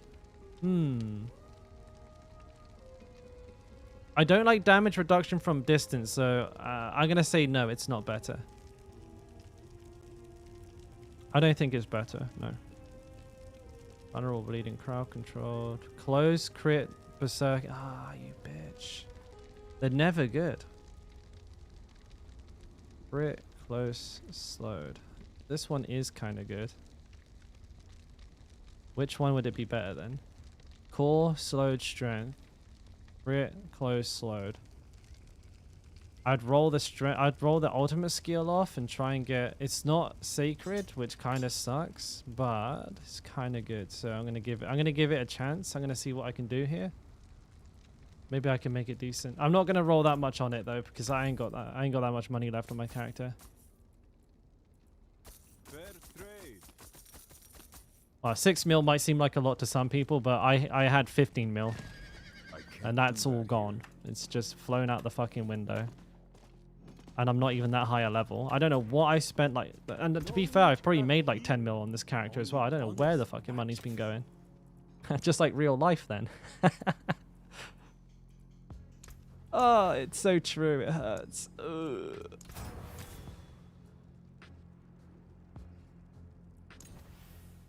Son of a bitch. I'm going to go for one more reroll because I really want dexterity on it. Okay, we'll just take more strength then. Fuck it. fairly well. I think we got an upgrade here. Let's see what it says. So I lose 13.2% core skill, but I gain 12 close, 9 crit damage. Crit damage is multiplicative, so it's worth a lot more, and it's not leveled up. Yeah, I'm gonna do it. I'm gonna do it. What does it have on it? Rapid. Oh, I need to enchant it first then. Rapid, right? Yeah, rapid.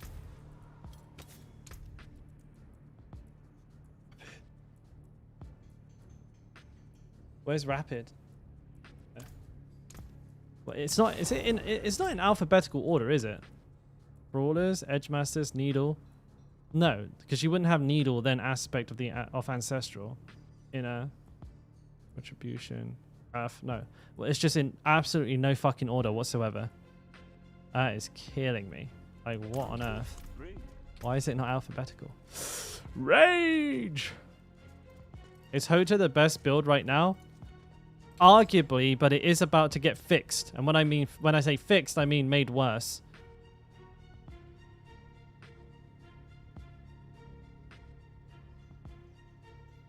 Oh, I missed out. I missed a whole bunch. You guys were going flying past me there.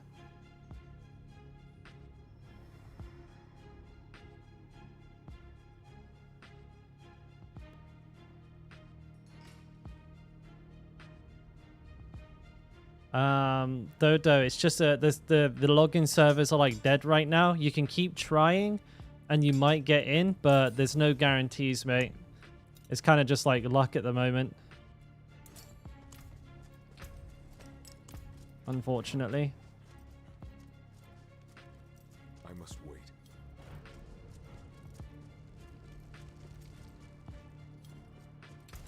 I'm gonna upgrade this. Boom, boom. Oh, fuck it. We'll go for 3. Oh, this one. Yeah, so that's obviously a very clear upgrade. You gain 26, but some of that's crit damage, which is... Oh, I unsocketed the wrong weapon. No, I didn't.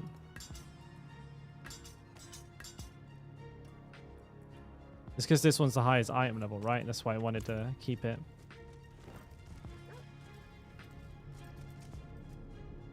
Took you an hour? Fucking hell. That's not right, is it? Tier 7s. What did I just do? I did cultist, right? In a sanctum, I think so. Onyx hold, I like this one. It's quite close to the TP. If there's going to be set items, they've said that there isn't for now, but it's not something that they've like written off. I was watching it in a dev post, like a dev blog. They said like not for now, but they're probably going to be like looking at them, and if there's a way they can make them work without forcing people to play a certain spec, then they maybe be in the game later on, but definitely not anytime soon. Yeah, I mean, I'm definitely off.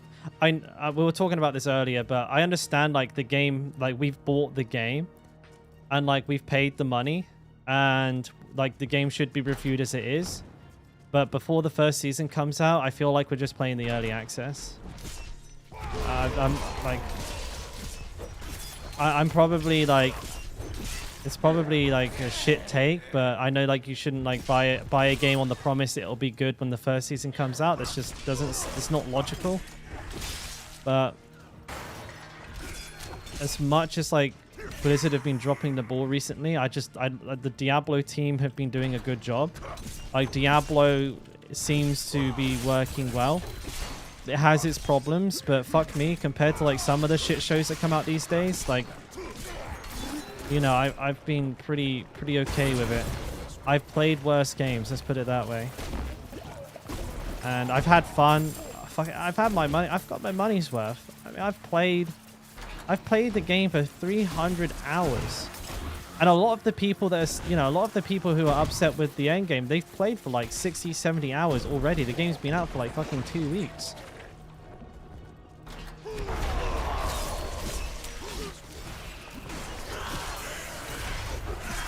Try having sex for fucking 70 hours within 2 weeks. You'd be bored of that too. I'm kidding.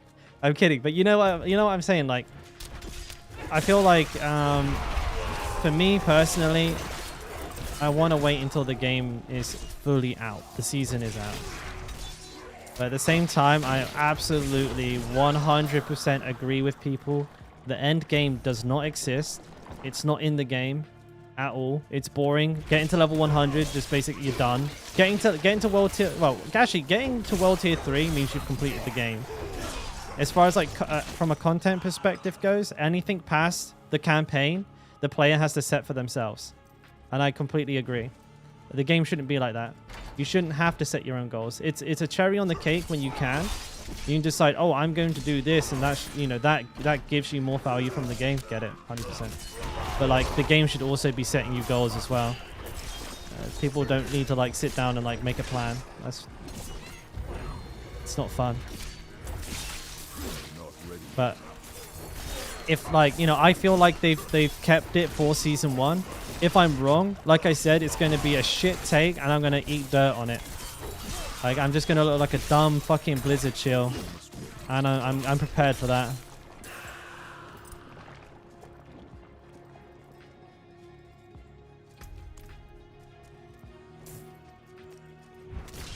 And yeah, the leveling is slow. I'll grant that. But it depends on what you're drawing your comparison to. Like, is it slow compared to leveling to max level in Classic WoW? No. But is it? It's like, you know, I don't know. Like, I don't know how to feel about the leveling. It's not a small amount of time. But like Path of Exile, a comparable game, is like way slower. Way slower.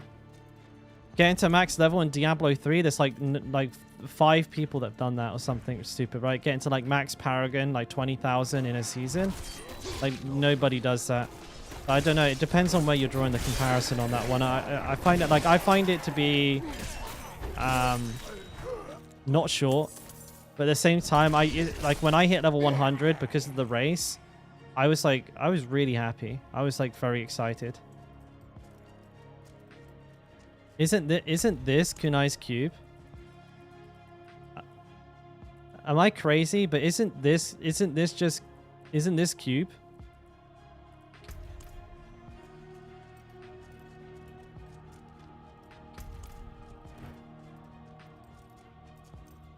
Sets were bad. Like they were like objectively bad. Sets just told you what spec to play every season. That's not good.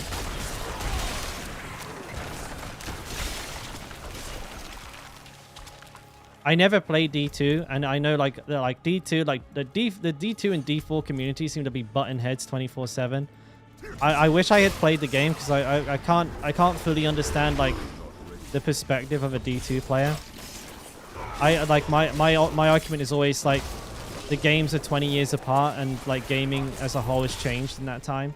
So I'm like, if you like D2 as it was but don't like D4 as it is, I feel like it's just an unfortunate side effect of game systems moving forward and changing.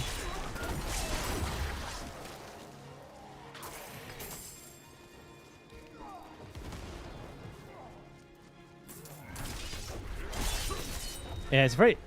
Oh! Wait. Am I good? I think I'm good. Did you see that? The enemies were running on the spot for a second.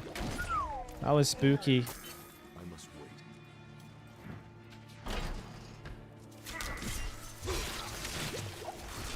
Yeah, I feel like I missed a trick. Like the people who love D2, they like really fucking love it. So obviously the game did something right. But it's very difficult. It's like you know, somebody who never played it. I don't have that nostalgia attached to it. So it's very hard for me to go back and play a game that's that old.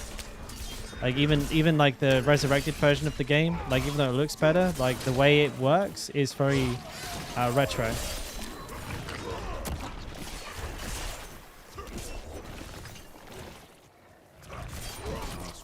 Ooh.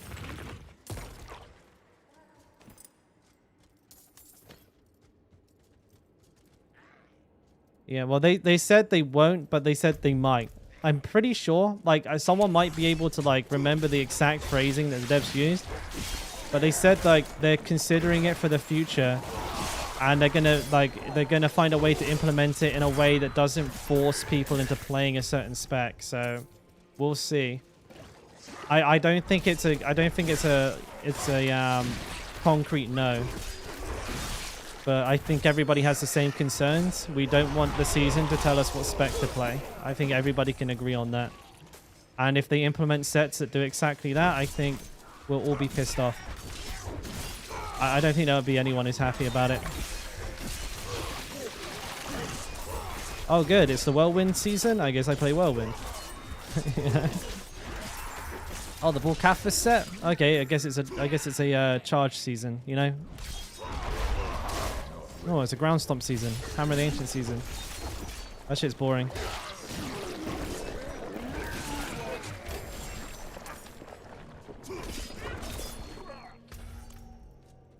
Level 99 in D2 was XP required from 1 to 98. That's fucking brutal.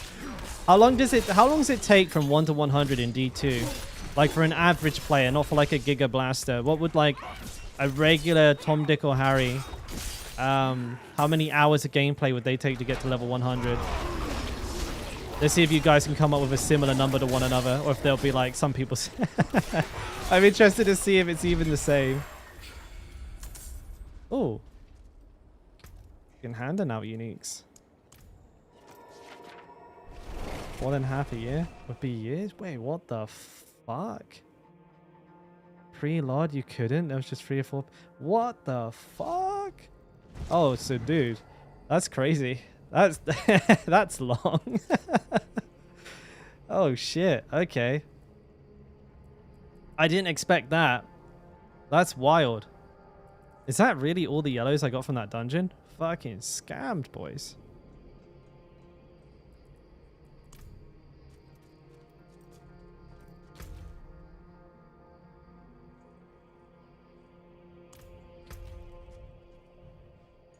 Oh, so, I mean, you know, 90 hours for level 100 in Diablo 4, that's small potatoes. That's casual gaming. What do you mean? Casual. Not even playing the game. There's a weekend of playing. All right. I think I'm up to tier 8s.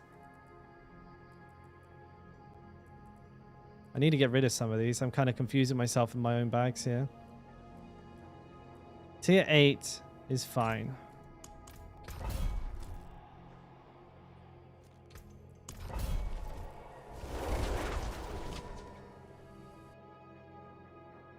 Damn, dude. That's incredible.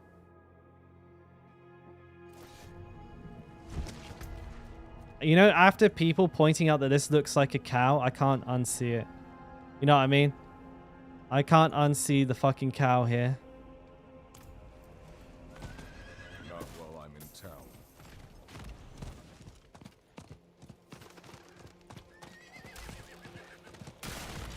How are you playing, baby? I guess some interesting people come in. So I just kept trying to log in, and eventually it happened. I need more time. Yeah, I always see the cow now, like every single time. I need time to do that.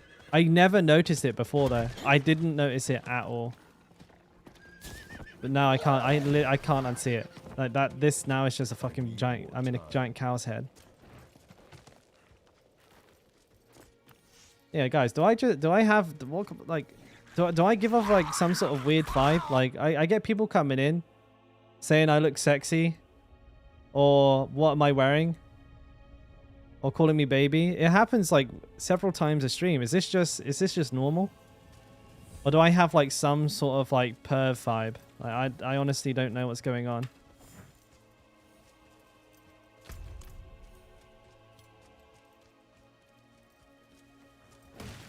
That's the second one today. What color is your underwear?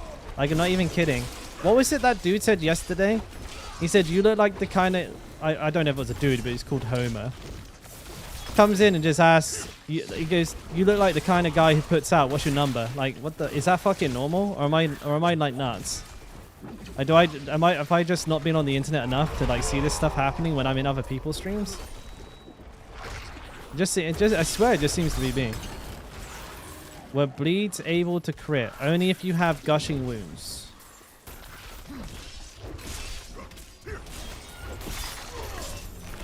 You have to have gushing wounds for bleeds. I don't get it. Don't get me wrong, I'm flattered. But like, at the same time, I don't know how to respond to stuff like that when people come in and say, hey baby, how are you playing the game? Are you wearing lingerie? I mean, to be fair, my boxers are so fucking destroyed. They're probably closer to lingerie than they are to like the original item. With all the sexy rips and holes in them.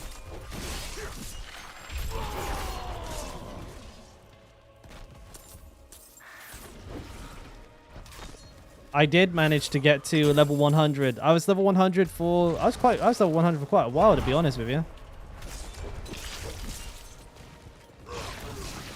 And I guess, well, we did die in the end, and now we're trying to work our way back up. This Stormbane's Wrath is giving me grief. Also, it doesn't help this little fucking idiot.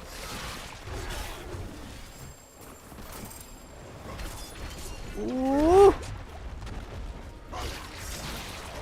Oh, the area of denial here is pretty brutal. Sacred, I want it.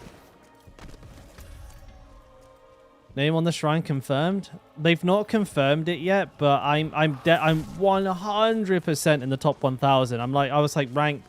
I was somewhere in the early 200s. Is a guesstimation I can get. I think it's a very accurate guesstimation based on the tweets from Blizzard about how many people had done it around the time I did it. So like I'm somewhere between. I know I'm somewhere between 164 and 290. But the thing is, I did it basically right after the 164 tweet. Or maybe like, you know, within 12 hours of that tweet. And like about 2 days before the 290 tweet. So I'm definitely in the early 200s. Which I'm pretty proud about that because like, as you guys know, I died twice. I died at level 64 and 72 before I got to level 100. I still fucking made it, boys. And I was a solo player, mind you. No fucking boosting in a group here, boys.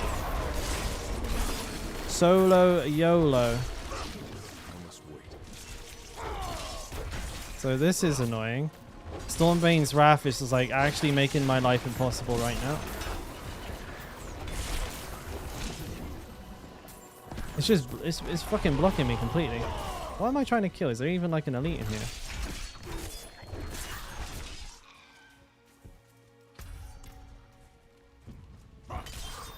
I was following him when you had 5 people watching. Yeah, how shit has changed quickly. I don't think, yeah, I don't think a lot of people realize. Like, I was like streaming to myself like 2 months ago.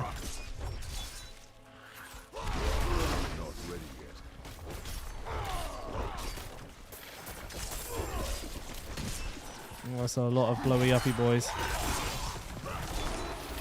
I got the spider. Ooh.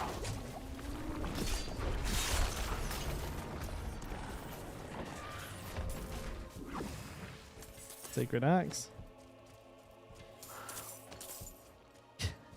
Yeah, you tried to get somebody to buy it for you. You wanted to send them the money, and you got the credit card instead. I remember. Yeah, I do.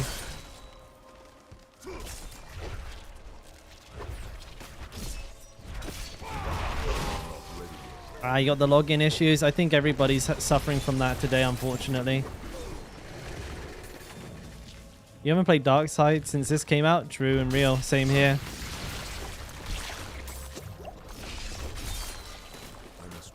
Oh, I should pay attention to the game. This is a really horrible dungeon. Storbane's Wrath is a pain in the dick.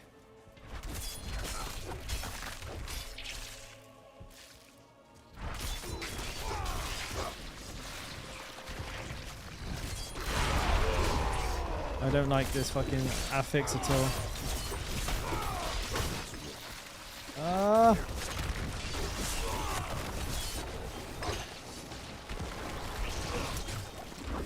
Alright, do I have some CC boys up in here? Like, what's going on? See ya.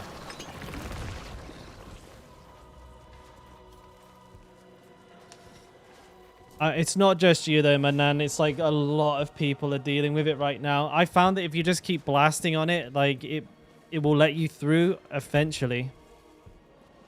But there is no word from the devs. I don't think they fixed it yet. Oh, like they've not mentioned anything about it. Oh man, that was a lot of blowy uppers.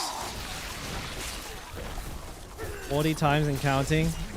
Yeah, I've heard it's someone in here earlier on was saying, I think it was Madnox. She said it took you an hour, right? Or is it somebody else? But yeah, I got in like 10 minutes, but that was like several hours ago. I guess it's just getting worse and worse. Hopefully they fix it soon, because a lot of people's Sunday gaming is going down the fucking toilet.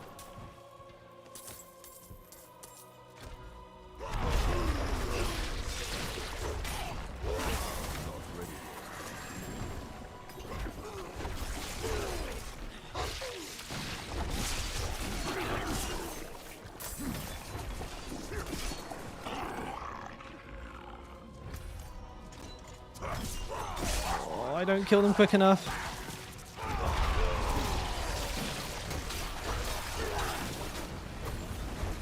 What the hell is going on? I can't fucking see a thing.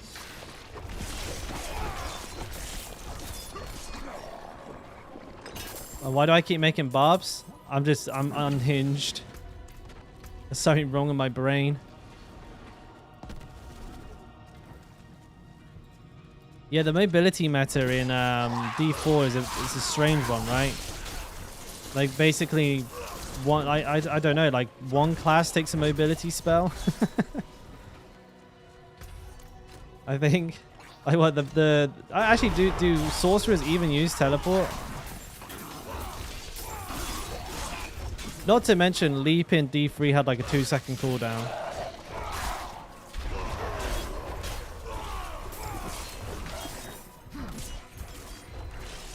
Right, boing, boing, boing, boing all over the map. Now it's like, even with like best CDRs, I got 6 seconds. It's in every build. Ooh, that was risky.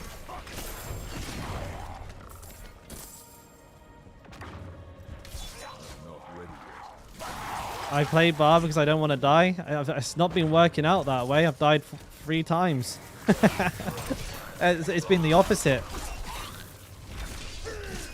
No, I'm a Barb enjoyer. Like, I could play every class, but I want to be, knowledgeable on the one, rather than being a jack of all trades. You know what I mean? It's beneficial from a point of view of a content creator who specialize in one particular area. And then it's also just what I enjoy playing the most. I like the way barbarians look. I like the play style of a barbarian. Standard stuff, right? So there's no secret sauce to this. I like it the best. Oh, you fucking bitch! Right on top of the boss too.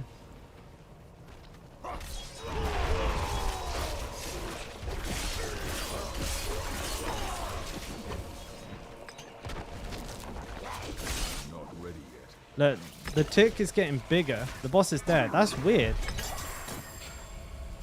Did you see that? Like, the bleed was getting bigger and bigger and bigger. I wasn't applying damage to the boss. Maybe it was from rupture, but I don't think I ruptured. That was strange. Huh.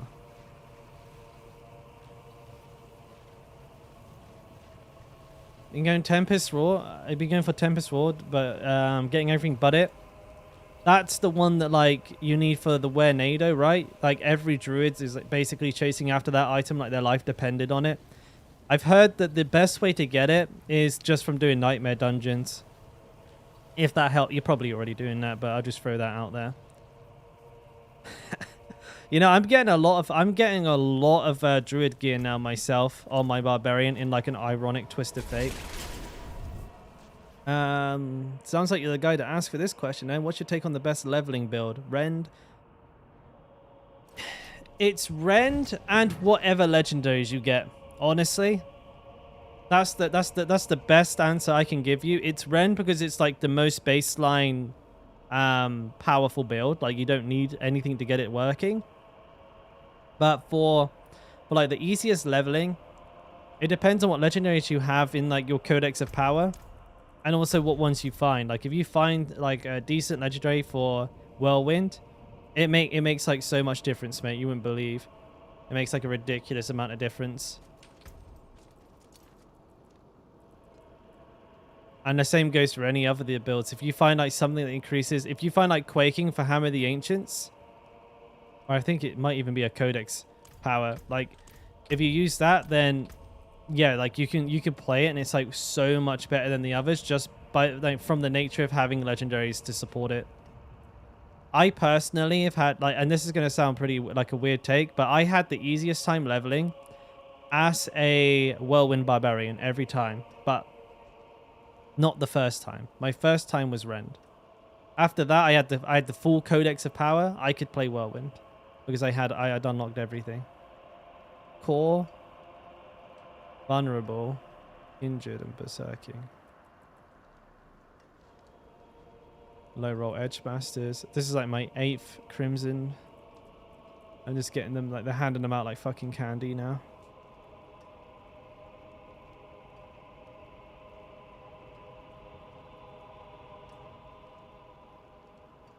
This is a really good weapon.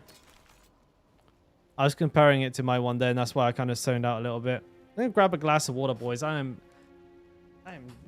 fucking dry as the Sahara.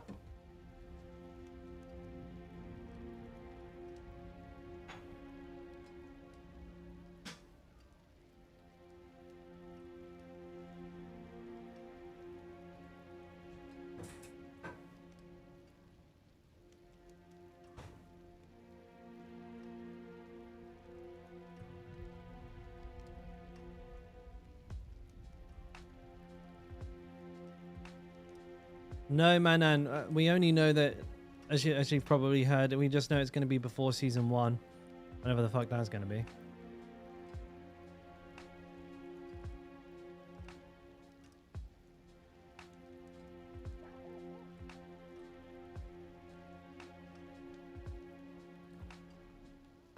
Just bear in mind, JD, that they're probably going to be like nerfing Hota in a way because the aspect is currently bugged, making it do way more damage than it's supposed to. And there's a good chance that by the time they've had a look at it, it might not be anywhere near as good as it is right now. So, no. I got wings, mate. Aha! Way better.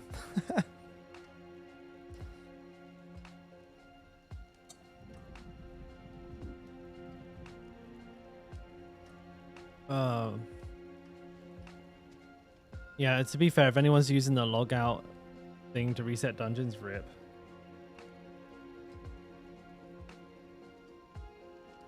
To be honest as well, I bet that's what fucking took the server out. Everybody logging in and out, in and out, in and out, in and out, in and out. The server just fucking exploded. Got a bunch of messages here. Sorry, one second, guys. Someone's been ringing me.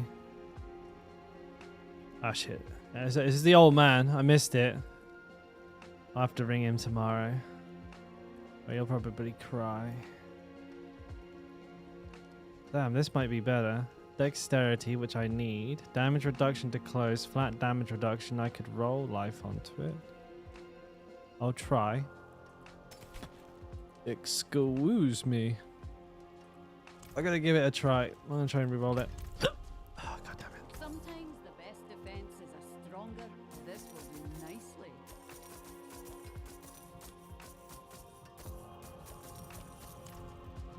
Alright. Just put the reset button back. Yeah, I mean, I kind of miss it as well. I feel like it was an odd change because people are just grinding the dungeons. Like, we're still doing it. You know what I mean? Like, we're still doing it, so it hasn't made any difference except now, like, the servers are getting decimated. At least they're putting like shit in for the nightmare dungeons to not be like completely toxic to do. Crowd control. What can I roll? 84 strength.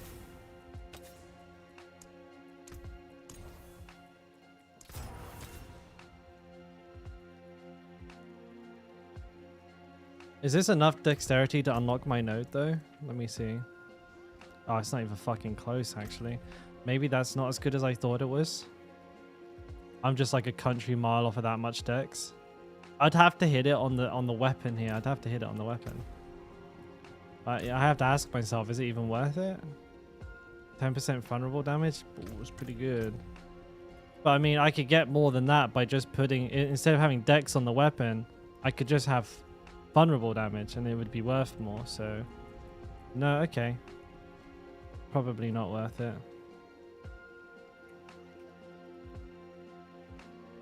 Core skill damage, vulnerable damage, crowd controlled. Yeah, I like that. Let's imprint it with Limitless Rage. Oof.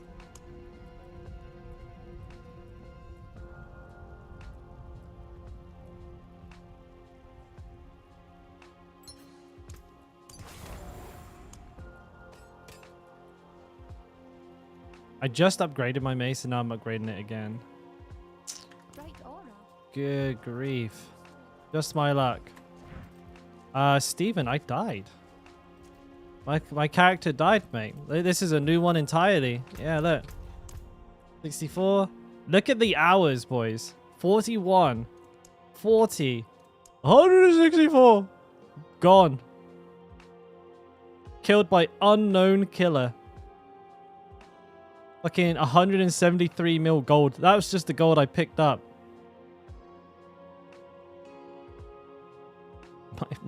My boxes are unique. Yeah, I wouldn't want these fuckers to drop though.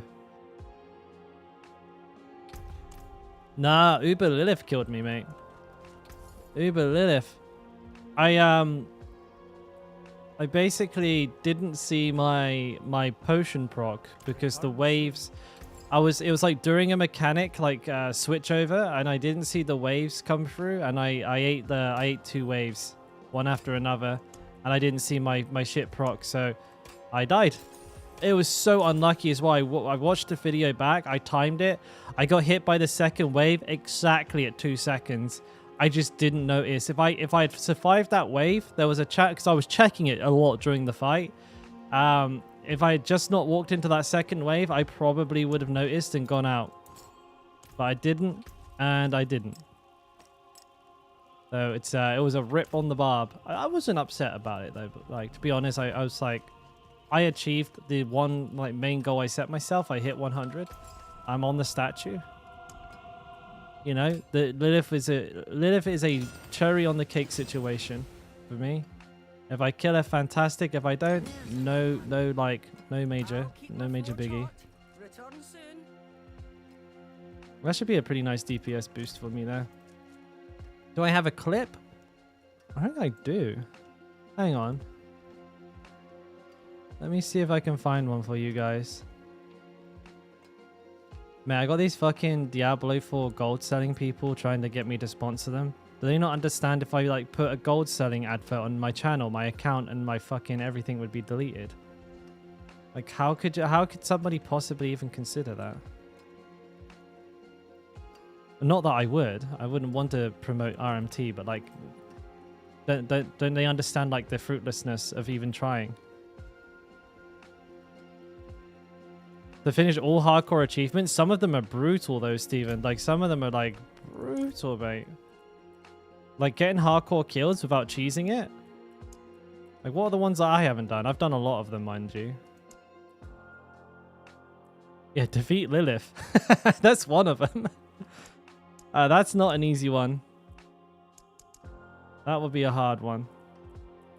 Apparently I'm only 64% of the way through. I don't know what I haven't done. But I need to get to level 50 of every class. I won't do that. Kill 10 people. Okay, so a lot of these are the PvP ones. Well, actually, to be honest, this one I could do like at any time, but I don't care. Oh, the PvP ones, mate, you could get those in 5 minutes, let's be honest. You could just... Alright, you could do, like... First of all, killing someone in PvP in hardcore is, like, practically impossible because you can use the scroll of escape. Christian, just to answer your question, mate, this is the killer set. This is from grinding in the PvP zone and converting red dust. But if for those of you who don't know, in hardcore, you have this thing called the scroll of escape. It allows you to instantly... teleport. As long as you're not CC'd, you can instantly teleport away from where you are. You'll go back to Kyovashad, right? Pew, gone, right? It's a death save. And you also have death save potions. Both of these work in PvP. So basically, someone would have to kill you 2 times before, and all you would have to do is press one button. So you literally have your entire health bar plus 2 seconds of immunity to damage to press one button. And if they CC you, you just break the CC. You can either use another potion to do that, a potion of curatives, or you can just use one of your abilities. You would have to be caught with your pants down, AFK, asleep at the fucking keyboard to die in PvP. But so the only way I feel like the best way to get these will be just to get a mate and just log into a level 1 and run straight to the PvP zone 10 times, die, and then swap. But let's be honest. Let's be honest. The title Sweaty Rat it's perfect. That is the perfect title. That is my goal. That's my new goal to have the title Sweaty Rat. I want it. It's the best. You could also be, I don't know, Murderous Murderer. That's good. But for me, it's Sweaty Rat. That's 100% the one to go for. Yeah. Trading is the only way you'll get this because it's fucking impossible to kill a hardcore player. Because everyone going in there understands that. Like, everybody who goes in, they got their fucking, they've got their death save shit on lock. They're not going in there, like, I mean, some people might not. But, like, they're not going in there and not going prepared, I doubt it anyways. If they do, then they kind of deserve the death.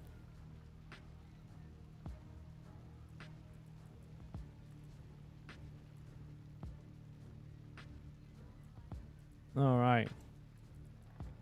My magics await your return. I can't remember. I think I just did a Whispering Pines, so I'm just going to go ahead and do another Whispering Pines. I think I did, yeah. Makes life easier. But I don't even care what potion I use. Doesn't fucking matter at the end of the day.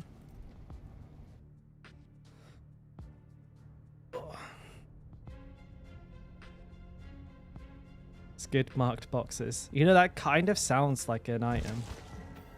Are you over 300 levels of the Barbarian? 130. 290. 290, almost. If you include all my beta ones, then yes. But I can't really prove, like most of you guys probably don't know this, but I played nothing but the Barbarian in the betas as well. And in the first beta, I had 3 level 25 Barbarians, and in the second beta server Sam, I had 7 level 20 Barbarians. Like, actually, I think I probably can. I don't think I still have the screenshot for the 3 Barbarians. But there's 6 of the 7. That was how many I could fit on the screen, so I couldn't fit any more than that on the screen. I called them all Dalkora as well because that wasn't confusing when I was trying to figure out which one I was actually playing. So I don't know. You add all that up, I'm like a level 500 barbarian.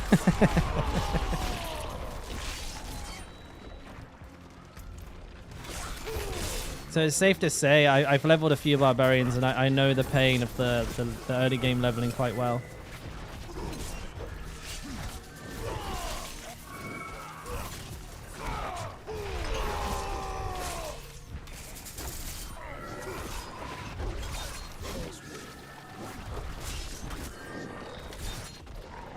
Enemies are kind of tanky. I keep forgetting that's my bleed. I've really got to get used to Fields of Crimson. I keep like, you know, I've played like so many MMOs and ARPGs that like red circle bad, like, you know, the fucking meme. But like at the moment it's red circle good, which well, that red circle bad.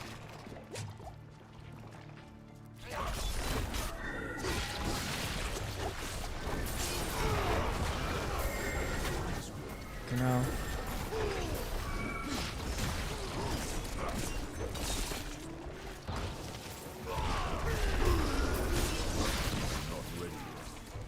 Yeah, I know a couple of you have been in here since the beginning, but I mean, Christ Almighty,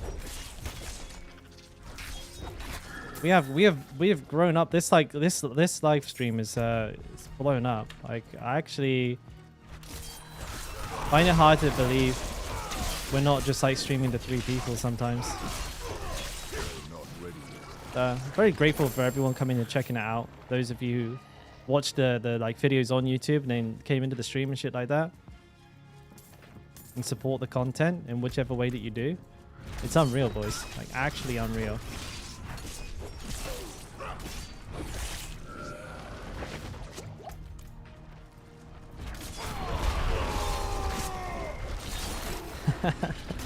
Yeah, that was an achievement. That's a life achievement. Like, I know he didn't agree with me on every point, which is fair enough, right? It was a very short video as well. I didn't really get a chance to fully explain my points. I could have made that video 40 minutes longer, and I think it would have been a bit better. But hearing Asmongold say he's right about this, oh, fucking hell! Milestone achieved.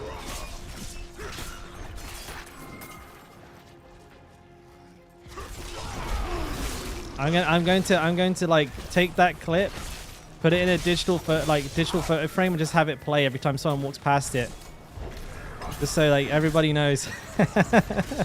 Asmongold watched one of my videos and agreed with a point I made. It's surreal though. Like, I don't consider myself a content creator. Like, I'm just somebody. Like, I'm honestly just like somebody who's making videos. It's like just a constructive hobby for the moment. And actually, like, I feel very much still feel like a content consumer more so than anything else. So when I see my video on somebody I've been watching for over a decade, like, watch my video, there's like a certain sense of accomplishment that I got from that, which I can't describe. It's very, very hard to describe. It was almost just like anxiety. I was just like, holy shit. Like, this is crazy.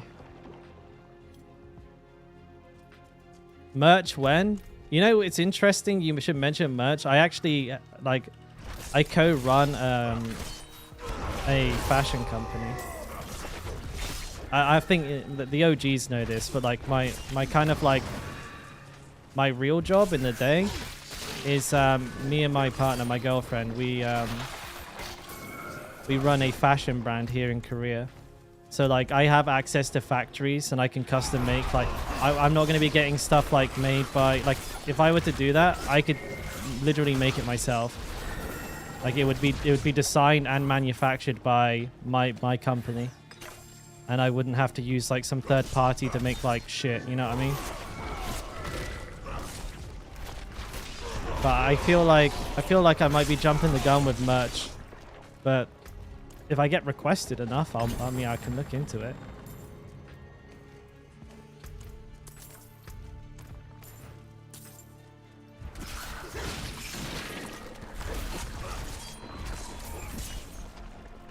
Somebody lost a character. Oh, bro. Yeah, that one. I mean, it's like that's gonna be a staple of the fucking of the channel now. I don't know what nodes to even get. None of these are very useful to me. Just trying to get all the blue ones. It'll be around about like level 60 and a half that I'll be able to go to the Warbringer node.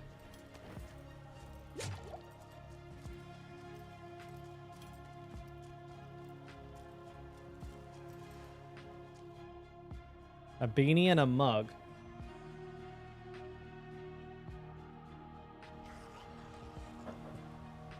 You're looking for this build? Not for this build. Pradeep, we've only just started using this build, mate. Today? No, was it yesterday we switched to this build? Wait. Oh, I fucking left the dungeon. Wait, what am I doing, dude? How did I do that? Oh, it's because... Wait. I got confused because it was like this dungeon you usually go north, and I left the dungeon. Bro. Oh man, I'm just too busy talking. I don't know. I've got no excuse actually. I'm just fucking stupid. All right, we're gonna go the right way this time. But this build really is just like you can see the skills on my tree here. It's basically a run-of-the-mill rupture build. But I can try and give you the quick lowdown after this dungeon, mate. If you're willing to hang around for a second, I'll give everyone the lowdown on the build here. It'll be a quick overview. I'm not gonna try and like make a YouTube video here on stream, but I will try my best to give you the lowdown on what I've done. But it's a pretty generic build. A Dalkora mug. I was kind of thinking of redesigning my branding a little bit as well, cleaning it up, making it look a little bit more professional, but I want to keep it the same. I like the big silver dude.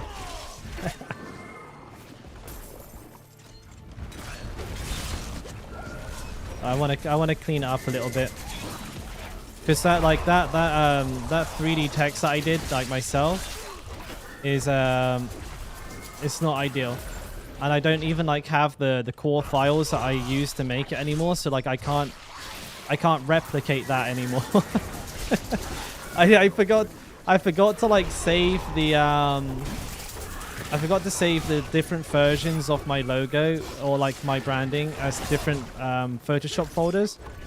So like I made the original one, which was the banner that you see like on YouTube. And then I resized it and reshifted and moved things around for the logos, for the small the D's that you guys see on the members string things. And I didn't save like the full size one, so now I just have that small little letter D, and that's the only thing I have left. And I can't remember how I did the gradient. I can't remember what colors I used. I can't remember anything. I've not got access to any of the data. It's gone. So it needs to be remade at some point anyways, but I like the way it looks. It's simple. It's just the name. Give us the D. You have to become a member, Min, if you want the D. Paid members only.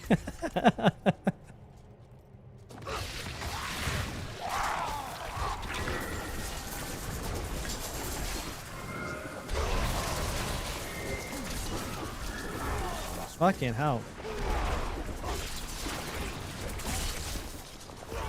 I could probably do more DPS if I wasn't so scared to stand and everything, but I just can't see what the fuck I'm stood in.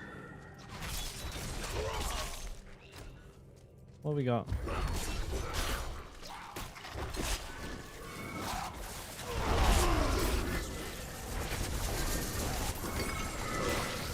Oh my. Ren's like DPS arc doesn't. I'm not able to like outrange Death Pulse, which is really frustrating because like, oh shit.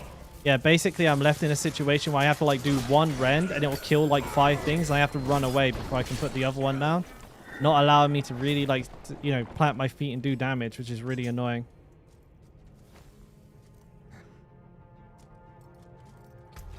Yeah, we got a couple of big Ds in chat.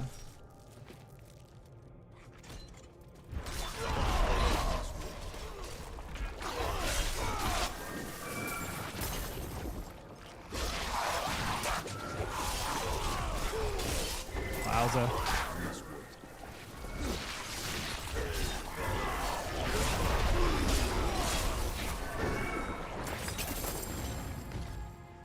Take everything here. Not ready yet.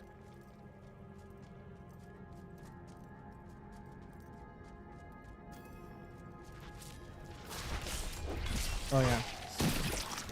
Oh, I messed up my rotation good and proper here, boys. Maybe we can still get some big ass bleeds on this. Quick, bleed him up, bleed him up, bleed him up, and gone. I missed the rupture because I'm a god.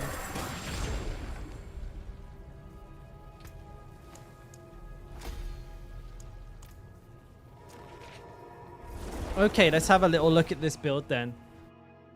Alright, so hopefully Pradeep is still here, because we're going to go for it now. So the current rend build that I'm using for leveling is as follows. Let's go to the skill tree real quick. There should be no surprises here that I'm using Flay, and I'm currently using Furious Rend. I feel like Fury regen is kind of an issue until I've hit a couple more benchmarks. I'm thinking like once I have maybe some more cooldown reduction, or if I have some more Fury cost reduction on my gear, then I will move to Violent Rend. 100% is a huge DPS upgrade, but for now I'm not using it. For my shouts, Tactical Rallying Cry. For my other two shouts, I just have 1 point in them because honestly, like the base effect is more than enough for what I need, because I'm just looking to proc Echoing Fury. After that, I've basically giga buffed the shouts. So extra duration, extra heal, and I get extra defense reduction from, damage reduction from Gut Royale, which is really very, very good. Swiftness, because I'm fast as fuck. Pit Fighter, No Mercy, and Exposed Vulnerability. These are really important for this build. First of all, No Mercy with Hamstring is basically a guaranteed 9% crit, like on most enemies. Bosses are not included with this one. And Exposed Vulnerability has a very interesting interaction with Enhanced Rupture. So it says, dealing direct damage with a weapon mastery skill causes your next core skill to make enemies vulnerable for 3 seconds. Now, whether it's intended or not, I couldn't tell you, but the actual 5-second bleed on Enhanced Rupture will continuously proc this.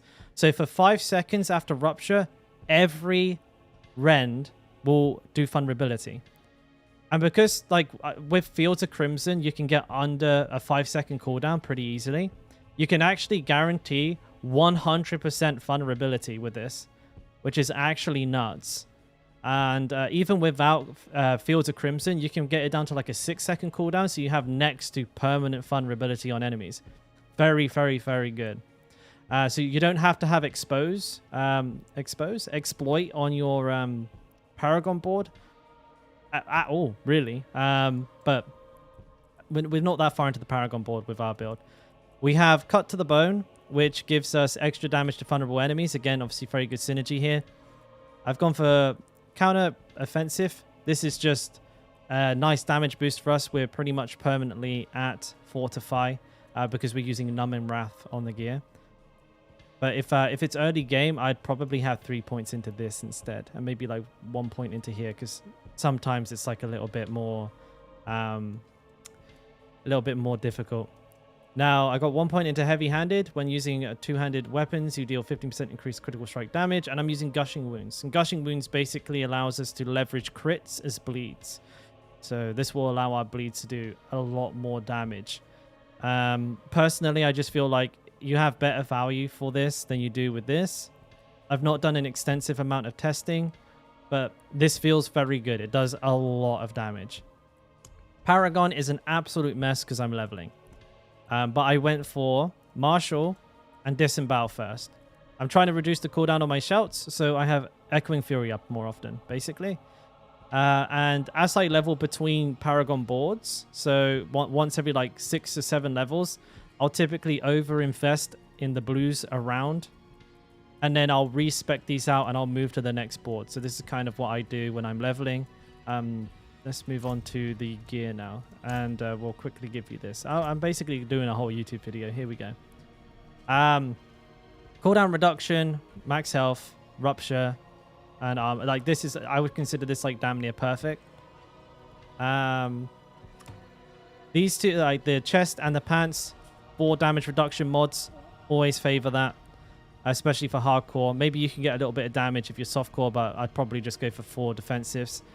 I've got disobedience. I've got barrier. Again, just all defensives. Gloves. If I could have anything on these, I would swap the willpower out for rend levels. But other than that, very, very good. I've got anemia on here because it gives us a very good source of stun.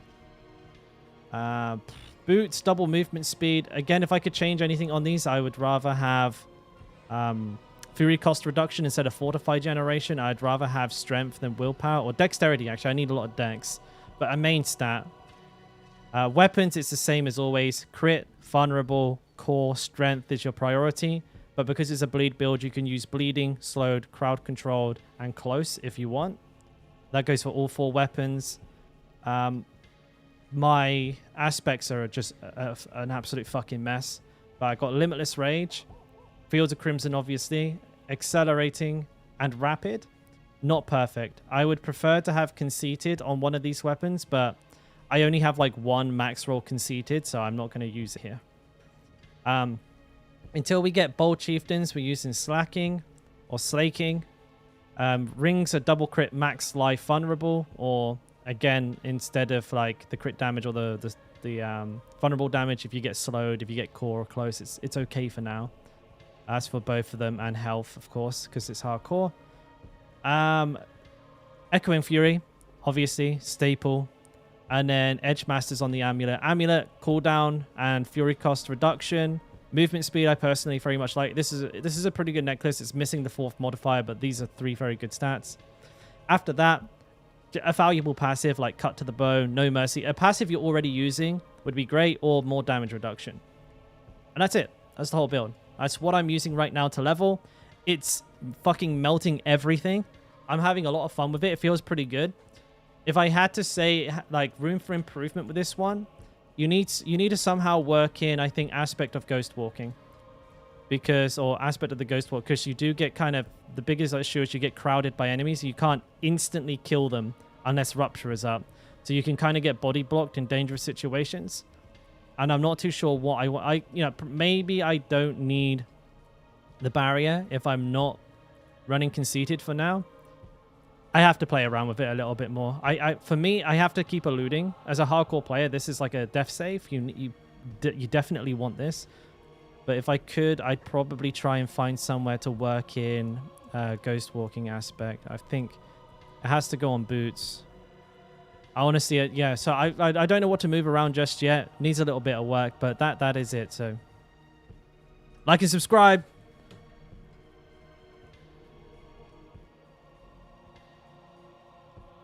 Yeah, we just did a full YouTube video. Maybe I'll chop that up and upload it. I don't know. But I'm actually going to call it a day here, guys. Like I said from the outset, this was only going to be a 6-hour jobby. It's been roughly 6 hours. It's getting there now. But yeah, it was fun. That was a nice little stream. It was an exciting day today. We did pretty good. YouTube right here. Yeah, man, big YouTube videos. I mean, I gotta watch that one back, see how it went, because like maybe I could do that in the streams. It's like you guys all get to watch it live, and then I can just chop it up, and it's less time for, because like usually I'd have to go and then make that video anyways, you know. But it's a lot easier when I'm actually. It's weird when I'm like literally talking with people like through the camera, like when I'm talking to you guys. It's actually pretty easy. But as soon as like I turn the chat off and you guys are gone, I'm like I can't like speak. I get camera shy. You'd expect it to be the opposite. But yeah, GG boys, it's been an absolute blast. Thank you for hanging out. It's been fun. And I'll be back tomorrow, I think. Yeah, I'll be back tomorrow. And it'll be a long stream again then. Hopefully we're gonna get a lot of power upgrades. Tomorrow's gonna be a pretty sick day. We're gonna get a lot of we're gonna get Bold Chieftains, we're gonna get Harrogafs, because it's all in the bank, ready to go. But yeah, my dudes, take care, best of luck. I hope you all get into the game. Who knows? And yeah, catch you on the flip. Take care. Love ya. Bye.